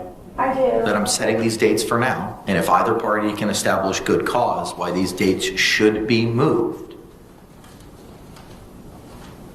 Yes, and that is why I'm trying to make everyone aware prior to all of this to understand my circumstances by being incarcerated and not having access to a phone, not having access to the internet, and not having access to any more other, like I said, basics, fundamental basics, which is why I'm making you all aware now, so you are aware that when the time comes, should it. I literally just dragged Toad into it. Now, if not, there are additional at that time. Ma'am, as of right now, the court is inclined to agree with the state's suggestion that 14 days after viewing the digital evidence, which will take place no later than September 3rd, sounds like it'll take place way in advance of that, you are to provide in writing your list of exhibits that you want to attempt to move into evidence. 14 days after viewing the physical evidence on September 3rd, you are to provide in writing the list of any exhibits that may be physical that you intend to enter into evidence. Those dates can be extended for good cause that may be shown. State, would you like the opportunity to review those exhibits similar to an evidence viewing that we're having with Ms. Boone reviewing the state's exhibits? Would you like a similar opportunity to review any of her exhibits? If the defense has any physical evidence to place in evidence, I can make those arrangements with Ms. Boone. Okay, all right. I will set a deadline for the review of September 26th. Thank you.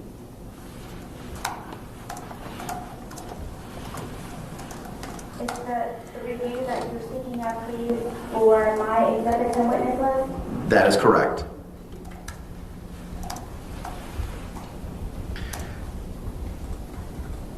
I would also propose a similar date of September 17th for any of the witness lists for the defense. And Mr. J, would you be in a position by the 1st of September to provide any witness lists for the state?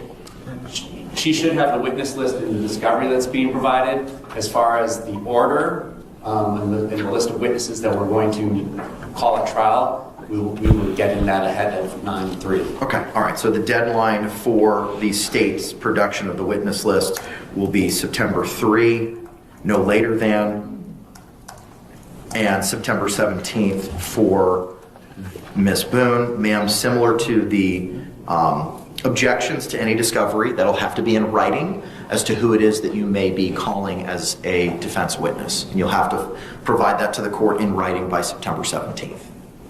Yes. And if I may ask, please, what you're typing, is that for an order or for today's proceedings? It is for an order, which you will be given a copy of. What you're typing? It may not be able to be hand-delivered to you, ma'am, because I'm going to have to move some stuff around based on my scratch notes here, but at a minimum, it would be mailed to the your proper address. Due to that clerical error, that will not be an issue. Wonderful, thank you. Okay, I think that addresses all the issues with regard to production and hearings on any objections. Anything else from the state that you believe we need to address from a scheduling concept? We're good with the scheduling concepts. Thank you, Judge. Thank you. Ma'am, do you have any questions with regard to the scheduling concepts or deadlines that we've addressed this morning? Other than what I have made known to the court, I do not. Other than what I've already said? Bruce, can you see if Mr. Sergeant Casey's here? He is here. Great point. All right, very good. Sir, could you come on up, please? Madam Clerk's going to go ahead and swear you in. Great point. Is the texting about me? Margarita says, and just like that, what you're typing, is that about me? This is pretty good too. I think this is where Sarah gets to ask about her criminal record and is told that she does have a criminal record for being arrested. And she tries to say, which was dropped? Right, yeah, and is part of your criminal record. You can stay to the podium, sir. No, just the podium, Sergeant.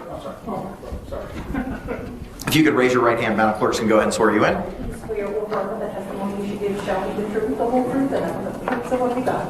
All right, sir, good morning. Could you state your name for the record? Sergeant Donald Casey. And what's your position at the Orange County Jail? Sergeant. And what are your duties and responsibilities, sir? I'm over transportation, downtown court holding, BRC courts, medical security, and the juvenile assessment center. Okay. Are you aware of the protocol that Captain DiGiovanni created with regard to Ms. Boone's use of the laptop? I am. Okay, all right. Have you had the opportunity to review that protocol? I have. Okay. Never mind, I'm incorrect about that part of the hearing, but this is going to be interesting too. Later, she does get to question a police officer who takes the stand to talk about the fact she has a criminal record. And she doesn't realize that it's just a record of being arrested, but it doesn't go away. If you were arrested, you were arrested. Blaine, can you come on up here, please, sir?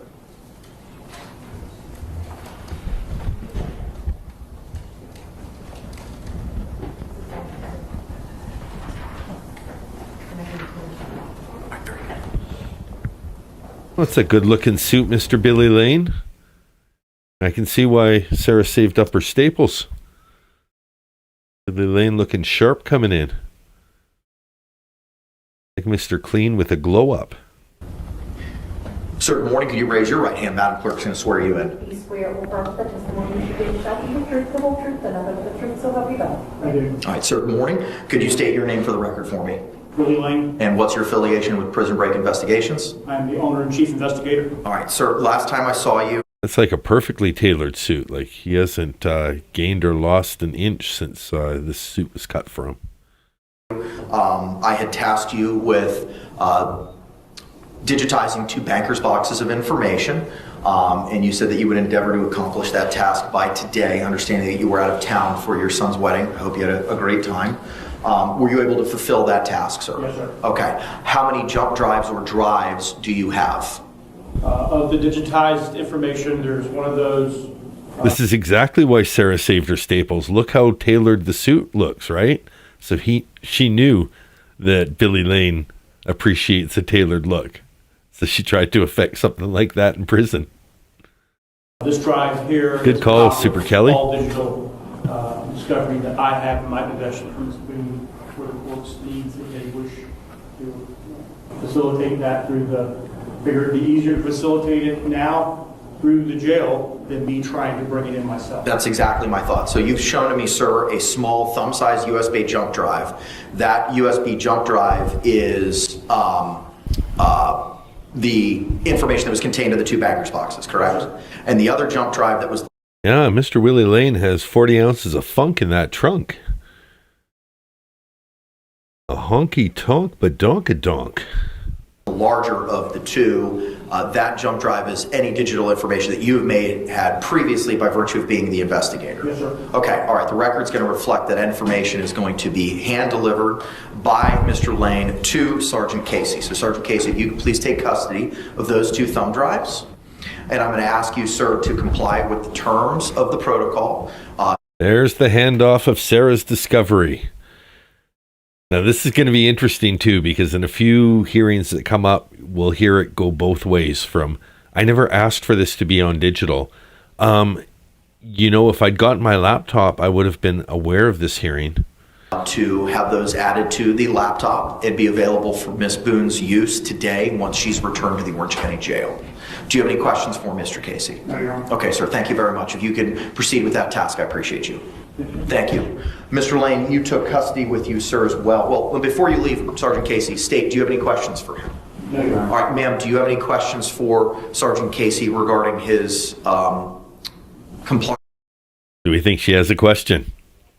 1 for yes, 2 for no. Do you think she has questions? We'll give it, it might be an ad break now, so we'll give it 15 seconds and I'll count it down. 15, 14, 13, 1 for yes, 2 for no. 12, 11, 10, 9, 1 for question, 2 for no question. 7, 6, 5, 4, 3, 2, 1 for question. I see a few ones popping up in the chat. Sarah, do you have any questions for Sergeant Casey regarding his compliance? Compliance with the protocol is provided to be by the captain of the jail. Mr. Casey, could you please make... For everyone who answered 1, straight A students, you guys all earned 100% on that pop quiz. Email to Captain Giovanni that if she has time at some point as soon as possible. Even better, it's not a question. Sarah's delegating. Go, Sarah. If you don't mind, please, could you take a note to Captain D. Giovanni and let her know how my rights are being trampled on? Casey, state, do you have any questions for him? No, Your Honor. All right, ma'am, do you have any questions for Sergeant Casey regarding his compliance with the protocol is provided to be by the captain of the jail? Mr. Casey, could you please make note to Captain Giovanni that if she has time at some point as soon as possible to please sit down with me for about a half an hour to go over quite a few things that I need to have resolved? I need a half hour of her time ASAP to go over quite a few things that I need resolved.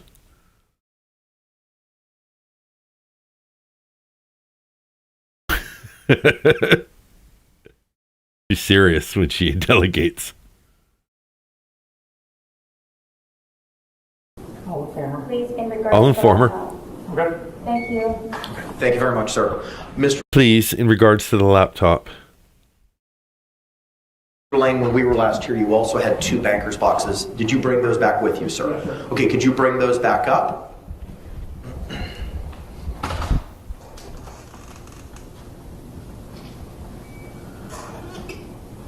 Now the banker's boxes are this is the lie where she said that she was allowed to have the 2 banker's boxes. Somehow she gets these into the I prison. do see it looks like the original exhibit tags are still on the top of those.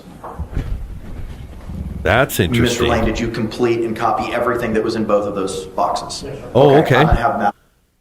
So that's the equivalent. And somehow Sarah gets both. We can see that's a lot. We know what the prison looks like. There's not or the jail. She's in the big bay. Not a lot of personal space.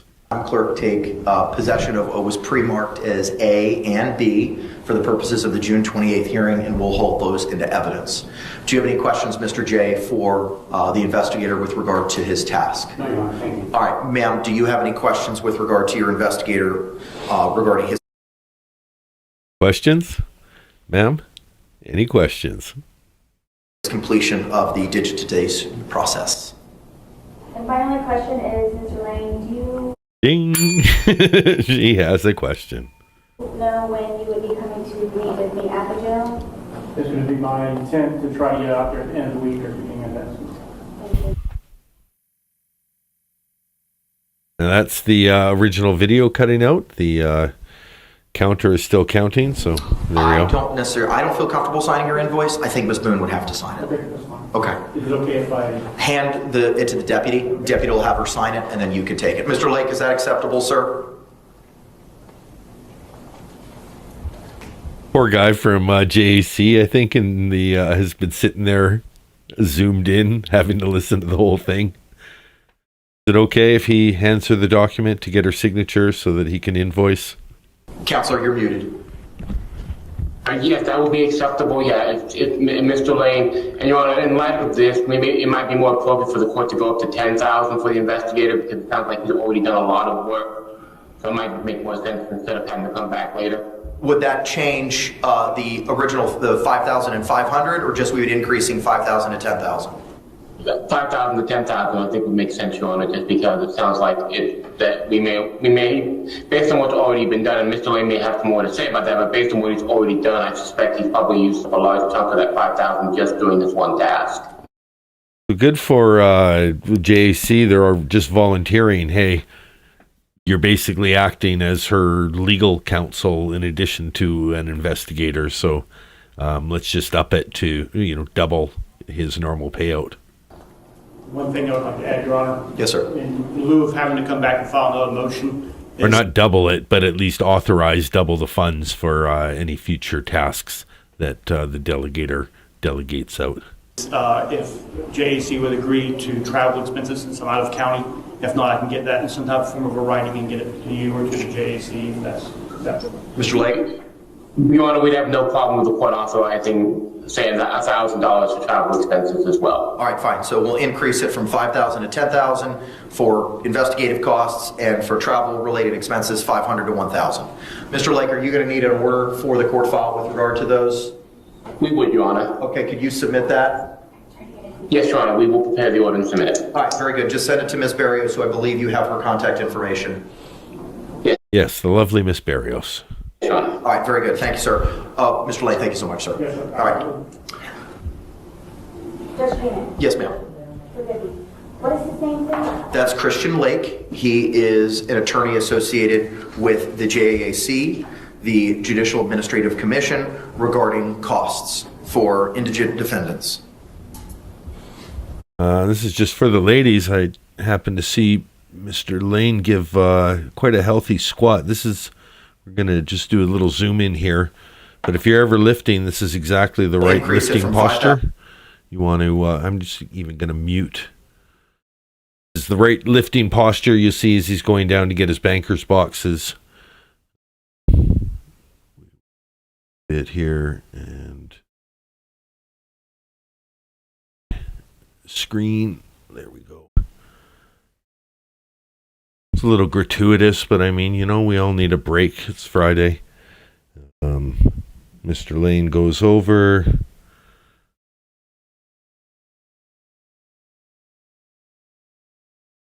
But yeah, lift with your legs, not your back. And there you are.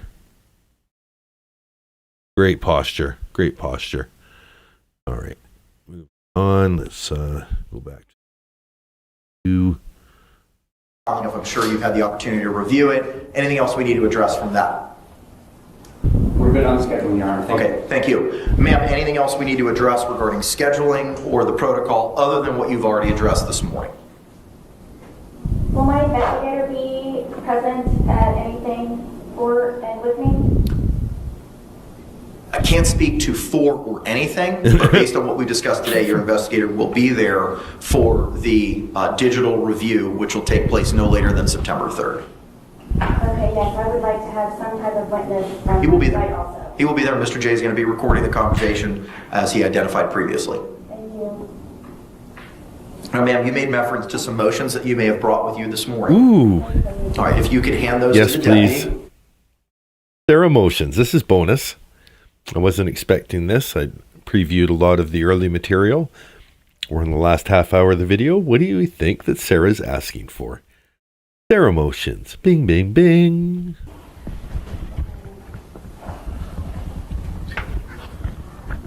Also, to the extent that the deputy has not already done so, I printed out a copy of the July 24th, 2024 protocol regarding your use of the laptop at the jail. And I'm going to ask the courtroom deputy to please hand deliver a copy of that to you. It was mailed to you, it was read to you at the last hearing, but now you have a physical copy of it, ma'am, to the extent one was not already provided to you. Oh yes, I have not received this yet. Okay. And then also there was another printout that she was going to provide me with, which I believe was a memorandum for today's date. There was another printout she was going to provide me with, which I believe was a memorandum before today's date. What is a memorandum before today's date? I haven't. Is she being who? The captain? No, I'm not sure. No, I'm not sure. Wow, she's like vague booking live. Oh, Madam Clerk, no, the only thing she's printed out for you right now, ma'am, is that protocol. I'm going to be finalizing the order. And like I said, I may be able to finish it before we're done with the hearing, and I'll hand deliver it to you. If I cannot, it'll be mailed to you. Yes, I understand. It was regards to another document. Again, she did the I understand with the hand up, like, shut up. You don't have to treat me like a child. I know what you're saying. Let me say something. Proposing the dates for today's hearing. And I guess it was some type of notice. That's what, please, that she was going to print out to give to me, so I have that. Okay. Mary. I did not receive that, nor did I receive this protocol list. As to everything that was being discussed, can you print out a copy of it first? Mary's going to print out a copy of that for Miss Boone. It should be in the court file. All right, ma'am, let me take a moment to review your motions. Give me a moment here. Thank you. Thank you. This is kind of good too. This is Judge Cranick kind of giving back Sarah a little bit of her own medicine. When Sarah wastes the court's time by saying, you know, I need a chance to review this document, or you know, I just don't understand, I need time. Now he's doing the same thing. He's like, well, I'm just gonna review this. The difference is Judge Cranick is actually, he's working right now and he's being super efficient, rather than retire to his chambers and, you know, return and make it a 15-minute, we'll you know, come back at the hour. He's able to quickly scan through, legal documents provided by his clerk, probably right there, and gonna make a ruling, well, before I finish this thought, perhaps sooner. Okay, not that soon. Well, ma'am, with regard to one of your motions, the motion for defendant's immediate address correction, as identified earlier, there was a clerical error using the general P.O. box as opposed to legal mail. That's been remedied. So I'm going to go ahead. Okay, so the first motion was the motion for change of address, which could have been handled with just a change of address document. So that's been remedied. We'll move on from there. And grant that motion, as that's already been remedied, but I don't have a problem granting your motion for the correct address for any legal mail. He's literally reading through her motions and figuring them out in less time than it took her to write them.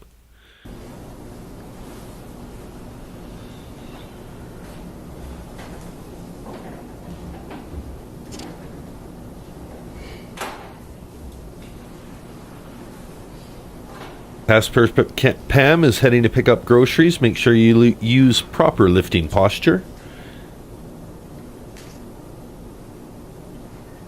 Remember Billy Lane, get down into a healthy squat. Not too healthy at our age. You got to be careful. Me and my mom have a phrase. It's never trust a fart. Don't want to. This feels comfortable. That's especially maybe if you're on the home stretch. If you're in the driveway and you got to do laundry anyway, but don't want to try that kind of thing in the public parking lot. That's for sure. End up doing a little Tim Hortons situation. If you weren't here on the stream earlier, my God, I led the stream with a girl shitting herself in the Tim Hortons in Canada. It's, used to be a nice restaurant. Used to be the kind of place you could take a family, but things have gone downhill. And I think there is some, argument between you don't want to give the keys to someone who's going to use the bathroom to do drugs or whatever, but when they threaten to shit in the alcove, I think you should just take their threats to be Mr. real. J, if you want to approach, sir, to review the hand-delivered motions, it is the motions for defendant's reasonable freedom and movement by allowing her to be unshackled, unhandcuffed, to function equally and comfortably while utilizing the courtroom. The second motion is the motion for defendant to lawfully receive, review, utilize the original hard copy discovery, parentheses, 2 boxes, -A, B, parentheses, submitted to the court by former attorney, parentheses, S, and parentheses, on June 28, 2024, for preparation of trial in her criminal case. Just review those, Counselor, and just let me know when you're ready to address them. Okay, we have a few people in chat who can relate to the never trust a fart axiom. It will protect you. That's one of those, life lessons. Sometimes you got to learn it on your own. Other times, just hearing a catchy expression like that will be enough to warn you when you're in a public place and it feels like, I trust it. Doesn't feel, shit, I made a big mistake. Your Honor, in regards to the first motion, we need to notice the Sheriff's Office, who is in charge of courtroom security. So we're not able to address that today unless they're allowed. I don't know if you're able to contact the person that's in charge of that today. Otherwise, we would need a separate day for that motion. Okay. As far as the second motion, it's completely up to the defendant. We have no standing to... He doesn't give a shit whether she's shackled, if she's shackled to the table, if she's shackled to the floor, if she's wearing a stun cuff. Fun thing is the next hearing that we're going to watch, which is only 20 minutes, does have her free, and she definitely makes use of it while she's sitting at the table like a proper lawyer and everything. Say anything about it. If she wants to have her documentary discovery in hard copy form, that's between whoever and whoever, but not the state of Florida. Okay, all right, I appreciate that, sir. Ma'am, with regard to your request for discovery of the hard copy... Your Honor, we got no dog in this fight. That's a whole nother kitty. I agree, whole nother kitty. Moving on. Discovery. You've advised me multiple times seeking to use a laptop. I've written correspondence from you asking for a laptop. That laptop is being provided. At the last hearing, you advised that you wanted hard copies. Her own best advocate. You also advised me that you live in the female dormitory, you have limited to no privacy, and you have nowhere to store anything. You have a small drawer to keep personal effects, and that's it. There's nowhere, is my understanding, in communications with the captain, to place this information.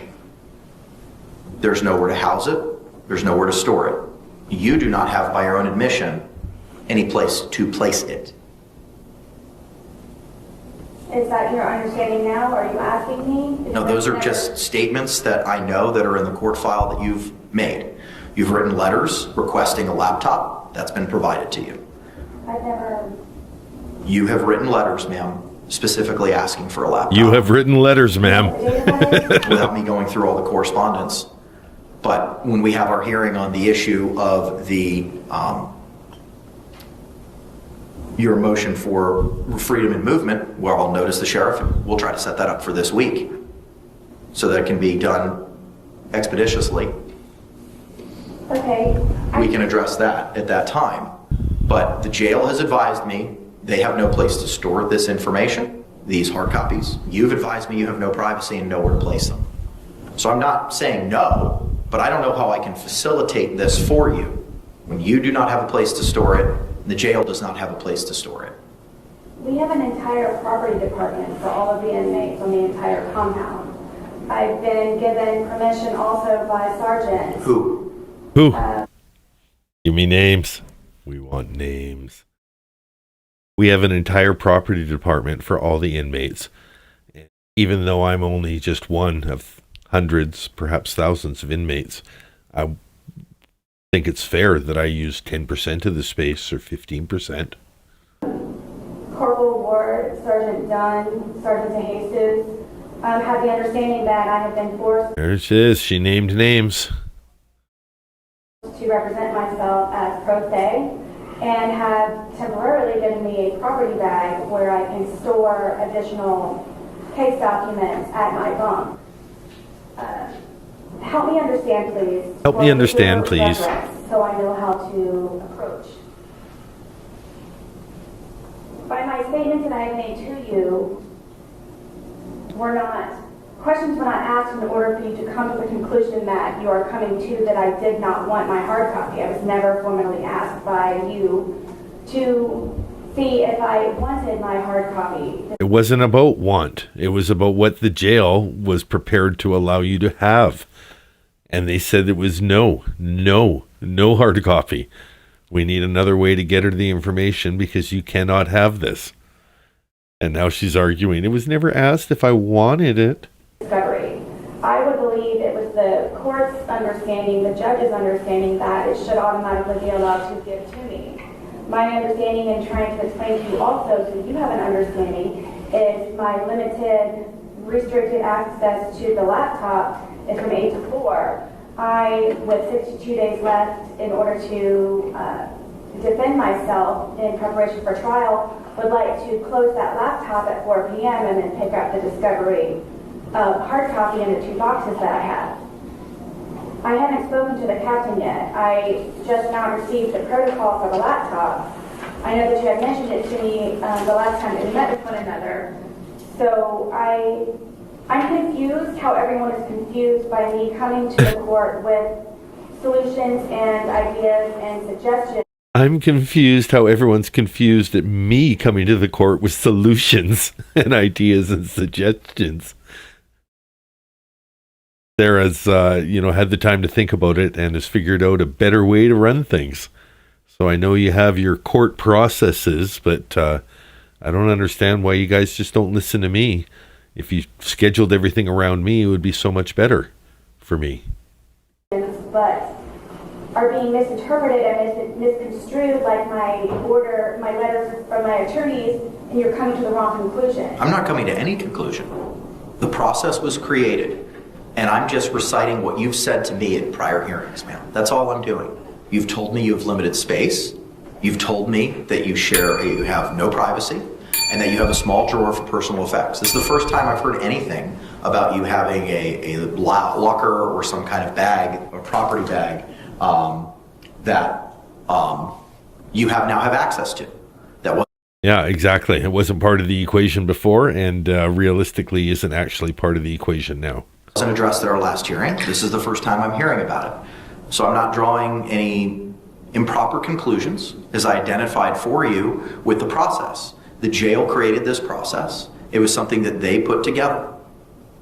And as I told you, we worked diligently to move forward to get with the jail to have this done. There's no nefariousness here. There's no undermining. There's nothing along those lines. I want you to have this information. And as I addressed at the last hearing, I could not copy it. I can't look at it. I can't look at what's in those 2 bankers' boxes. Ms. Barrios cannot. No one associated with my office can look at it. We had to use your investigator to do that.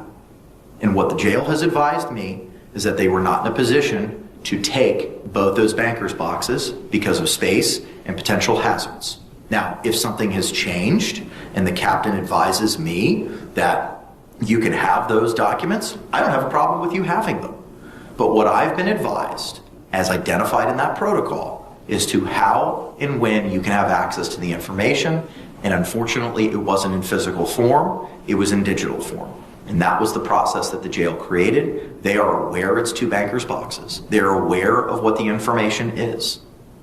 Everything has been out in the open to address your concerns and how to facilitate getting this information to you.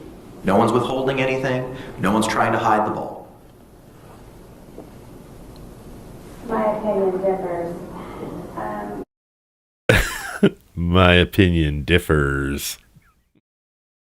Of course it does. I was never asked anything. Just like my letters to you prior to you forfeiting my right to counsel. Just wanted letters back, Judge. Why didn't you ever write me back? Now she's like Stan in the Eminem video. I wrote you all these letters, but you still didn't write them back. I was never asked anything in order for you to have a better understanding. Ma'am, I'm not going to revisit that. I am not, you never asked me. My God, she is almost exactly like Stan from the video. I just realized, like, Stan in the video for the Eminem song locked his girlfriend in the trunk as some sort of obsessive, and yeah, the trunk of the car. Trunk is also a synonym for suitcase. A lot of the bigger suitcases were referred to as trunks. If you look at like the old immigration photos of people coming from Europe to America, they all would have all their belongings in a trunk-sized suitcase. All the letters I wrote. You act like you still ain't got them. To the hard copy. Hang on. Yes. How quickly can we have an evidentiary hearing with the captain or whomever? Pregnant My girlfriend, understanding thank you. is she's Another on one. vacation this week. Okay. So, which is why Sergeant Casey was here, because Captain DiGiovanni is on vacation. And I cannot recall off the top of my head. That's kind of random, but if anyone's interested, put it in the chat. Eminem's ex-wife, Kim, has 2 DUI charges, and there's body cam video of it.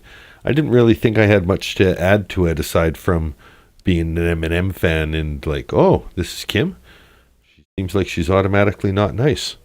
Is that enough of a hook? That would people be interested in watching that in a future Dan D video montage collection of... Anyway, if you're interested, let me know. She's set to return. She's set to return on the 12th.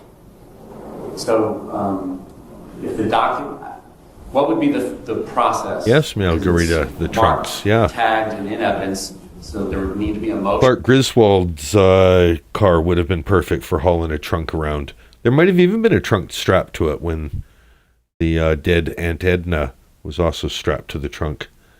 But that's exactly, yeah, those are trunk suitcases. To get it released from evidence.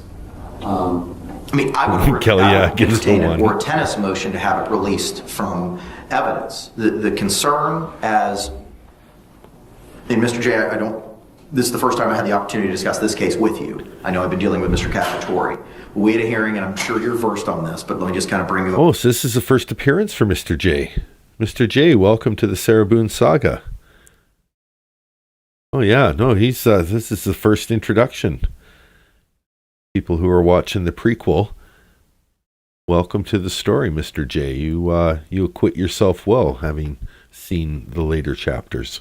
To speed. We had a hearing in June, and at that point in time, I forfeited Ms. Boone's right to an attorney based on her conduct and alternatively a waiver. And I'm sure you've read it.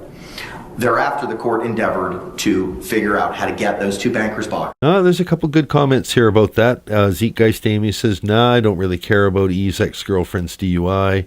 Another one to say says, Kim has addiction problems. Feels like shaming in my opinion. You know what? I tend to agree with that. That's I'm going to lean in that direction. Those are 2 solid comments. And, I never got into this to be exploitative. I know sometimes big names. I did like the Justin Timberlake one, but I think that one I had more to say, and I don't think I did say much. I think I just posted someone else's. The one comment I would say, if you've watched the Justin Timberlake DUI, is for a guy whose business is choreography, fuck did he fail even just taking directions for how to walk 10 steps, do a heel turn, and walk back. Like, if anyone should have been good at it, it should have been a guy who's, dancers pick up choreography like that. Like, anyway, I was very disappointed in his ability to follow instructions for that little test. Like, if anything, he should have been. This is kind of a fun video. It's a fake video, but it's called Cowboy Drunk, and do like Cowboy Drunk Field Sobriety Test, probably something like that. And it shows the guy first, just do it pretty good, but he's like rocking down the line like he's listening to music. And then the deputy says, okay, now give it a hip thrust, bump, bump, bump. Okay, I can do that. Hip thrust, bump, bump, bump. All right, now shimmy. And they're dancing together. And then finally he's like, that's crazy. I wouldn't have been able to do that sober. I can only do that while I'm drunk. You caught me. Okay, that's a bit of a ramble. We'll save the rambles for the evening. We'll get back to Sarah Boone. that Ms. Cashman had provided to the court at that hearing in Ms. Boone's possession. It took time for the jail to come up with a policy and a procedure for that to happen. I was advised by the captain that they could not take custody or possession of those 2 banker's boxes because of A, storage, and B, because of the hazard. Now, if the jail's in a position to revise that by virtue of Ms. Boone identifying a property bag or something that may be available for her use, I am 100% on board. If the jail says, yeah, we can facilitate and make that happen, her getting that information. I'm just traveling with what I've been provided and the protocol that was provided to me that's been filed in the court file was not inclusive of providing her hard copies. I understand. I'm just trying to find a solution. So Same. If she moves Ori Tennis to release those 2 exhibits to her investigator, then perhaps he can try and get them released to her. And if he cannot, then it sounds like on the 12th we can revisit this when the captain's back. I don't know if she returns on the 12th or that's when her vacation ends. It's a Monday, so I'm assuming she'll be back, but I don't want to make any affirmative statements on that. I don't have a problem. Mr. Lane's had this discovery. I don't have a problem with him taking custody of it again. And if he's able to deliver it to the jail and they allow it to be released to Ms. Boone, I don't have a problem with that. I have no problem with it. I'm just traveling on what the jail has advised the court in the creation of this process. Okay, so if she wants to Ori Tennis, which means oral motion. Throwing out some Latin. Mr. J, this is his first day in, and he's like, haha, I'm going to throw out some Latin that she has no idea. Her little stupid grade 12 learned Latin at lunch hour class. I'm going to Ore Tennis. So I'm going to guess that it's spelled like A or like O-R-O-Y.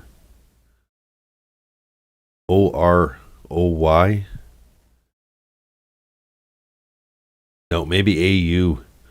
And then tennis would probably be with just the single N. But Mr. J flexing his Latin. You'd think that Sarah would be impressed at the Latin he's able to pull out of his quiver, but doesn't look impressed. Move to release those 2 exhibits. The state has no objection, and it sounds like if Mr. Lane can't get them to her, we'll be able to revisit this in the near time future. Yes. Just so that she's advised.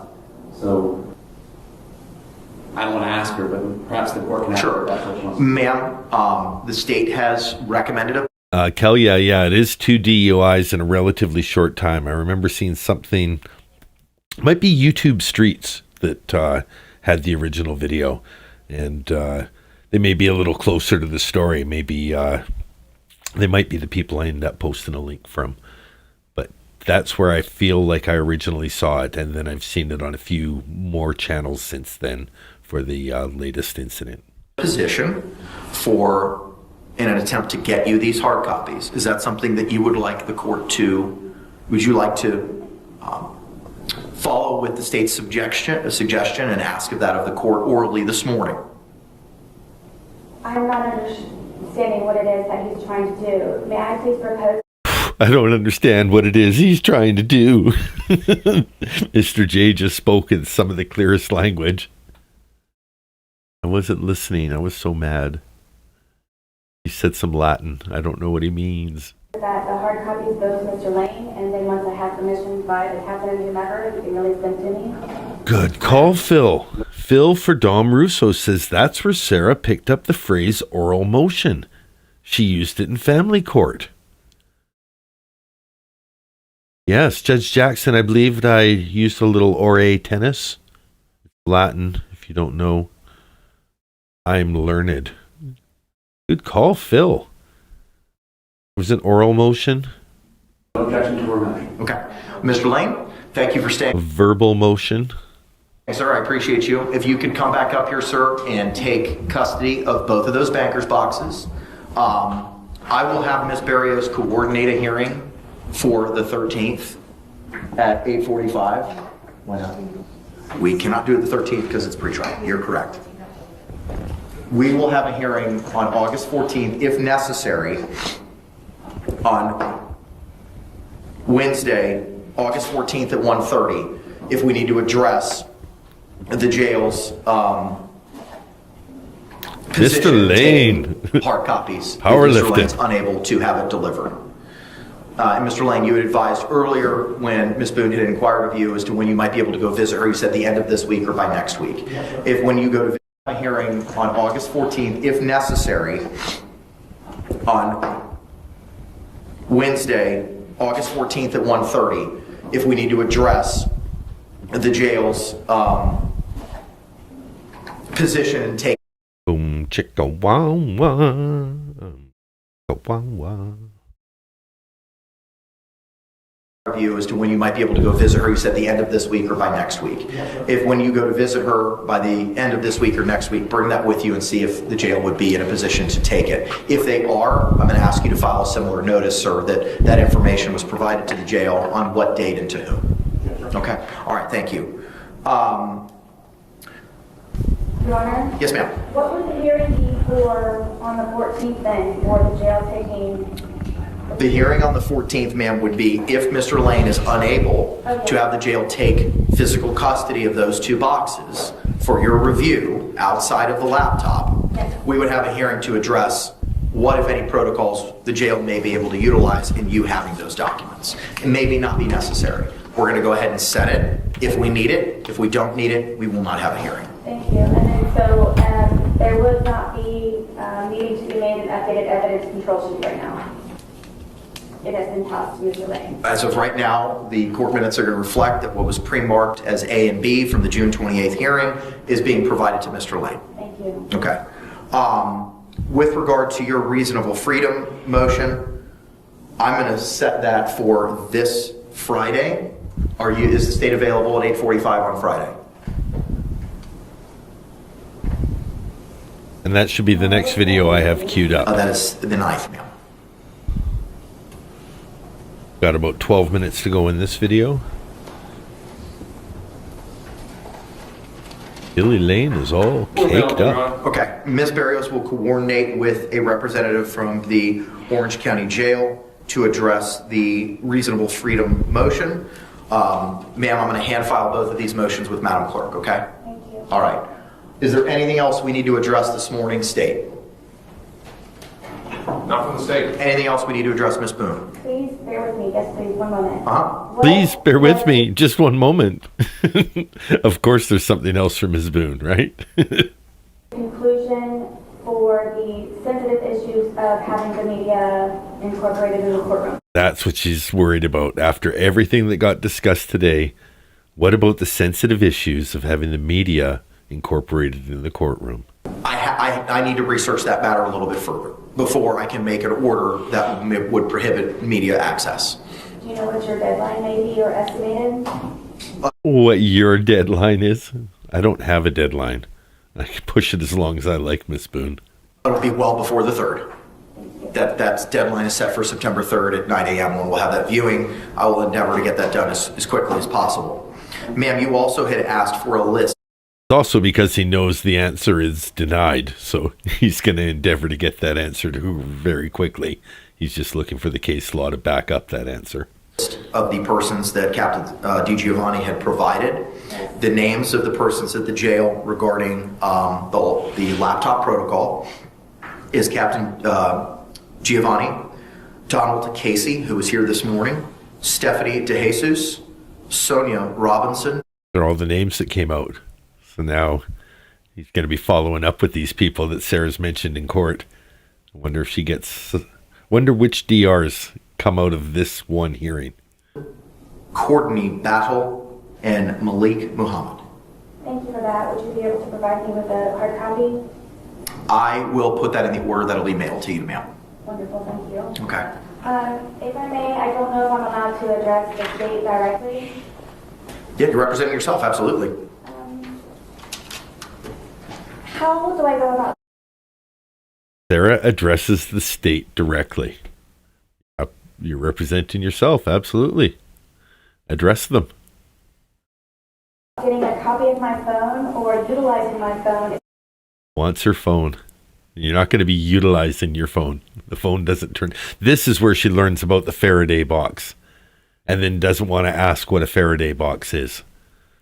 That's something that can be brought to the courtroom, and during the evidentiary, the physical evidence, that I might be able to utilize that. That's what she wants. She wants to go to a meeting, have them hand her phone, and then she can go through the phone. I don't think to delete the video. I think she just thinks that there's videos that she can get to easily on the phone, or more easily, like her bat video. Hey, Kentu Sukuroi. Welcome. We've been going for a while this morning, but we're having a good time, and we've still got more to go. You've shown up at a good time for a good time. A good day for a great day. Don't worry about it, Kentu Sukuroi. If you've let your membership expire, make sure that you sign up on a desktop or at least on youtube.com rather than an app. If you're using an app, you very well may be paying an app fee, which can increase your membership fee by as much as 50%. And who wants that?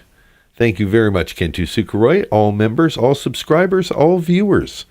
You're all equally appreciated by Dan D. True Crime.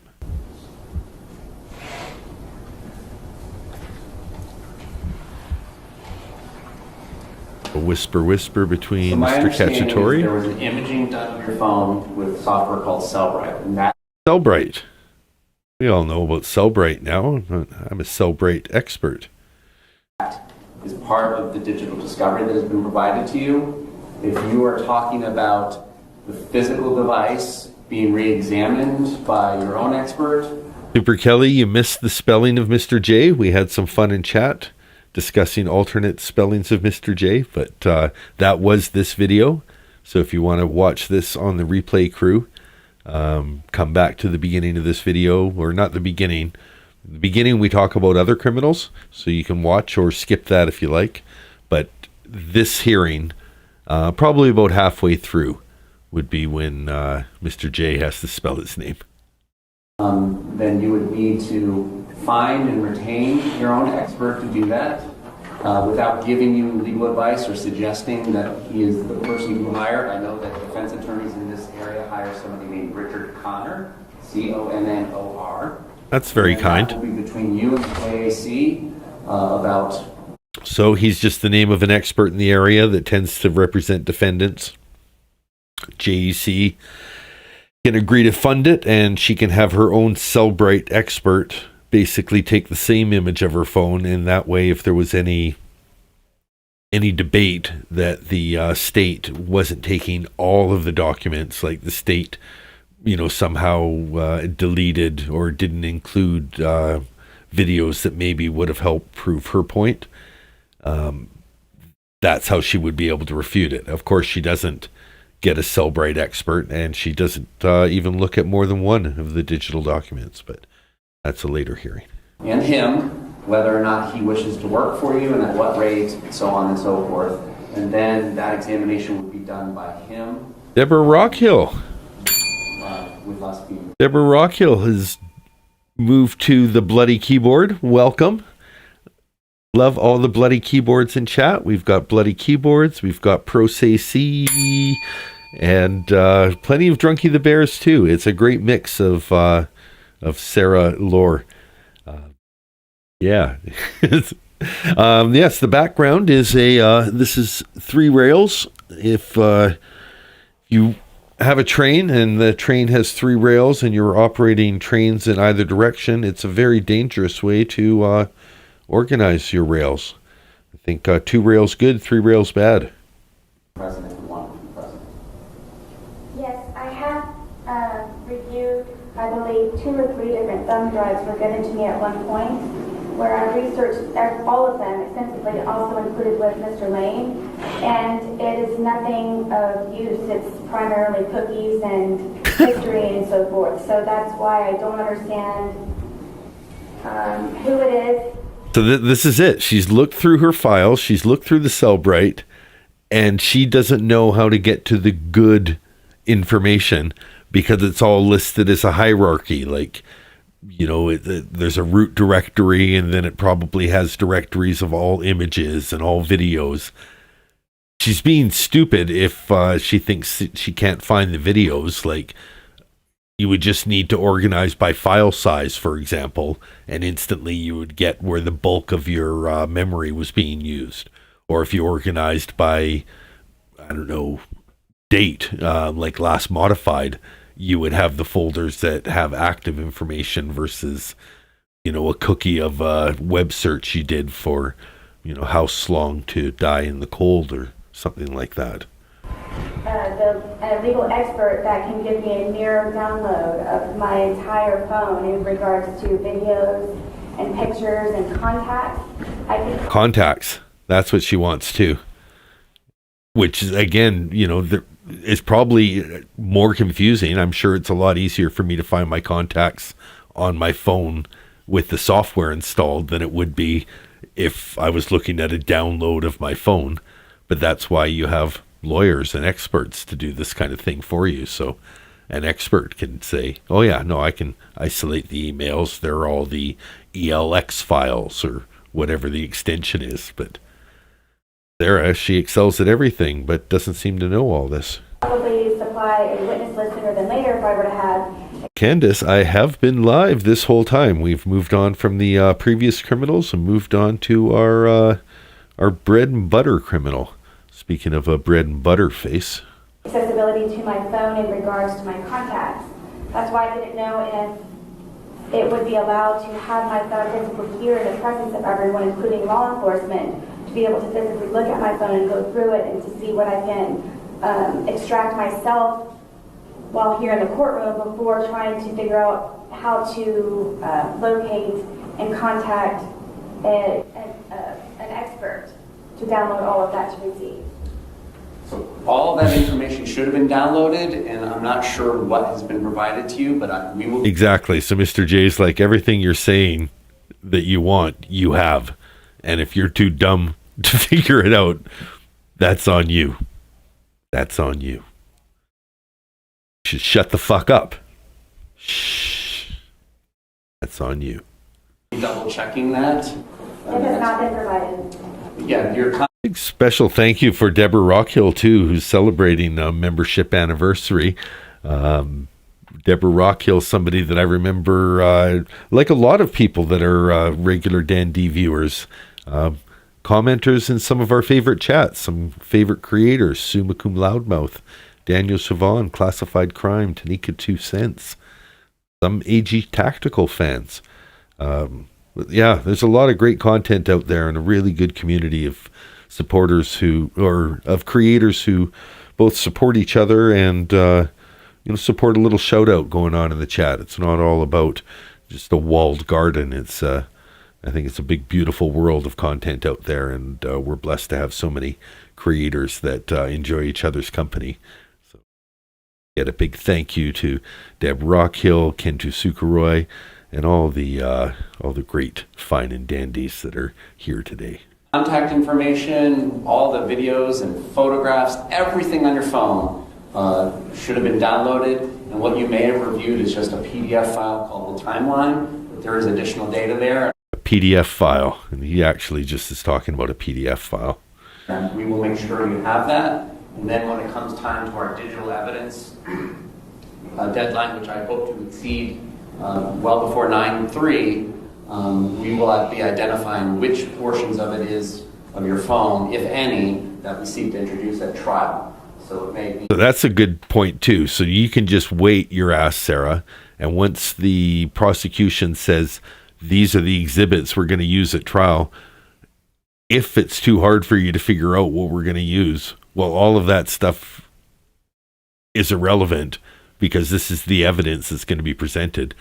But she's so stupid as to think that the bat and the TV video, that her hostage videos somehow prove or, are going to be mitigating factors that are going to be like Betty Broderick, like, oh, no jury would convict me if they only knew how I was abused. And she doesn't know what abuse is. Like, at least Betty Broderick knew, and some of her, like Betty Broderick had a lot of legitimate things to be upset about. Not to kill, but, certainly legitimate grievances. She had a good story to tell. Sarah, had a story. She had a story to tell. Wasn't a good one. Texts from December 2nd, 2019, whatever it is. We will identify those pages. We will identify those files. Oh, shaved off my mustache, if anyone's been following the facial hair. Might have mentioned that earlier. Been going for a little while today, but yeah. Cleaned up a little bit. Took the little 5 o'clock shadow down to the Adam's apple and back.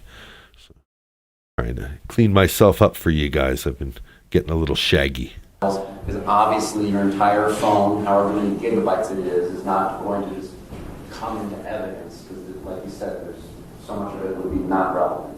Yes, thank you. So you all have already had access to my phone and have researched it fully? Yeah, we've seen your photos, Sarah. Took us a long time to wash our minds of the pictures. Could you imagine the stuff that was irrelevant that Sarah? I don't even want to complete that sentence. We're not going to talk about our work product. I'm telling you what, based on my experience from other phone examinations, is all that information should be there. Cheers, Deborah Rockhill. Typically presented in two different fashions. One is a large PDF, typically hundreds of thousands of pages, depending on how much you use your phone every day. And then there's a separate big digital image file that is read with what's called hundreds of thousands of pages. That's interesting to know. So it really takes, like, even a Cellbrite expert, I think at a minimum, is just understanding how to search a document and pull up the relevant files within, because it's a lot harder to work with that Cellbrite file than. But Sarah's so dumb, she doesn't know the difference from a PDF file to a cookie file or, just a raw data file.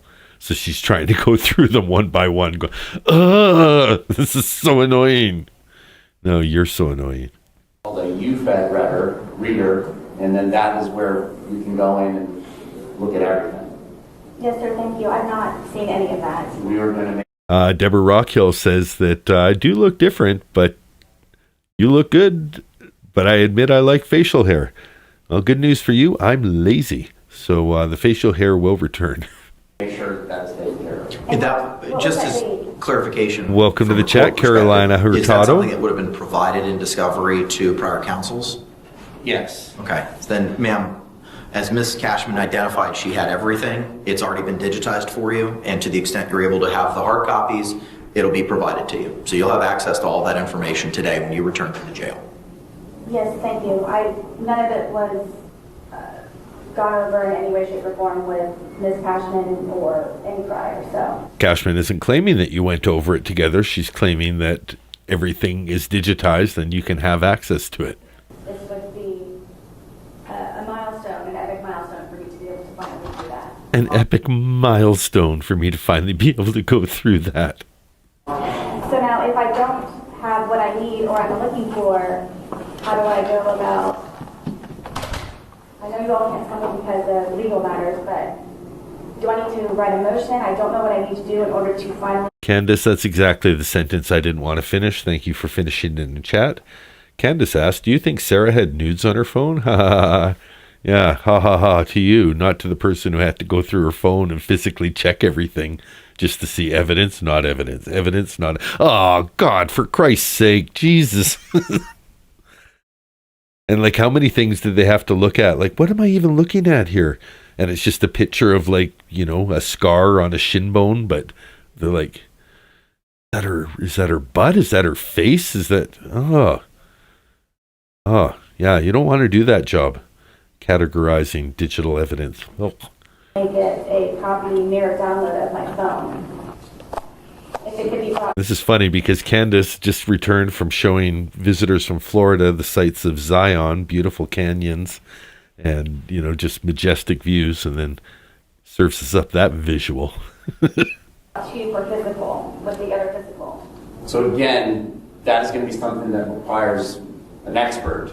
And then if you get a defense expert and the JAC pays for it, then we make arrangements to meet with that expert. That expert will have the opportunity to image your entire phone just as we did, and you all can work with that image. Hey, Beth of a Salesman, fuck you. How are you? It's good to see you. And you're going to be, if you don't already, on those thumb drives that Mr. Lane has, if you don't already have the full extraction and not just the PDF timeline of your phone, we're going to make sure that that is provided. Okay. Okay. That is not able to be included in the other physical evidence that you will find. No, what I'm saying is there's two different ways that I see phone extractions. One is the PDF, which is what I think you're referring to as the timeline of this communication, so on and so forth. And we'll see some of that because they do bring in those PDF files where it's showing outgoing message, Safari access, this access, outgoing message. And that's where we see a lot of the messages of the need hugs now, please, not pursuing afternoon. And then, goodbye, Rick and Morty. Birth certificate, look what you made me do. So, there's that aspect of the, so that's one half of it.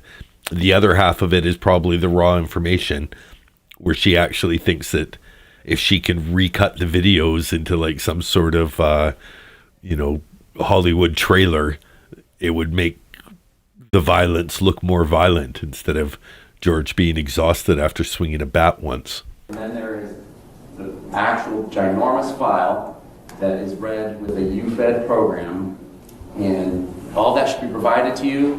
Hopefully your laptop can use it. It does take some specifications on the computer to open it. In fact, we're addressing those issues at our office with our own computers. And if it doesn't work, we will cross those bridges as we get there. And I've worked with Mr. Lane before. Just let him know. Mr. Lane knows how to find me. We will work this all out and get what you need. Absolutely, yes. I am grateful for your information. Just to clarify, please, during the physical evidence of me Clarify, please. Motion for clarification.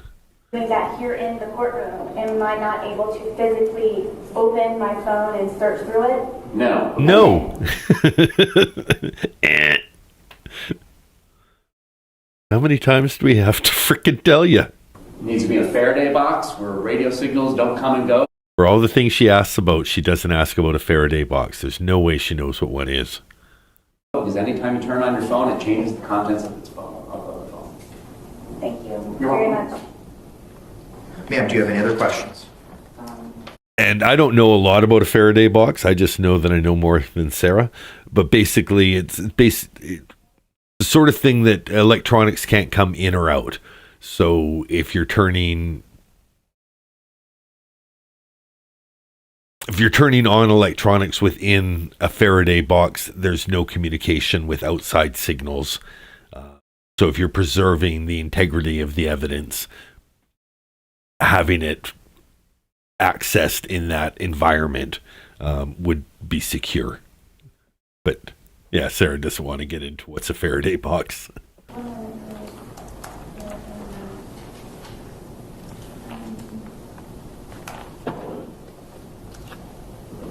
so everyone is aware that I'm in the process of trying to talk to the captain. Everyone is aware that I am in the process of trying to talk to the captain.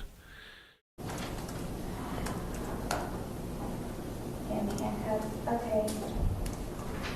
Your Honor? And he can't have, okay, Your Honor. So she's just mumbling. Thank you for the closed captions, because I can barely hear it, but the closed captions and the tone of mumble are helping me do my own impressions. Nobody's listening anymore. Yes, ma'am. I believe I am on paper right now. You and I do not have a direct way of communication, and I believe I have a paper right now. You and I don't have a direct way of communication. Yeah, we're going to become pen pals. Me and you will just write letters to each other. Maybe we'll get walkie-talkies like in Stranger Things, and we can like talk at night. Is that what you like, Sarah? I didn't know.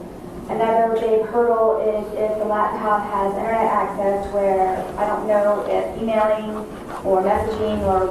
She wants the internet access, I think, both to be queen of the jail, but also for unfettered communications with Lana. Probably a mistaken belief that having full internet access would be somehow more difficult to monitor than her toddler tablet access. The reality is any kind of prison issued electronics device would be 100% returning every search result, every keystroke back to the Department of Corrections, but however it is. But they wouldn't give it in the first place just because it's too much access. But yeah, stupid, Sarah, stupid. You and I can communicate rather than snail mail by me writing you a letter. Soup cans on a string. That's the best I can do. I feel like that's the Pawn Stars guys coming in. Like, all right, you came in here asking for a direct line of communication. Best I can do is soup cans on a string. I'll take it. All right, that's been another episode of Pawn Stars. I don't know when I write a letter how soon you receive it, because sometimes it's days or weeks that it is uploaded to the clerk's website. Do you have a general time frame of when you actually know of something? Because you already have my address, correct? Do you have a general time frame of when you actually know of something? I'd like to know in advance of when you're going to know things in advance. Like, I really don't know when I'm going to know something until I know it, and then I'll write a motion and let you know. Your bunk will get kicked at 3 a.m. and your ass will get hauled to court in the morning. Maybe you'll get a PB&J sandwich if you're lucky. But I don't believe updated. It's been updated now. No, I mean on the clerk's website. I can't speak to what's on the clerk's website. I know for the purposes of my records and getting information to you, that clerical error has been remedied. Do you have any other suggestions? You know what? In honor of Beth, everyone in chat, we're going to do a little, monetization experiment. But if you're having, if it's good to see someone in chat, just pick any name, but throw out a big, fuck you. Hey, good to see you. Like you could say, fuck you, Kentu Sukuroi. If we had a Scott here, it'd be, fuck you, Scott. Hey. Not normal. No, it's not normal. It's what we do here, though. It's different. You don't understand. It's how we talk to each other. So yeah, for the next, everyone's next chat, just give a fuck you to somebody else in chat and brighten their day. I'm sure it will brighten Beth of a Salesman's day to see all those fuck yous going around. You can spell it, you can F-U it, you can do it however you like, This is your chat. Fuck you, good to see you. It's normal. If I did not have internet, would my only possibility to correspond with you be via mail? That's my understanding. And you asked when I receive things. I get it as soon as I get it from in the mailbox. So we check the mailbox every day. As soon as I get it, it doesn't go to the clerk, it goes directly to me. And I review it. As you saw with the motions that you made reference to at our last hearing, that you had 5 of them, we set those for hearing immediately. And I intend on continuing to try to do that to facilitate prompt resolution to any concerns or issues or motions that you may have. Thank you. And if I do have internet access or am able to put on, if it's not already, am I able to correspond with you via email? You cannot correspond with me directly, but you can have conversations with my judicial assistant to the extent that you do have access to internet. I'll make sure to include her email address and telephone number in the order setting the deadlines that we addressed this morning. Yes, thank you. And for any, I'm not sure specifically which JA, but as soon as something is scheduled, could you all please make sure that I'm included in the certificate of service or portal or whatever it is that I might be attached. I got to go back just because of the closed caption. She said certificate of service, but it said the Mr. Jenkins of service, and I thought that was pretty funny. Put on, if it's not already, am I able to correspond with you via email? You cannot correspond with me directly, but you can have conversations with Here's my Phil, fuck you. Judicial assistant to the extent that you do have access to internet. I'll make sure to include her email address and telephone number. Big fuck you from Candace. I appreciate it. Thank you. Fuck you. Good to see you. In the order setting the deadlines that we addressed this morning.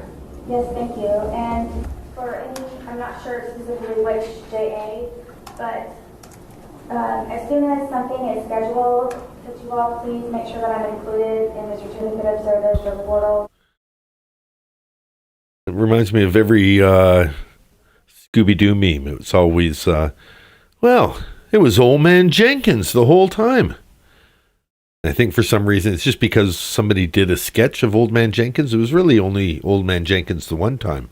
Every episode had different old guys, but Old Man Jenkins was definitely the criminal once. or whatever it is. It was always because of the meddling kids, but Old Man Jenkins was only occasionally protagonist or antagonist, if maybe only once. Anyway, it's a certificate of service, not the Mr. Jenkins' service. I might be attached to in order to receive notices to be properly prepared. Notices have been set, ma'am. To the extent that there was a clerical issue, that's been remedied, but you have been copied on everything that's been filed with the court, including the JAC's response, the notice of the hearing that was set for today, and the notice of the filing of the protocol. With that, I will see you all this coming Friday at 8:45 to address the motion regarding reasonable freedom in movement. Let's state anything else. Fast forward to that. No, Your Honor. All right. We'll see you all Friday. Thank you very much. Thank you very much. Hey, it's Friday. Ms. Boone Thank to you very the much. Orange County Jail. Oh, the smirk. I didn't realize there'd be one last smirk to the camera. Thank you very much. And then we'll go to Friday. No, Your Honor. All right. We'll see you all Friday. Thank you very much. Thank you very much. Returning Oh, it was quick. Ms. Boone to the custody of the Orange County Jail. Second one. I'm grateful. Thank you. Yes, ma'am. Thank you. I'm grateful, thank you. Grateful, Sarah.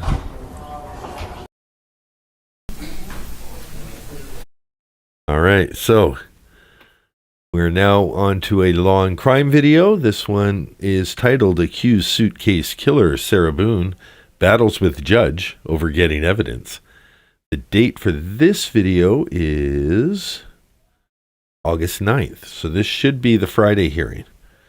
It's kind of tough going back and forth from court TV to law and crime. Sometimes their videos don't quite match up for what one decides to cover and the versus the other. But in any case, this looks like Friday the 9th. Interesting context here too. I've shown cowboy criminology videos a few times. This is right around the time that Cowboy Criminology was doing his first interrogation videos for Sarah. So I was talking to him about how he flew under the radar, and I think one of the reasons for it was at this point all of us were watching every new thing that came out with Sarah. So for somebody that was doing kind of legacy content, his stuff just got overlooked, and you know, he's learning how to do it. So there's like, you know, he didn't have the big catchy intros and stuff that some other YouTubers that were covering Sarah at the time had. But his stuff aged like fine wine. If you ever get a chance, check out Cowboy Criminology. There's some pacing issues to his early stuff, but there's so much good content in there. You can either watch his videos or you can watch my videos watching his videos. Some of my first live streams are me rewatching the Cowboy Criminology videos.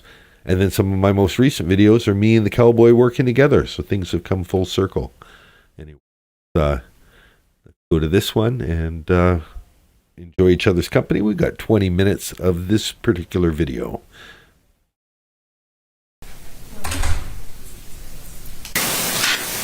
Madam Clerk. I think the audio corrects itself. I'll make adjustments in the first minute if the audio stays as it is.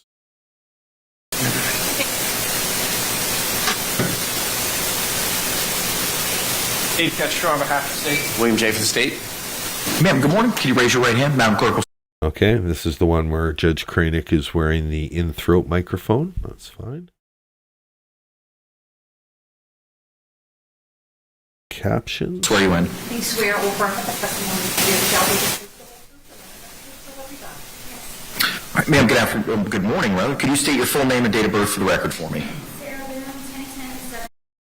10-10-7-7. Let me just set up the scene a little bit here. So captions better.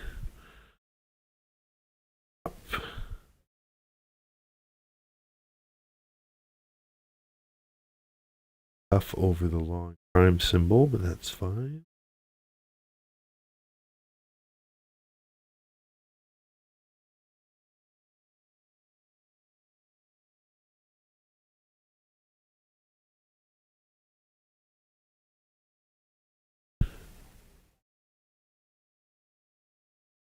Blurred out something. No, they haven't blurred out something in front of her. That's a reflection of her white socks and slides on the finely polished gallery greenery.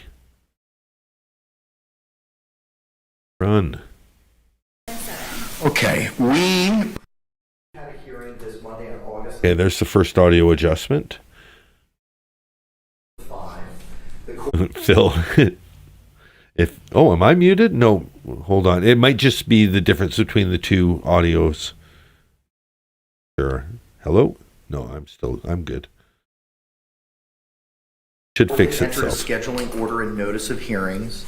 Ma'am, that was sent to you by way of mail. Did you receive that?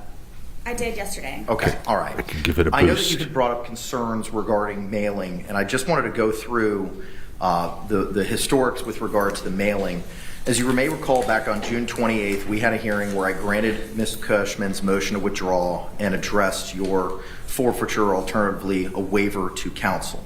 You were hand-delivered a copy of that order. On May 25, we had a hearing and an order was entered and a notice of hearing was set. That order was hand-delivered to you. Thereafter, there was an order setting hearing that was entered on July 29. That order was sent to you at P.O. Box 9109, Seminole, Florida 33775, which is the Orange County Corrections Department mail address for general inmate mail. That was remedied the next day.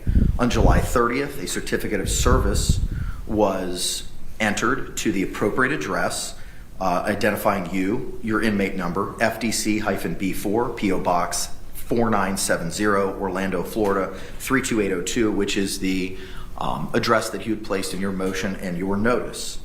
That certificate of service included the notice of filing of the memorandum from the Orange County Corrections Department, Security Operations, and there was also a certificate of service providing you the Justice Administrative Commission's response to motion seeking due process costs.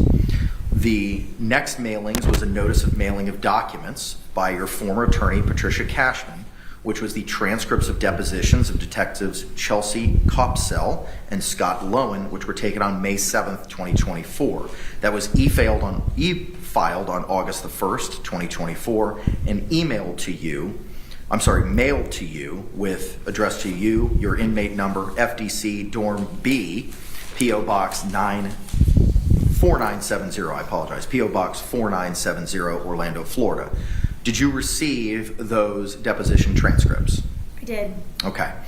Welcome back, Past Perfect Pam. Mom of Lola, amazed by my ability to continue going. We don't have too much time left in today's show, but I've got to save a little something for tonight's show. So. Then the notice of delivery, would you recall when you received those transcripts? Everything that you are stating was received on Monday. The 5th? Correct. Okay. The next was a notice of delivery of digital copies of documents that was e-filed by your former attorney, Patricia Cashman, on August 1, 2024, which provided the transcripts of depositions of detectives Chelsea. Happy birthday to Zeitgeist Amy's sister. Hope it's a fun one, and I hope you have a good enough time that you're watching the Ramble on the replay. And if we see you tonight on the Ramble, I'm just as glad to see you there. Everyone, a little happy birthday by proxy to Zeitgeist Amy's sister. Counsel and Scott Lowen, taken May 7, 2024, to Billy Lane on August 1st, and that was mailed to you at the same address. We've been addressing P.O. Box 4970 on August 1. Did you receive that notice? I'm sorry, what was that for? Notice delivery. I'm sorry, I wasn't listening. We're checking your address. You made us make a motion to make sure your address is correct. Now, this is the next hearing. I'm checking. Did you get the mail? Of digital copies of documents, which reflected the deposition transcripts of the detectives I just identified to Mr. Lane. To be honest with you, I don't know. It was a lump sum of a giant amount of paperwork, and I haven't gone through it yet. Okay. A lump sum of a giant amount of paperwork? Like, she would have been happy to have gotten less. Oh my God, it's so much discovery. There's just no way I could go through it in 62 days. I think she's down to 58 now. Okay. They had me sign about 4 or 5 different documents, so. Okay. 4 or 5 different documents? Like, not even on the same document? Oh. I heard the prisons were bad. For receipt. And the last was a certificate of service that was just e-filed on May the 5th, which was provided to you as well on August the 5th, It was provided to you on August 5th at the P.O. Box we've identified by way of U.S. mail, which was a copy of the order authorizing the defense to incur costs for private investigator and the scheduling order and notice of hearings entered August 5, 2024. Have you received both of those? I did, and I had questions on that, please. I bet she does. Just a moment, ma'am. So I know that there was I'm running this hearing, not you. Keep your questions on a list. You better not be asking for a fucking ring. Concern with regard to mailing and things purportedly not being timely provided to you. There was only one order, the order of July 29th, which was sent to the general mail delivery, and that was remedied the exact next day on July 30th. So that clerical error as to the wrong address was remedied one day after the original order was sent out on July the 29th. I just wanted to put that on the record and again, identify for you, ma'am, that nothing's being withheld from you and everything is being timely served to you as required. Now, you had questions about the JAC order. I will revisit those in just a moment. I've got a sticky with regard to that. And I was going to say, please, if I may, about the address. There were 2 or 3 different documents that were uploaded to the tablet. So those 3 documents, without knowing specifically which ones they are, those were also sent to P.O. Box 9101. I don't know what you're talking about. That would make a great clip, too. I got to write that one down. I don't know what you're talking about. Okay, Sarah Boone soundbite. 5 minutes and 17 seconds. IDK. What the fuck I'll put, but good enough. IDK, WTF, and that is a Kranich soundbite. We'll listen to that again too. Sorry for my note taking. We're doing it live. I don't have time to edit. Don't have the hard drive space to edit. Back a second here.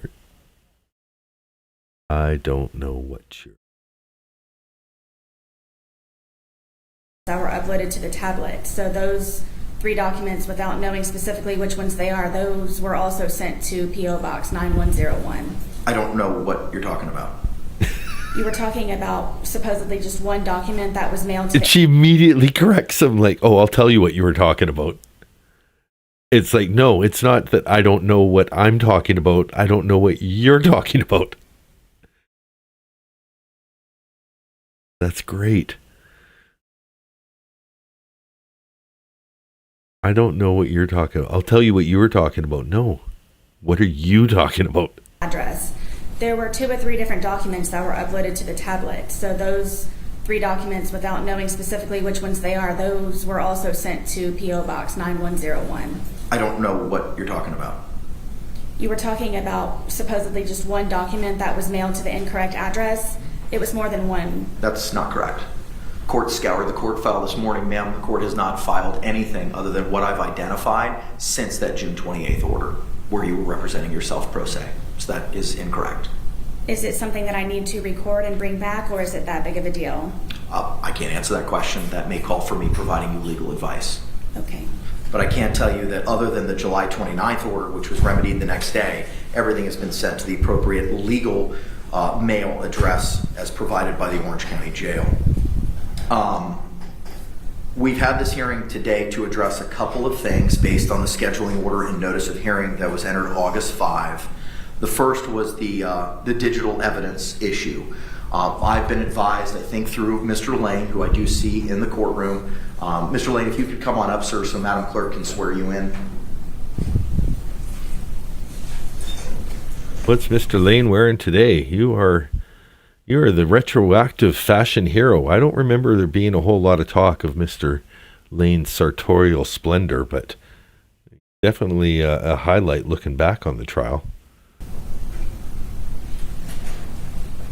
Oh, yeah. That's a fine cut of man, right? Props to the tailor. This is like, everything is dialed right in. All right, Mr. Lane, good morning, sir. Can you state your full name and your affiliation with Prison Break Investigations, please? Billy Lane, Chief Investigator, owner of Prison Break Investigations. Okay. I understand. Again, I'm going to bring up, this is exactly why Sarah felt the staples were necessary for her wardrobe. Like, There's no way he's going to respect me if he sees my untailored clothes. Part of the order from Monday was regarding the state's digital evidence. I understand that may have been provided on a USB drive to you, Mr. Lane. I want to hear from the state with regard to that first. So either Mr. J or Mr. Cacciatore. Yes, Your Honor. We have tendered to Mr. Lane a copy of our the exhibit list. You guys all see Mr. J's socks? Take a look if Mr. J's socks are visible on your screen. Yeah, maybe I'll do a zoom in on them. Mr. J has some great socks, as long as I'm going to be bringing up the sartorial splendor of various participants in this drama. Look at those. What's going on here? Are they... I wonder if it's Pepe Le Pew? I think it's skunks. Because of Stinky Sarah. Stinky Sarah, and it's accented with pink. I think that's a skunk accented with pink for her pink shorts. If it is, chef's kiss, Mr. J. Well done. Well done. Okay, let me just back to regular. With our expected items of evidence that will be received, along with expected witnesses that, to be called at the trial. A copy of that was provided on the USB with the exhibits, the witness lists, also proposed jury instructions and a stipulation as to victim ID for her review as well. Okay. And when was that provided to Mr. Lane? Just now. Okay. All right. The witness and exhibit list that is included on that USB, do you have hard copies? I do, Your Honor. I would like to file them in open court. That was going to be my next question. Okay. And I have a copy for defense. Okay, very good. As well. Pretty clever for Mr. J in a courtroom with, yoga master Cacciatore and perfectly tailored clothes to fit, I don't need shoulder pads body of Mr. Lane, just to wear some fashionable ties and socks. Well done, Mr. J. I think you navigated the objectified looks perfectly. It's you stand out. You're your own man. I think all three deserve a round of applause here. Debbie Bruce, if we can get the copy of the witness list and the exhibits and take that from Mr. Lane and provide it to Ms. Boone. And Your Honor, the state's position is that given that our exhibit list contains within it a witness list as well, we would ask that that document be sealed the way the witness lists are routinely sealed. A copy of that request to seal is there with the notice of the witness list on the initial page before our notice of the exhibit list. I think I have one more 20-minute video after this. Is the notice of provision of witness list and No. then the notice of expected evidence. No, 2-hour video. Trial. I don't have an order or. It wouldn't be an order. It would just be that first document you read reference. We're really running into Friday Night Ramble time. I didn't realize it is 7 p.m. on the East Coast. Cali, Florida, they're getting sent to their cells. Dinner time's been over for 3 hours, and it's time to get locked in. My goodness, where does the time go when you're having a good time with friends? Notice of provisional witness list. Got it. Okay, thank you. I think what we'll do is we'll watch the beginning of the next video, and we'll use the very beginning of that video as the beginning of next week's video. And if Cowboy Criminology is able to join me, we'll have 10 minutes of pre-watching so that we set him up for what he's going to be watching. All right. Anything else with regard to the expected? Oh yeah, that's the dinner schedule, Kentu Sukuroi. I got to see some of the menu planning. It's stupid. Like, no wonder she rejects breakfast. I think it's 6 a.m. they got to have breakfast. Then lunch is at like 10 a.m. And then 4 p.m. for dinner. Trays have to be in by 5 p.m. for dinner. So, and then the rest of the night, like, is just counting down until, lights out at 10 p.m. evidence and digital evidence? No. Okay, so just for my own understanding, there are 9 files on the USB drive that are digital in nature. Is that correct? Yes. Okay, all right. And those are 9 files. That's important. How many of these files did you attempt to access, Ms. Boone? Not more than 1. all on the USB drive that is going to be provided to Ms. Boone. Yes, they're broken down by folders. And the folders, are the names of the folders, do they match the names in the digital evidence list? They roughly match. I believe that on there may be some slight change of terminology from, I believe, files found on iPhone as opposed to suitcase videos. So there's going to be some files that are actually named suitcase video because they've renamed it to make sure they don't lose track of 101.64.389.mov. And still shut. Okay, all right. State, anything else to add with regard to the digital evidence? No, I also have a copy of the thumb drive as well, as Mr. Lane has had an opportunity to copy for his client that I can tender to, again, they're tended to Mr. Lane to tender to his client. Is that different that we've already given him? He had an opportunity to copy it, but this would be their copy to retain. Okay, all right. So you can go ahead and provide that. Do you want to mark that as an exhibit for the purposes of the hearing? I guess not, since it's going to be transferred directly to Mr. Lane. Correct. Okay, all right. You can go ahead and give that to Mr. Lane. All right. Ma'am, or Mr. Castore, any other questions? Anything else you want to bring to my attention with regard to the digital evidence? No, Your Honor. Okay. Ma'am, have you had the opportunity to review the notice of expected evidence and witnesses at trial document that was just provided to the court and yourself this morning? I did. Okay. I Do you have did. any questions with regard to the digital evidence, which are paragraphs 1 through 9 on the first and second pages of the notice? I don't know what the majority of them are. Is this part of the evidence that was supplied to me on all of the USB drives that was supplied also? Yes, this is a pared down. All of the items referenced in our notice and provided on the USB have already been previously disclosed and given to defense. Okay. Any other questions? Yes. Yes, on the USB drives for the laptop, it's not compatible with the USB drives for some of the files, so I cannot open a majority of what are on both of the USB drives. What do you mean Man. you cannot open a majority? What can you not open? She's lying. I don't know specifically which files. I know that some of them come up I don't know which files I can't open. The lie gets thicker. as videos, some of them come up as JPEG, some of them come up. If they're coming up as videos, then they're videos. If they're coming up as JPEGs, then they're pictures. As different formats, but there's an entire page of multiple icons that come up, and every time I try to open one, it won't let me review it. Okay. So maybe it's just an icon, and that's exactly what it is. It's just an icon showing that that icon exists as a shortcut to get to something else on the phone. She's obsessed with the things she can't open and ignores the fact that, oh, well, the videos are probably going to be what comes into evidence. Maybe I should review these.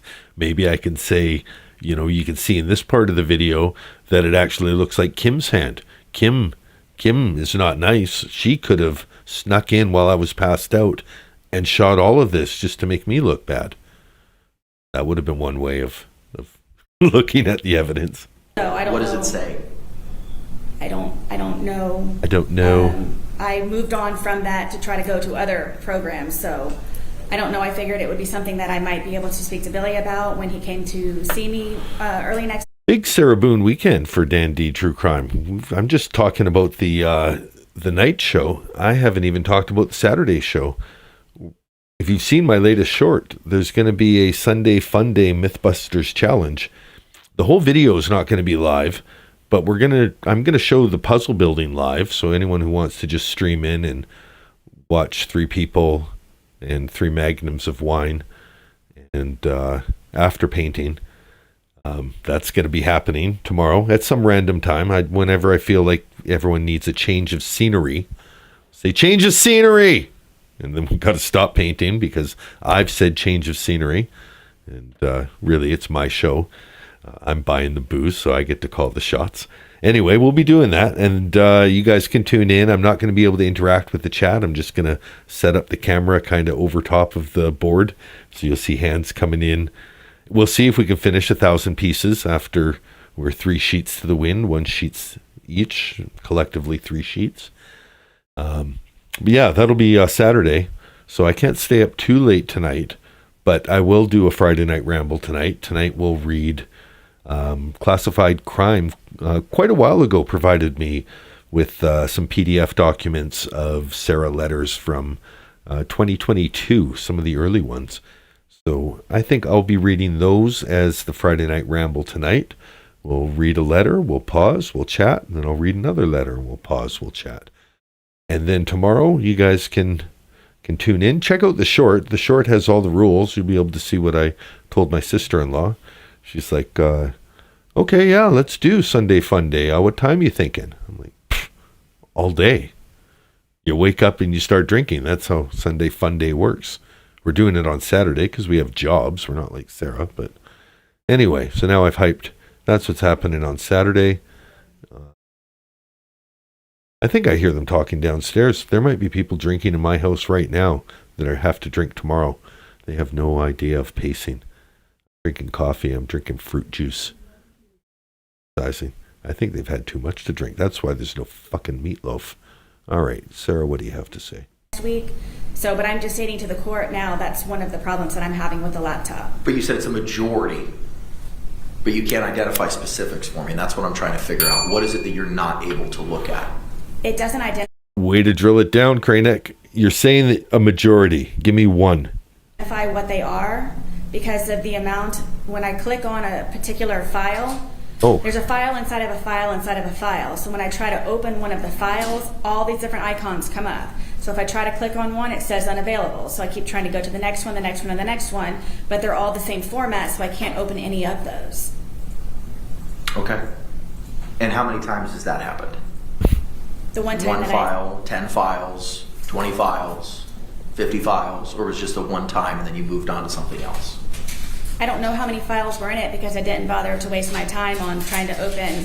I believe I tried to open about 8 or 9 of them, and then I just moved on from that folder into another folder. And the other items in the other folder, were those accessible? Were those viewable? For the most part, yes. I have not had a I don't know moment what to. for the most part means. I haven't had time yet to explore. I don't know what for the most part means. I mean, ish. I mean, the majority-ish aren't opening. And, I haven't opened not more than one. But I'm really obsessed over trying to click through these icons that don't open into anything. What could they be? They could be anything. Are they going to be the secret state evidence that they use against me? Everything due to the dorm environment. So as soon as in the amount of information, the vast amount of information that he has on there, I'm trying to figure out a way where I can sit in it. I have a letter to you that I wrote to the captain, a copy for you, so you know what I'm trying to work on in order for privacy to be had. So I haven't explored both USB drives to the fullest potential that I possibly can yet. Just from the moment that I have attempted to do so, the one problem I have had was with the one folder with many icons in it. Kitten Pusher, interesting. Kitten Pusher asks, did Kranek practice law? Was he a trial attorney? The fascinating piece of Judge Kranek's background is that he was a family law attorney and had extensive experience with domestic violence cases prior to becoming a criminal law attorney. So there was one point early in the trial where James Owens tried a bit of a fast one discussing Brian's alimony agreement, and basically he was going to impeach Brian as a witness by the fact that he might have something to gain from not having to pay Sarah. But Judge Kranek was like, whoa. he would have been able to put in an XY2 form, and he just knew it intimately and was able to catch Owens, who also isn't a family law attorney, and was just arguing what Sarah told him to argue. We know now, but yeah, Judge Crane has caught him like that. So he was actually the perfect attorney to get this case for his background. I attempted to open about 8 or 9 of them, could not, so I moved on to whatever was next. Okay, all right. Dave? I could add to that everything that we have provided on this USB file, we have checked. It's all on standard formats. For instance, the public surveillance video that's... Publix, this is the one, it was a big mystery because they wouldn't tell you who the witness was. Just turned out the Publix was maintaining the anonymity of their employee who could verify, yep, that's Sarah walking through, buying a bottle of wine. That's Sarah coming through, buying a second bottle of wine. Referenced in our notice, we included both the original Publix files from there, and then we also had those files converted to VLC because they are easier to play in VLC. So if she clicks on that folder, she can click again on a subfolder, and she will find the VLC files where the Publix video has been converted. So Twitch and Sarah. There should be standard JPEG, VLC, and also believe an MP4 for some audio-only files. Okay, all right. Ma'am, do you have any other questions with regard to the digital info? So this is already Judge Cranick starting to, it's no longer do you have any other questions? It's always do you have any other questions with regard to information or digital evidence identified in the notice that the state's provided the court and yourself this morning? That was what was just handed to Mr. Lane. So, Mr. Lane, you and I would go over that when you and I meet. I will be meeting with you tomorrow. There is a concern that I will not be able to transfer this to Ms. Boone through the jail protocol. I have a remedy for that. With regard to, well, let me finish with the digital. Any other concerns, ma'am, as to the items identified in this notice? Until I'm able to open them and see them, no, I do not. Sure. Okay. State, anything else we need to talk about with regard to that issue? Not in regards to that issue. Okay, all right. So, Mr. Lane, I'm going to ask that you take possession of that jump drive that was tendered to you in court this morning, and you advise the court that you're going to be meeting with Ms. Boone tomorrow. Is that correct? About approximately what time are you going to be meeting with her if you know? 9 a.m. Okay, all right. 9 a.m. 9 a.m. How is that going to work? 9 a.m. I don't think 9 a.m. works for me at all. Opportunity to have further conversations with Major Mohammed at the jail, including conversations regarding the physical documents. Ma'am, are you still requesting hard copies of the documents? I am. Okay. I am. The jail has advised me that they've had conversations with you related to any other property or legal documents that you may need. Have you ever advised the jail that you have everything that you need and don't need anything else? No, one of the sergeants came and spoke to me yesterday. Spoiler alert, I'm sure Judge Cranick has a receipt here because there's going to be something on file where she says, I have all I need.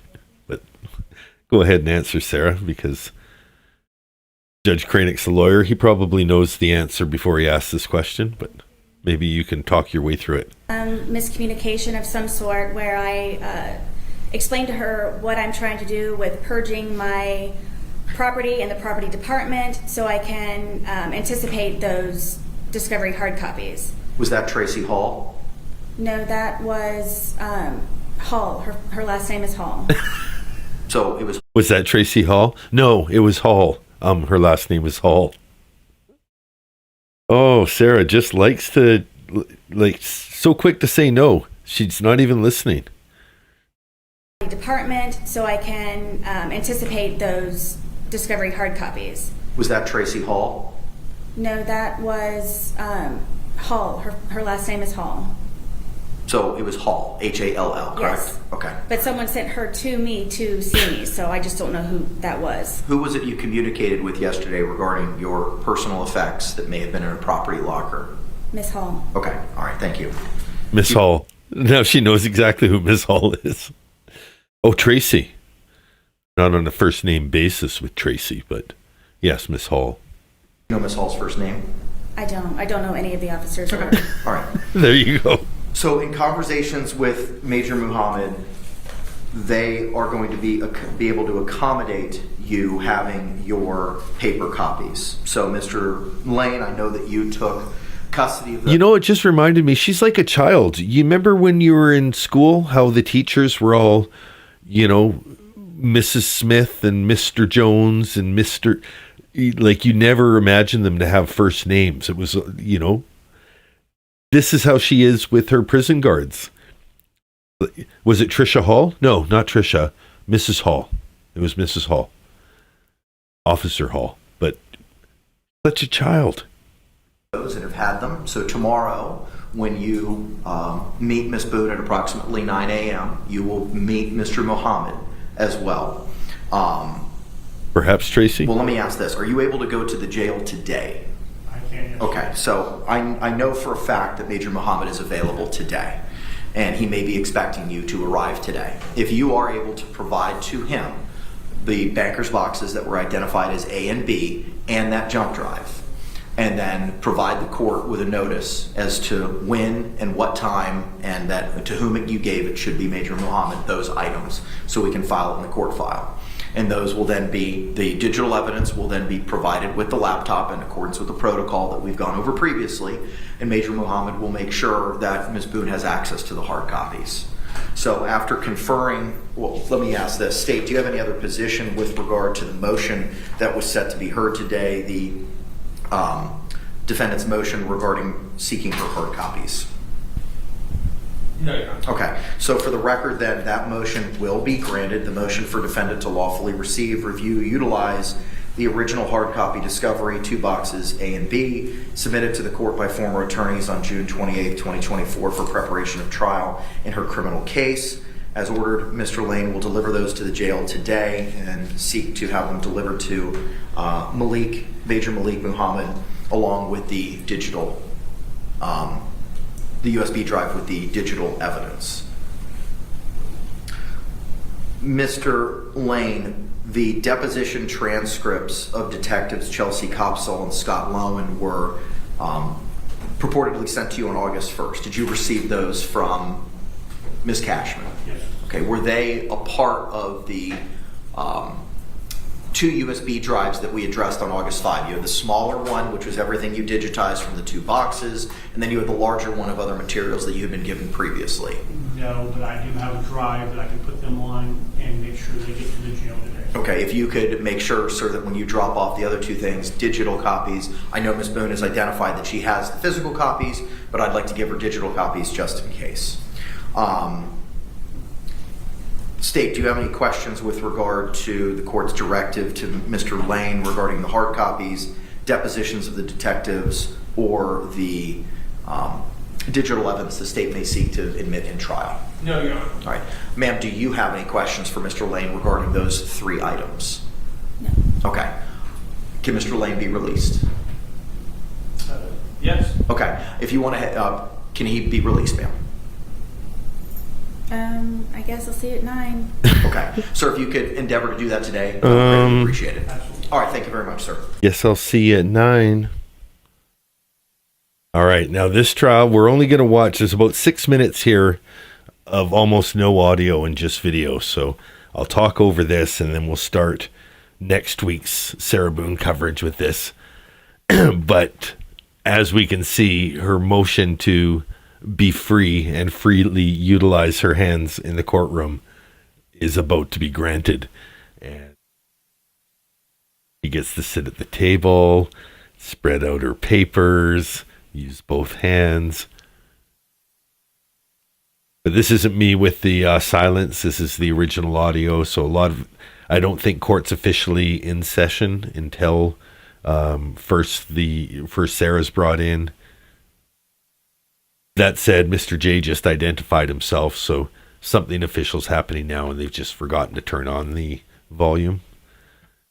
The court swearing people in. She's raised her hand. Sarah's up, being watched by the same handler that has the pink cuffs.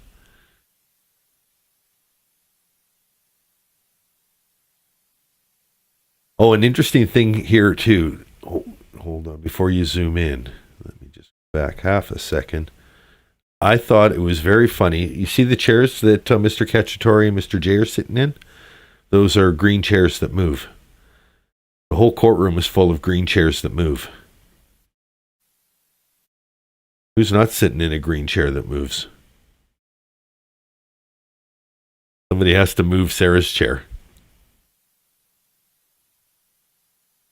We going to get you to sit here in the green chair that doesn't move. Well, the autopsy report's here. We have to talk about that, so I'm going to read you your rights. I just have to say I'm incredibly proud of my case law, my ability to sit in court free and unshackled in a green chair that doesn't move. Good morning, clerk. Good morning,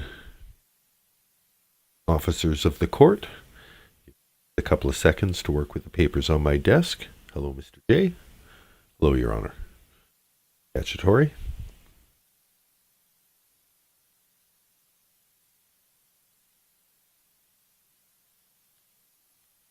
I do, if you please.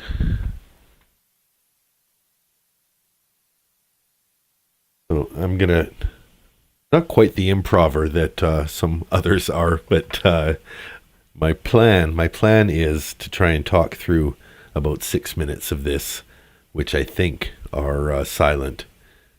They're also the most heavily viewed part, probably because people are going back and refreshing it, trying to make it work. Closed captions don't do anything, do they? No.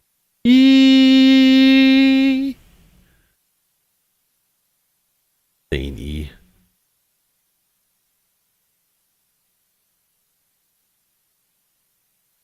Outside if my brother's wasn't here before. Oh, this is what we're going to get here. This is the media lawyer. She's arguing the media case. Sarah has asked for media to be excluded from the courtroom. A very interesting part about this part of the hearing, especially to people who watched the Betty Broderick hearing with me. Betty Broderick was 35 years ago, also on Court TV. It was Court TV's second really big trial. Pamela Smart was their first. And there was a point where the media had to argue for their right to cover the trial, and they kind of ad hoc'd an argument together. Burden to address the fact. Okay, they'll correct that audio in a second. I knew it was coming. Anyway, it just threw me. I have the headset on. It was loud. It was very loud. Take an ear cup off. Okay. That lawyer had a tough time making the argument, and the judge made a fairly, hey, I have wide latitude. I'm going to use that latitude. If I'm at all worried about the integrity of the court, allowed to exercise my latitude to protect that integrity. And I think it was a good case ruling at the time in the moment. But since then, there's so much more case law, and this lawyer here is going to give such a clear, succinct, fuck you, Sarah. I have the right to be here. It doesn't matter how interesting or uninteresting your case is. I can be here regardless. Factors under the case. My intention for this afternoon is to have Ms. Boone proceed first with anything that she'd like to tell me. I will hear from the state if they have any position on the matter, and then I'll hear. Okay, I'm going to do a slight adjustment on the sound. Bring it down until they bring it back up anyway. From you, and then the court may be in a position to make a ruling at that time. Okay? Yes, ma'am. have a seat back there. Wherever you feel most comfortable. I can just sit back there while Okay, thank you. until I'm ready here. Thank you, ma'am. So we're going to stay for her argument, and then I'll be shutting down this stream. We'll come back in about 5.5 hours for some rambles and readings, and then you'll have a little bonus Saturday stream to check out. And then I'll see what kind of shorts I think of, unless I do a long. And if I do a long, it might very well be the recipes for what Daniel Siobhan and I did for Cooking with Dan D. Cooking with Dan D. Cooking with Dan D. You can proceed, ma'am. First and foremost, I do not know what it is that you are referring to. Meatloaf's in the freezer. Can't eat it out of the freezer. Mom. I don't know why. I don't know what she gets up to down there. Seen Will Ferrell in Wedding Crashers. Still, I want the meatloaf. It's not a joke, but...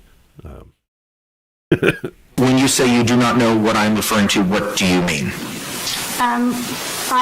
Motions were filed by the WFTV and the Orlando Sentinel. Yes, ma'am. So there was a motion to intervene for the limited purposes of opposing closure that was filed on August 12th by WFTV. There we go. There's the correction. I will bring back the audio levels. You're not getting her up here. She's going to knock over all the equipment, this studio. You guys are causing problems with Mom of Lola. She can't get a meatloaf together. She can't come up here into the studio. Are you crazy?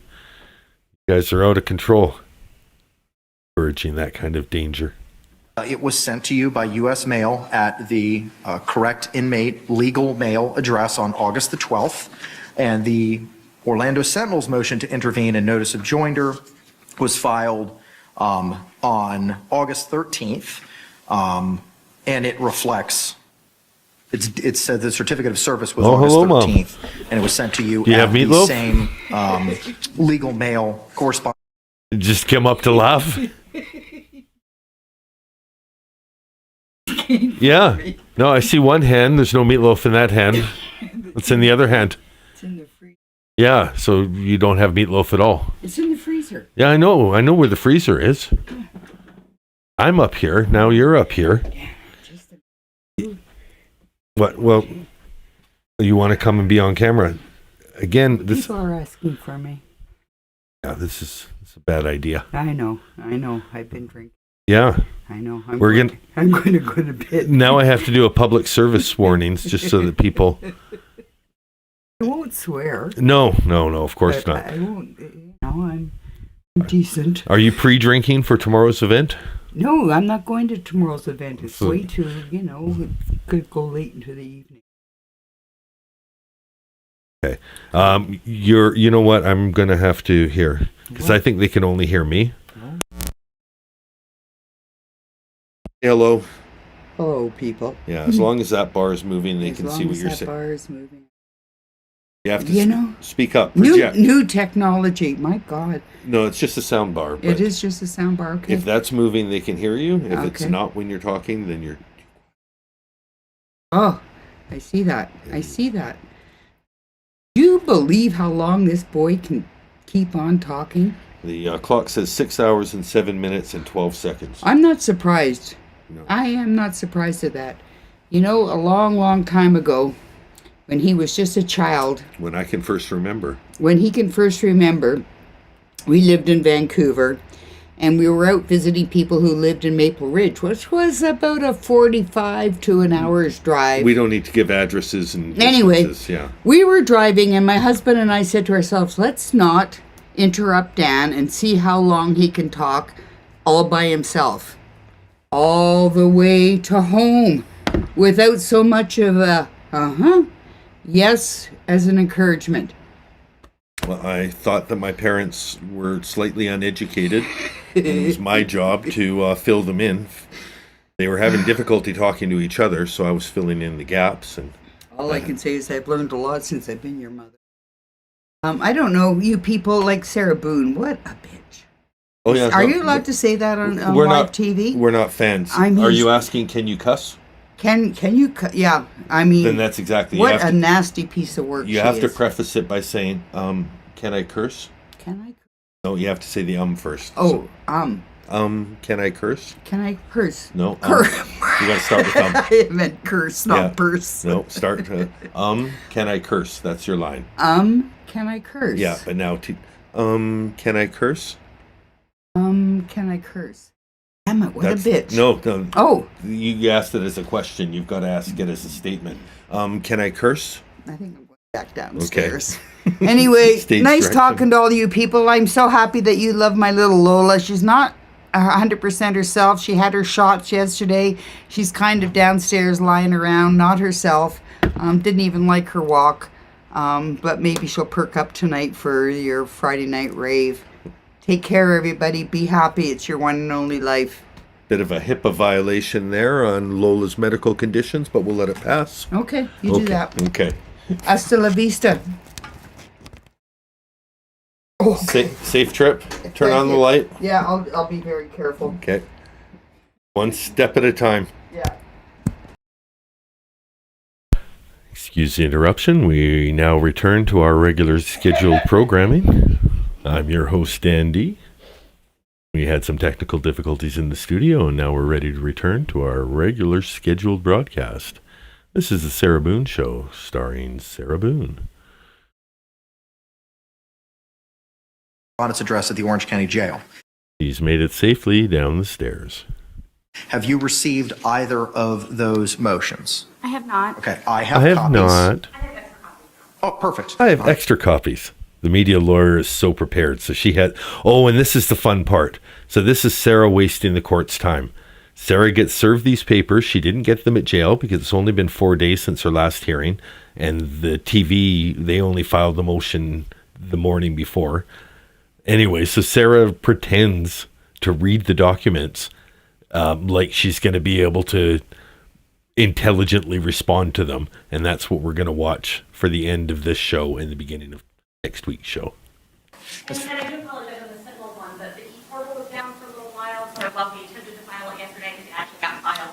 That's why I was saying it. The certificate of service reflects the 13th, but the filing information. Thank you. Thank you to everyone who appreciates Mom of Lola. I, of course, appreciate Mom of Lola, too. I'm just trying to maintain a character here. And, I appreciate Mom of Lola and take Lola for walks sometimes when all we do is just talk about how great Mom of Lola is.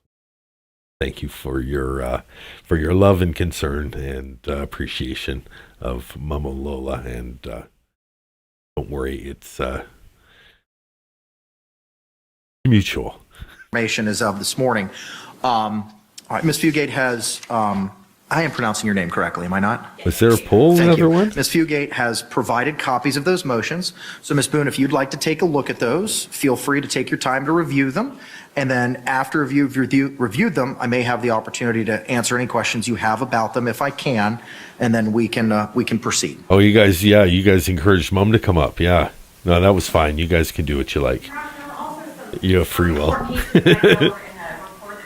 It actually really shows kind of how interactive and how like YouTube can be something that TV never could have been. To be able to, in real time, you guys know Mom's downstairs and having a good time. You convinced her to come up. You wouldn't be able to do that on live TV. You're not, watching Ellen and, sneaking a guest, onto the set without her knowledge. There's something to be said for the authenticity of YouTube creators and just finding people whose personalities that you mesh with and just enjoy spending a good time. But there's an connectedness to it that it's rare, it's special. I have extra copies of those if anybody would like them. If you want to provide those to Ms. Boone as well, you can do so. Thank you. State, do you need a copy of them? Thank you. All right, thank you, sir. Oh, yeah, no, Kelly, Meatloaf is totally Wedding Crashers, and that's why I was like, Mom, Meatloaf! I don't know what she does up there. I don't know what she does, but I'm up here, so I was kind of yelling it down there and actually just used the chat, hoping that I would be delivered a warm meatloaf and not a cold map to the meatloaf. It's in the freezer. I know it's in the freezer. I'll be cooking immediately after this, cooking with Dan D offline.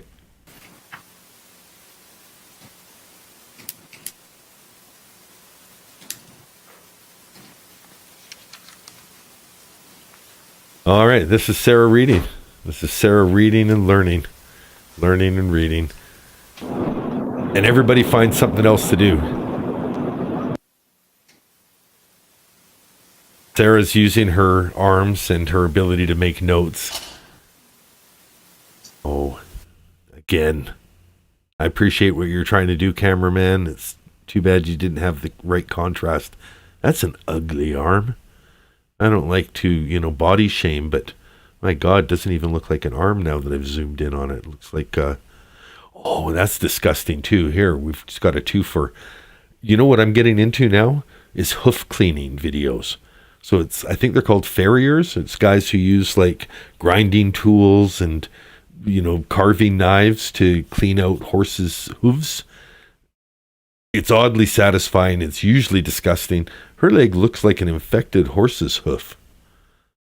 Like they've just cleaned off the dirt and they're ready to get to the infection. It's a weird collection of peaks and valleys and crepe skin. That was mean.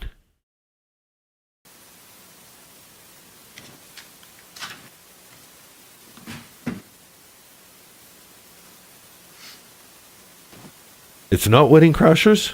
It's not Wedding Crashers with the meatloaf? Hold on. What am I thinking? Where have we gone wrong, Kelly? Miss my meatloaf again?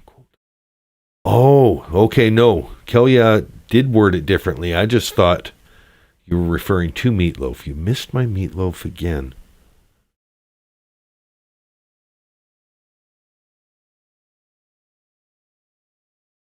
Want to think it's Napoleon Dynamite?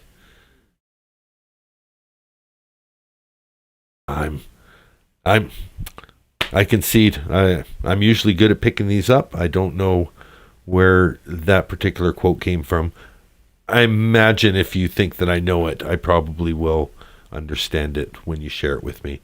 But I'm disappointed. Boom, boom, boom, boom. I'll get that one. Thank you for playing, Kelly.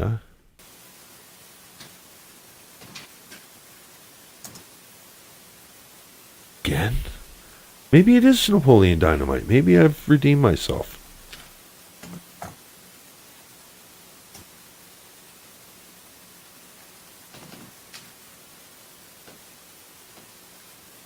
Sarah's reading, we all wait, someone's playing Tetris in the jury gallery, ding dang dong.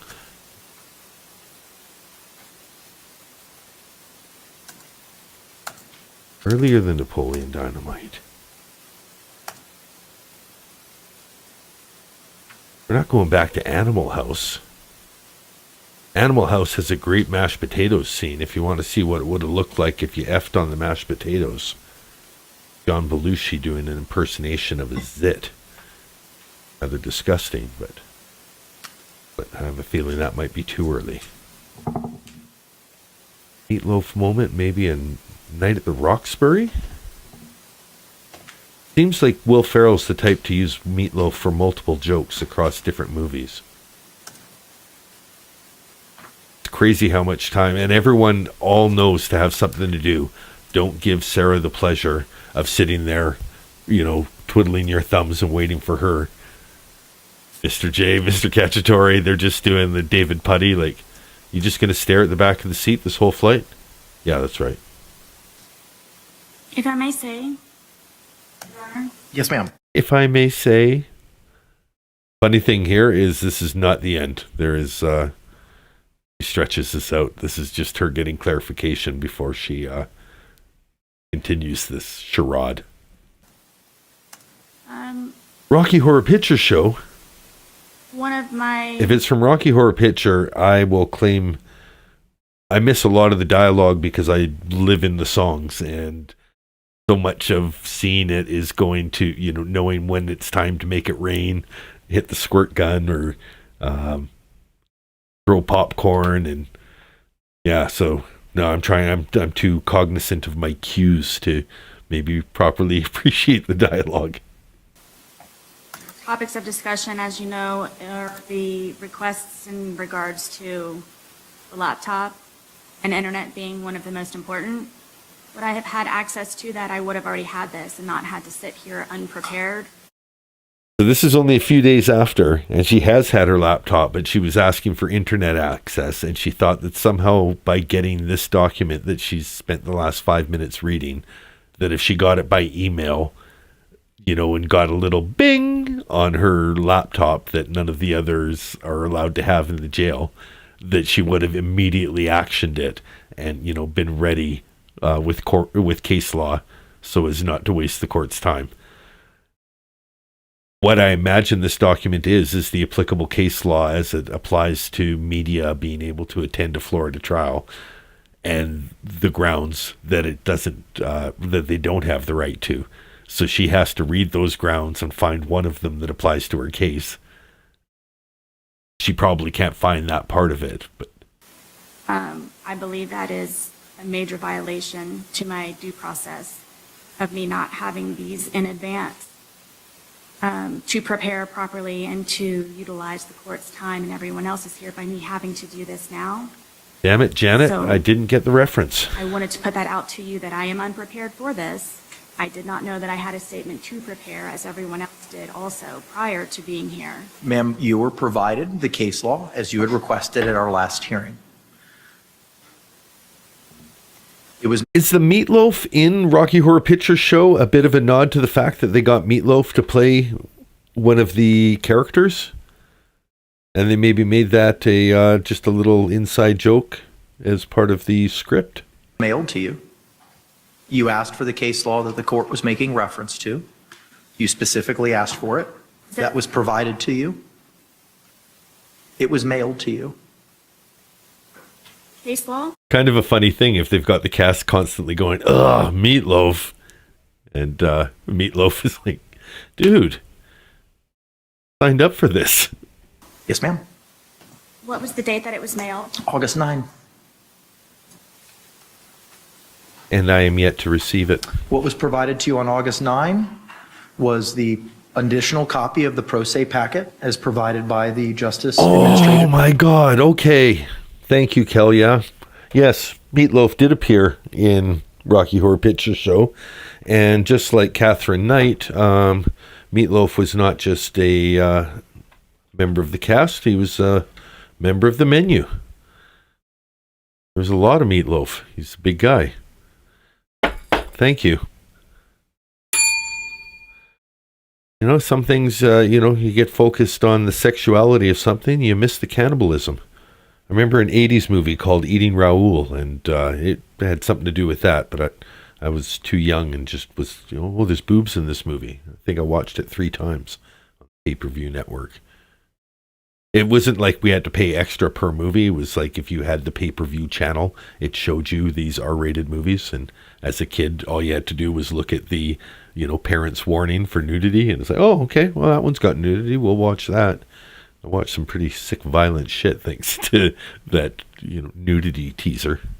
Commission, you were provided a hard copy of that in court, along with the case law that was referenced at the August 9 hearing that the court had said that Lawyer it had B, reviewed welcome. in anticipation of the hearing that we were having this afternoon. Lawyer B's in on the Meatloaf, but from Wedding Crashers. Meatloaf is it can be the source of a variety of humor, just like Sarah Boone.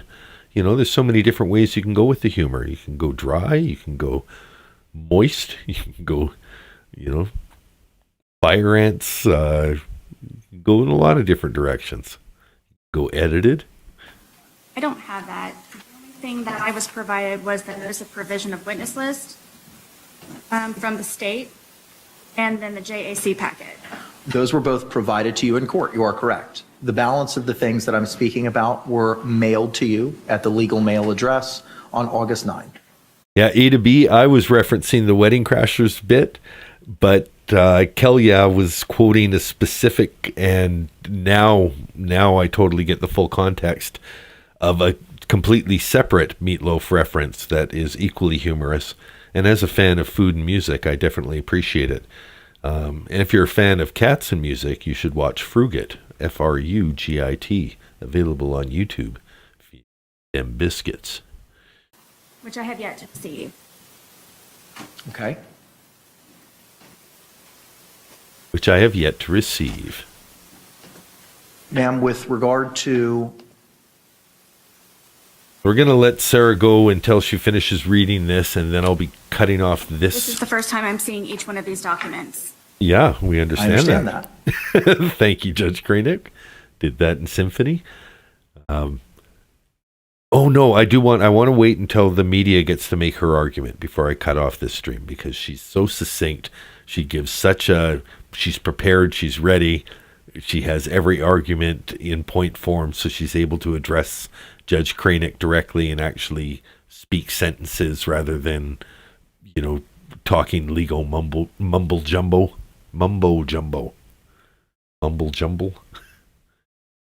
Huh. Feels like a mumble jumbo, but it's probably mumbo jumbo. They were filed August 12th, and unfortunately this morning, due to an issue with the e-portal, I wouldn't have internet access anyway to receive those. they were sent to you via U.S. mail as well. Yesterday? Yes.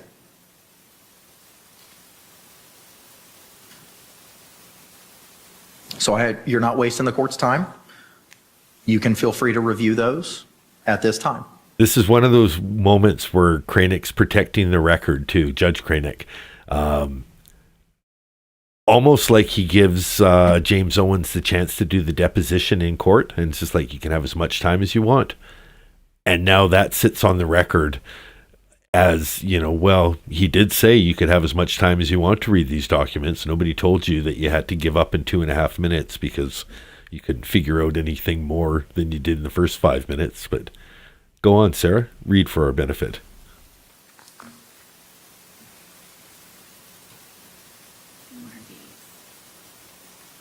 Is this the case law you're referring to? Welcome, Lawyer B. State versus Smith? I believe that those are the circuit quiet court opinions that are referenced in WFTV's motion, which cite to the Miami Herald versus Lewis decision, which is the controlling law on this matter. Lawyer B, I always appreciate seeing other creators popping into the chat. If you're covering anything interesting, Use your mind to take. whether Sarah Boone related or otherwise, feel free to post a link in the chat and I'll pin it. And if people want to check out Lawyer B's content, you can do that. Especially because I'll be ending the stream relatively soon. So,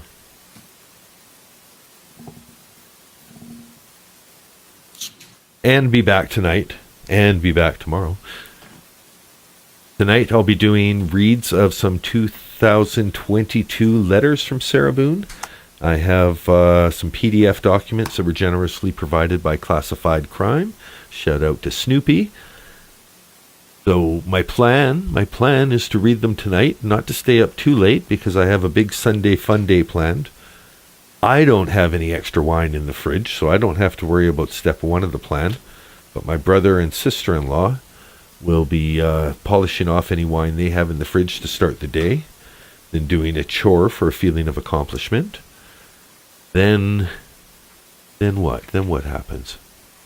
I think that's probably when I show up with the puzzles and the paint, and I'm going to, change the scenery as appropriated. So, hey, Michael Huang, welcome. I haven't seen you in the chat for a little while. Michael E. Huang is another valued member of the channel.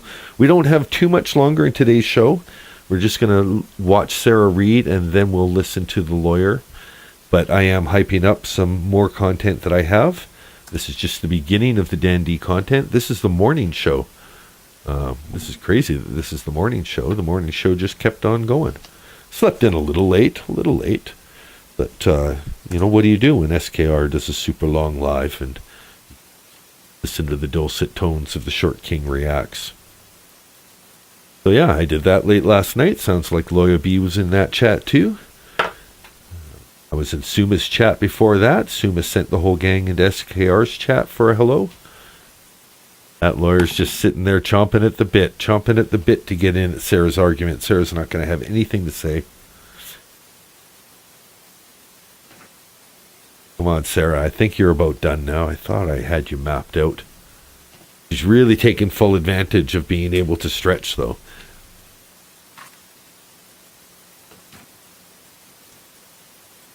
I'm ready whenever the court is. There's only so much that I can do. Lawyer B, Just I not changed you to a mod, so if you do want to post any links, by all means post it, and I'll switch it as... Oh, no content. You can proceed, ma'am. Maybe I'm What is mixing it you that up with you'd like Lawyer to tell Lee.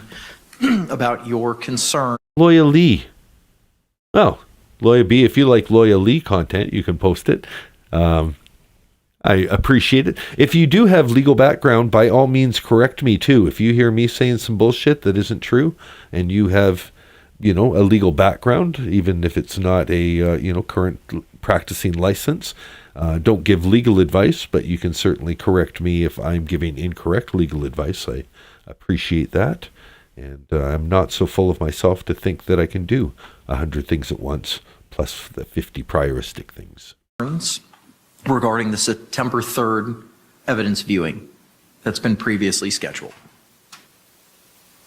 My concerns is regarding my case and the whatever is left evidence that is not already on the internet or posted anywhere on social media. Okay, now I know what's going on 100%. This is kind of a fun hearing for next week because it goes nowhere. The very end, Mr. J kind of pulls the rug out from it all and is like, everything that Sarah spends her whole time arguing for against the media ends up being moot because he's like, well, what if we go to the sheriff's office? Oh yeah, that would work. Okay, well, we'll go to the sheriff's office. That said, the fact that it doesn't matter doesn't mean we're not going to watch it because it's still hilarious. And I'm wondering what the reasons for the court other than sensationalism and exploitation. Okay, Lawyer B. For them to That's more legal experience than I have. The remaining bit of my evidence that has not been globalized. Again, my main concern is it is for exploitation purposes, which has already been greatly applied to my case in many, many ways. Many ways. Again. And I see even as South Korea. On the motion to intervene for WFTVs, my question. WFTVs? What the fuck TV? I think this is W Florida Television or something, but totally see WFTV. Is why is this an important criminal proceeding? And this is her first mistake. It doesn't have to be important. You're not important, actually. It's just the media has a right to any case. And if you looked at some of the stupid shit that we covered, even in this very show, Florida criminal, straight line. She's not important. Sunshine State, important, not important, doesn't matter. You're our content. I don't. And why do they need to have it monitored? That's a Sarah-ism. We haven't really given it its proper due. Monitored. Like a single tour, a monitor, like a minotaur, but a monitor. Appreciate that. I don't. And why do they need to have it monitored? I don't understand the reasons why just for this one. I'm not asking for all of my other hearings to be closed. Simply, this is my one and only. It is my right to have... She comes up an octave. It is my one and only. It is my right. So this is important to her. Some kind of privacy regarding my case. Nonetheless, it is an active case, and is my understanding. Nonetheless, no right to privacy, and the fact that it's an active case makes no difference whatsoever. That some information is not able to be publicized due to privacy, and it's not their right to pry and exaggerate, which is the whole point of why they want to be included in this one and only most important hearing that One and only most important hearing. Probably one of the least important hearings, right? It's just showing the evidence. Anyone that would be tainted by the show of the evidence wouldn't get to be part of the jury. So, of many aspects of her pretrial, this is probably the least important. But do go on, Sarah. I would say that I have on the horizon. The press doesn't have a right to press themselves into everything in regards to my criminal. She's super impressed with that press into the conversation. I would say that I have on the horizon. The press doesn't have a right to press themselves into everything in regards to my active criminal case, and I feel that from this... The press doesn't press. The press shouldn't press. The press is pressing too much. If it wasn't for the press, I wouldn't be so depressed. One meeting should be closed to the press so I can rightfully, lawfully do what I need to do in order to properly, rightfully, and lawfully defend myself. Properly, point, rightfully, lawfully. All words that add nothing to the sentence you're trying to spit out. But there's nothing even suppressible in my case that is not already on the internet and have been spread all on the internet. I'm trying to salvage Spread all on the internet. whatever it is that I can possibly to have a card to play at least. You think she's playing Uno? She's like collecting cards so that she's going to be able to play some massive streak on the trial and checkmate everyone. You didn't think that I had the reverse card. I have a reverse card. There's no cards to play at trial. It's not Perry Mason. She's never watched Perry Mason. She's never watched Matlock. What crime show would she have watched to think? Certainly not Judge Judy. She wouldn't have. Well, you know what? I could see her watching Judge Judy and feeling like her and Judge Judy were similars. And, you know, all of these peons. She feels the same about most people that Judge Judy feels against the losers of her trials. One in the end during my trial. I do not feel that it is right lawfully to have them included in this hearing, this one hearing, and I am asking for their admittance to be closed. Okay. This is an active, ongoing investigation case. Anything else, ma'am? Anything else, ma'am? Just gives her the tiniest window of attention. All right, you've finished talking. I'll acknowledge that. Anything else, ma'am? And right back to my paper. No, Your Honor. State, do you have any position on Ms. Boone's closure motion? No, Your Honor. All right. Ms. Fugate? All right, so this will be the last thing we listen to tonight is Miss Fugate. Thank you, Your Honor. Well, not tonight. I think Ms. Boone... We'll return in about 5 hours for the Friday Night Ramble, where I will read and ramble and maybe even drink the end of any bottle of wine that my mom's left behind, not cooking meatloaf. Argument really flips the question. It's not why the media wants to be there. What transpires in the courtrooms, even pretrial hearings, is public property, and there's a right to be there. I'm not going to go over the Lewis test because I know Your Honor knows it well, but it's a very strict standard, and it's the plaintiff's burden to meet. I haven't seen a case in Florida where a criminal case was closed on a defendant's privacy concerns. We're not talking about third-party privacy concerns or something that's not inherent in the proceeding.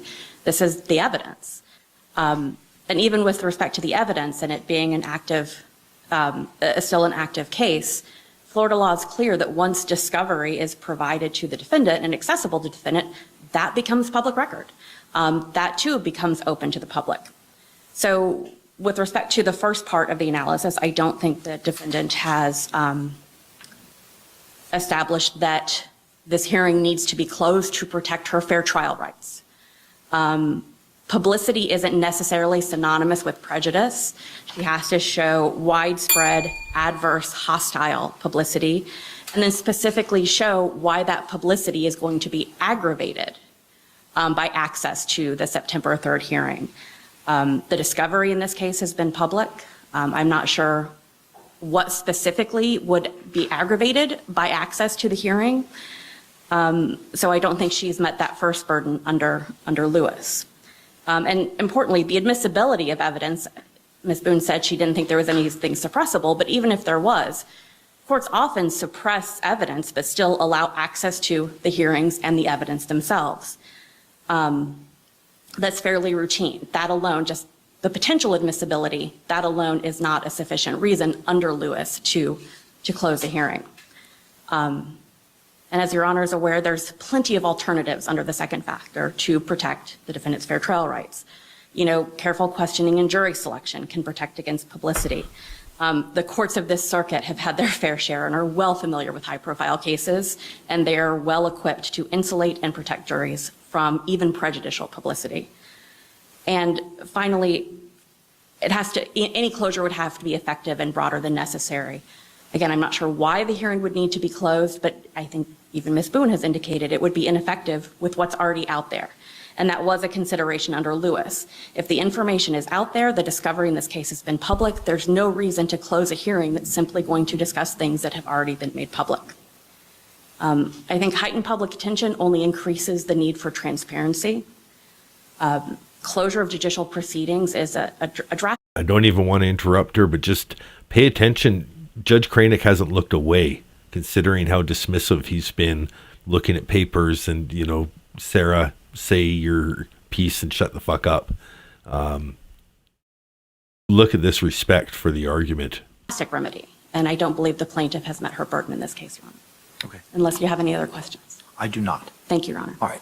Any closing remarks from you, Ms. Boone? Yes, Your Honor. Of course. First, I'm only asking for this one hearing, which is a very important hearing. I believe that the press is simply in it for ratings and publicity. My evidence is active. We're not simply in it for ratings and publicity. Certainly that's part of it. But the press has an active role in exposing information for the greater public. So while each one of you might not have access to this video with the commentary of perspective from watching all the other videos, as a group, we can watch something like this. We can learn from each other. And this is because of access of the press. And it's the same reason I'm able to reuse this video as a commentary video so that we can add value to it and, you know, continue the education of the public. So even for an unimportant, trivial person like yourself, Sarah, this has value. And I'm trying to salvage the little bit of anything that I have pertaining to my evidence that is not available online, which would be in that hearing. And I also heard, she was speaking in regards to once discovery has been received, that is therefore public record. I just received my discovery for the first time, and I'm still reviewing most, if not all of it. So you just confirmed. The minute you receive your discovery, it's public record. I just received it. Well, then it just became public. And I have not had the time to go through all of it, but I literally, on the record, just received my discovery to even have an opportunity to prepare to review any of that. And in regards to the hostile publicity, I have letters, I have messages, I have tablet information, I have an entire folder dedicated. An entire folder. I don't know why when she says that, it just reminds me of Mitt Romney's, I have binders full of women. Not to get political, and, you know, that was back at a time where you could have a joke without identifying which side you're on. But yeah, at some point during the presidential primaries or, you know, the campaign season, he's like, I don't have a woman problem. I have binders full of women. Half sec there. Binders of women. And in regards to the hostile publicity, I have letters, I have messages, I have tablet information. I have an entire folder dedicated to publicity in more than one way as being hostile, good, bad, ugly. It's publicity. Can you imagine Sarah sorting out good, bad, hostile, ugly? That's more hostile than ugly.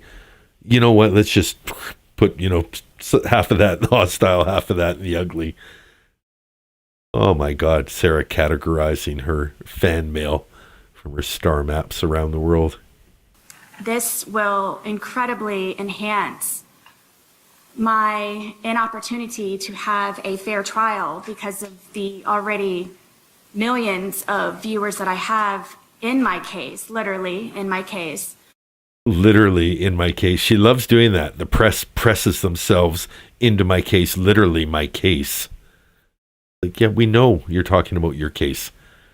Literally your case. We don't think we're talking about the suitcase. That would be figurative. Literally pressing themselves into my murder weapon. That would be a whole different kitty, as it were, Sarah.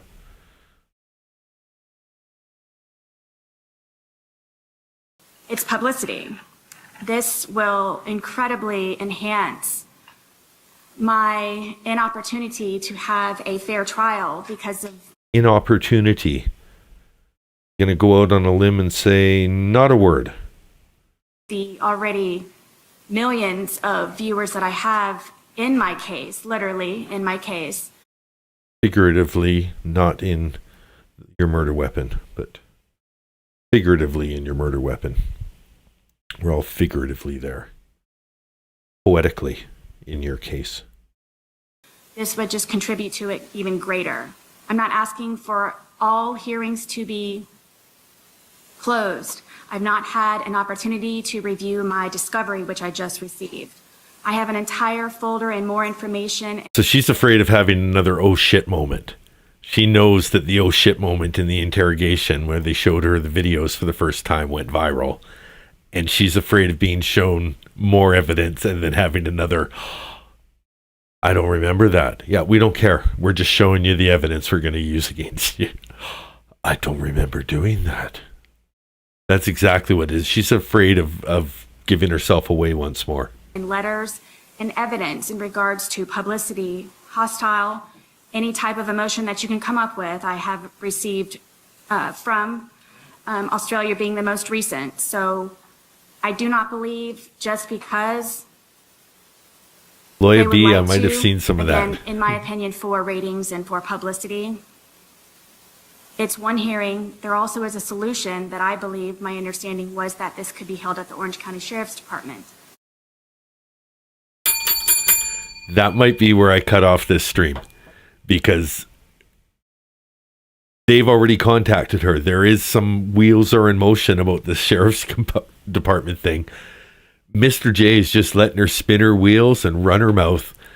And then at the end, well, we'll watch it next week, but he's going to kind of swoop in and like, Your Honor, I do have I wasn't going to say anything until you'd made the ruling on the record, but yeah, we can just go to the sheriff's office.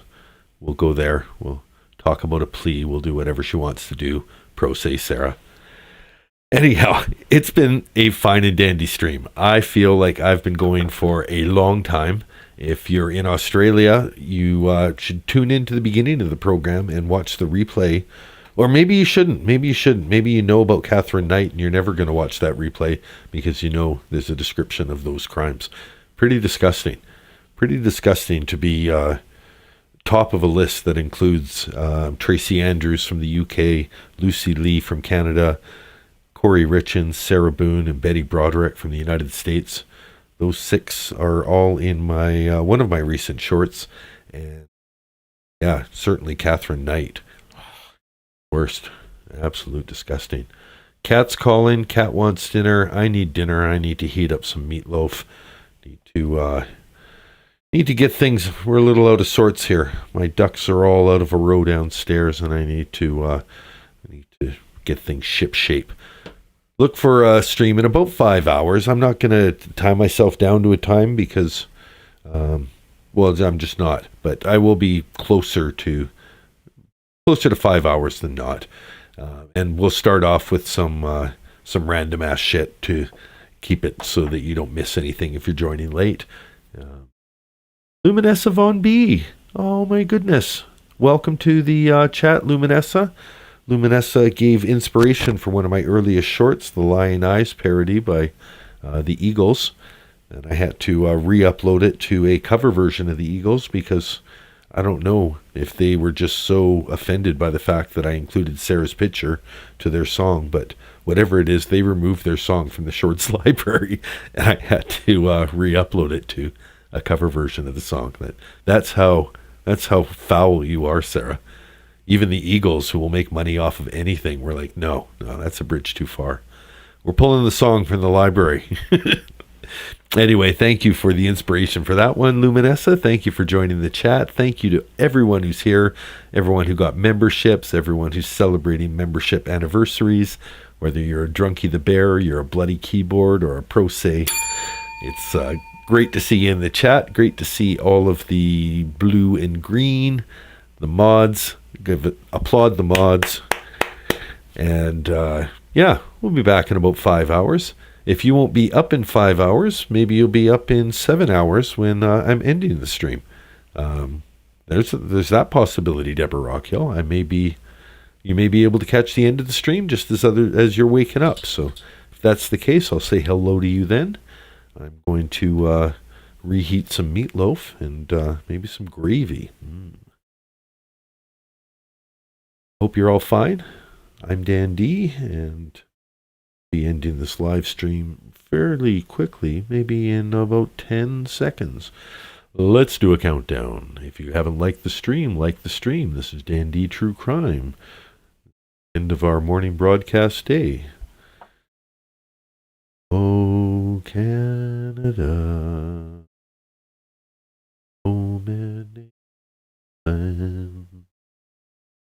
True patriot love. In all thy sons with glory. Hell yes says, wait.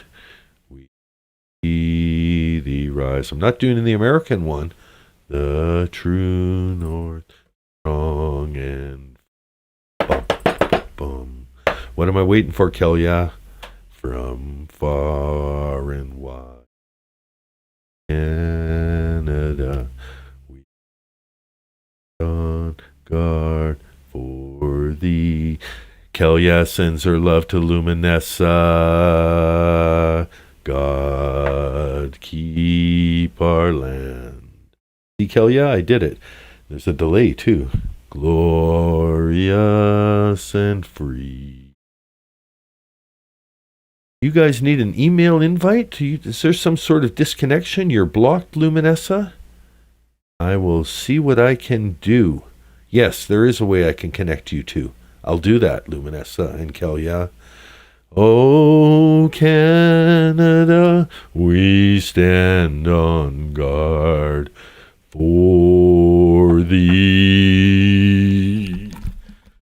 Oh, Canada, we stand on guard.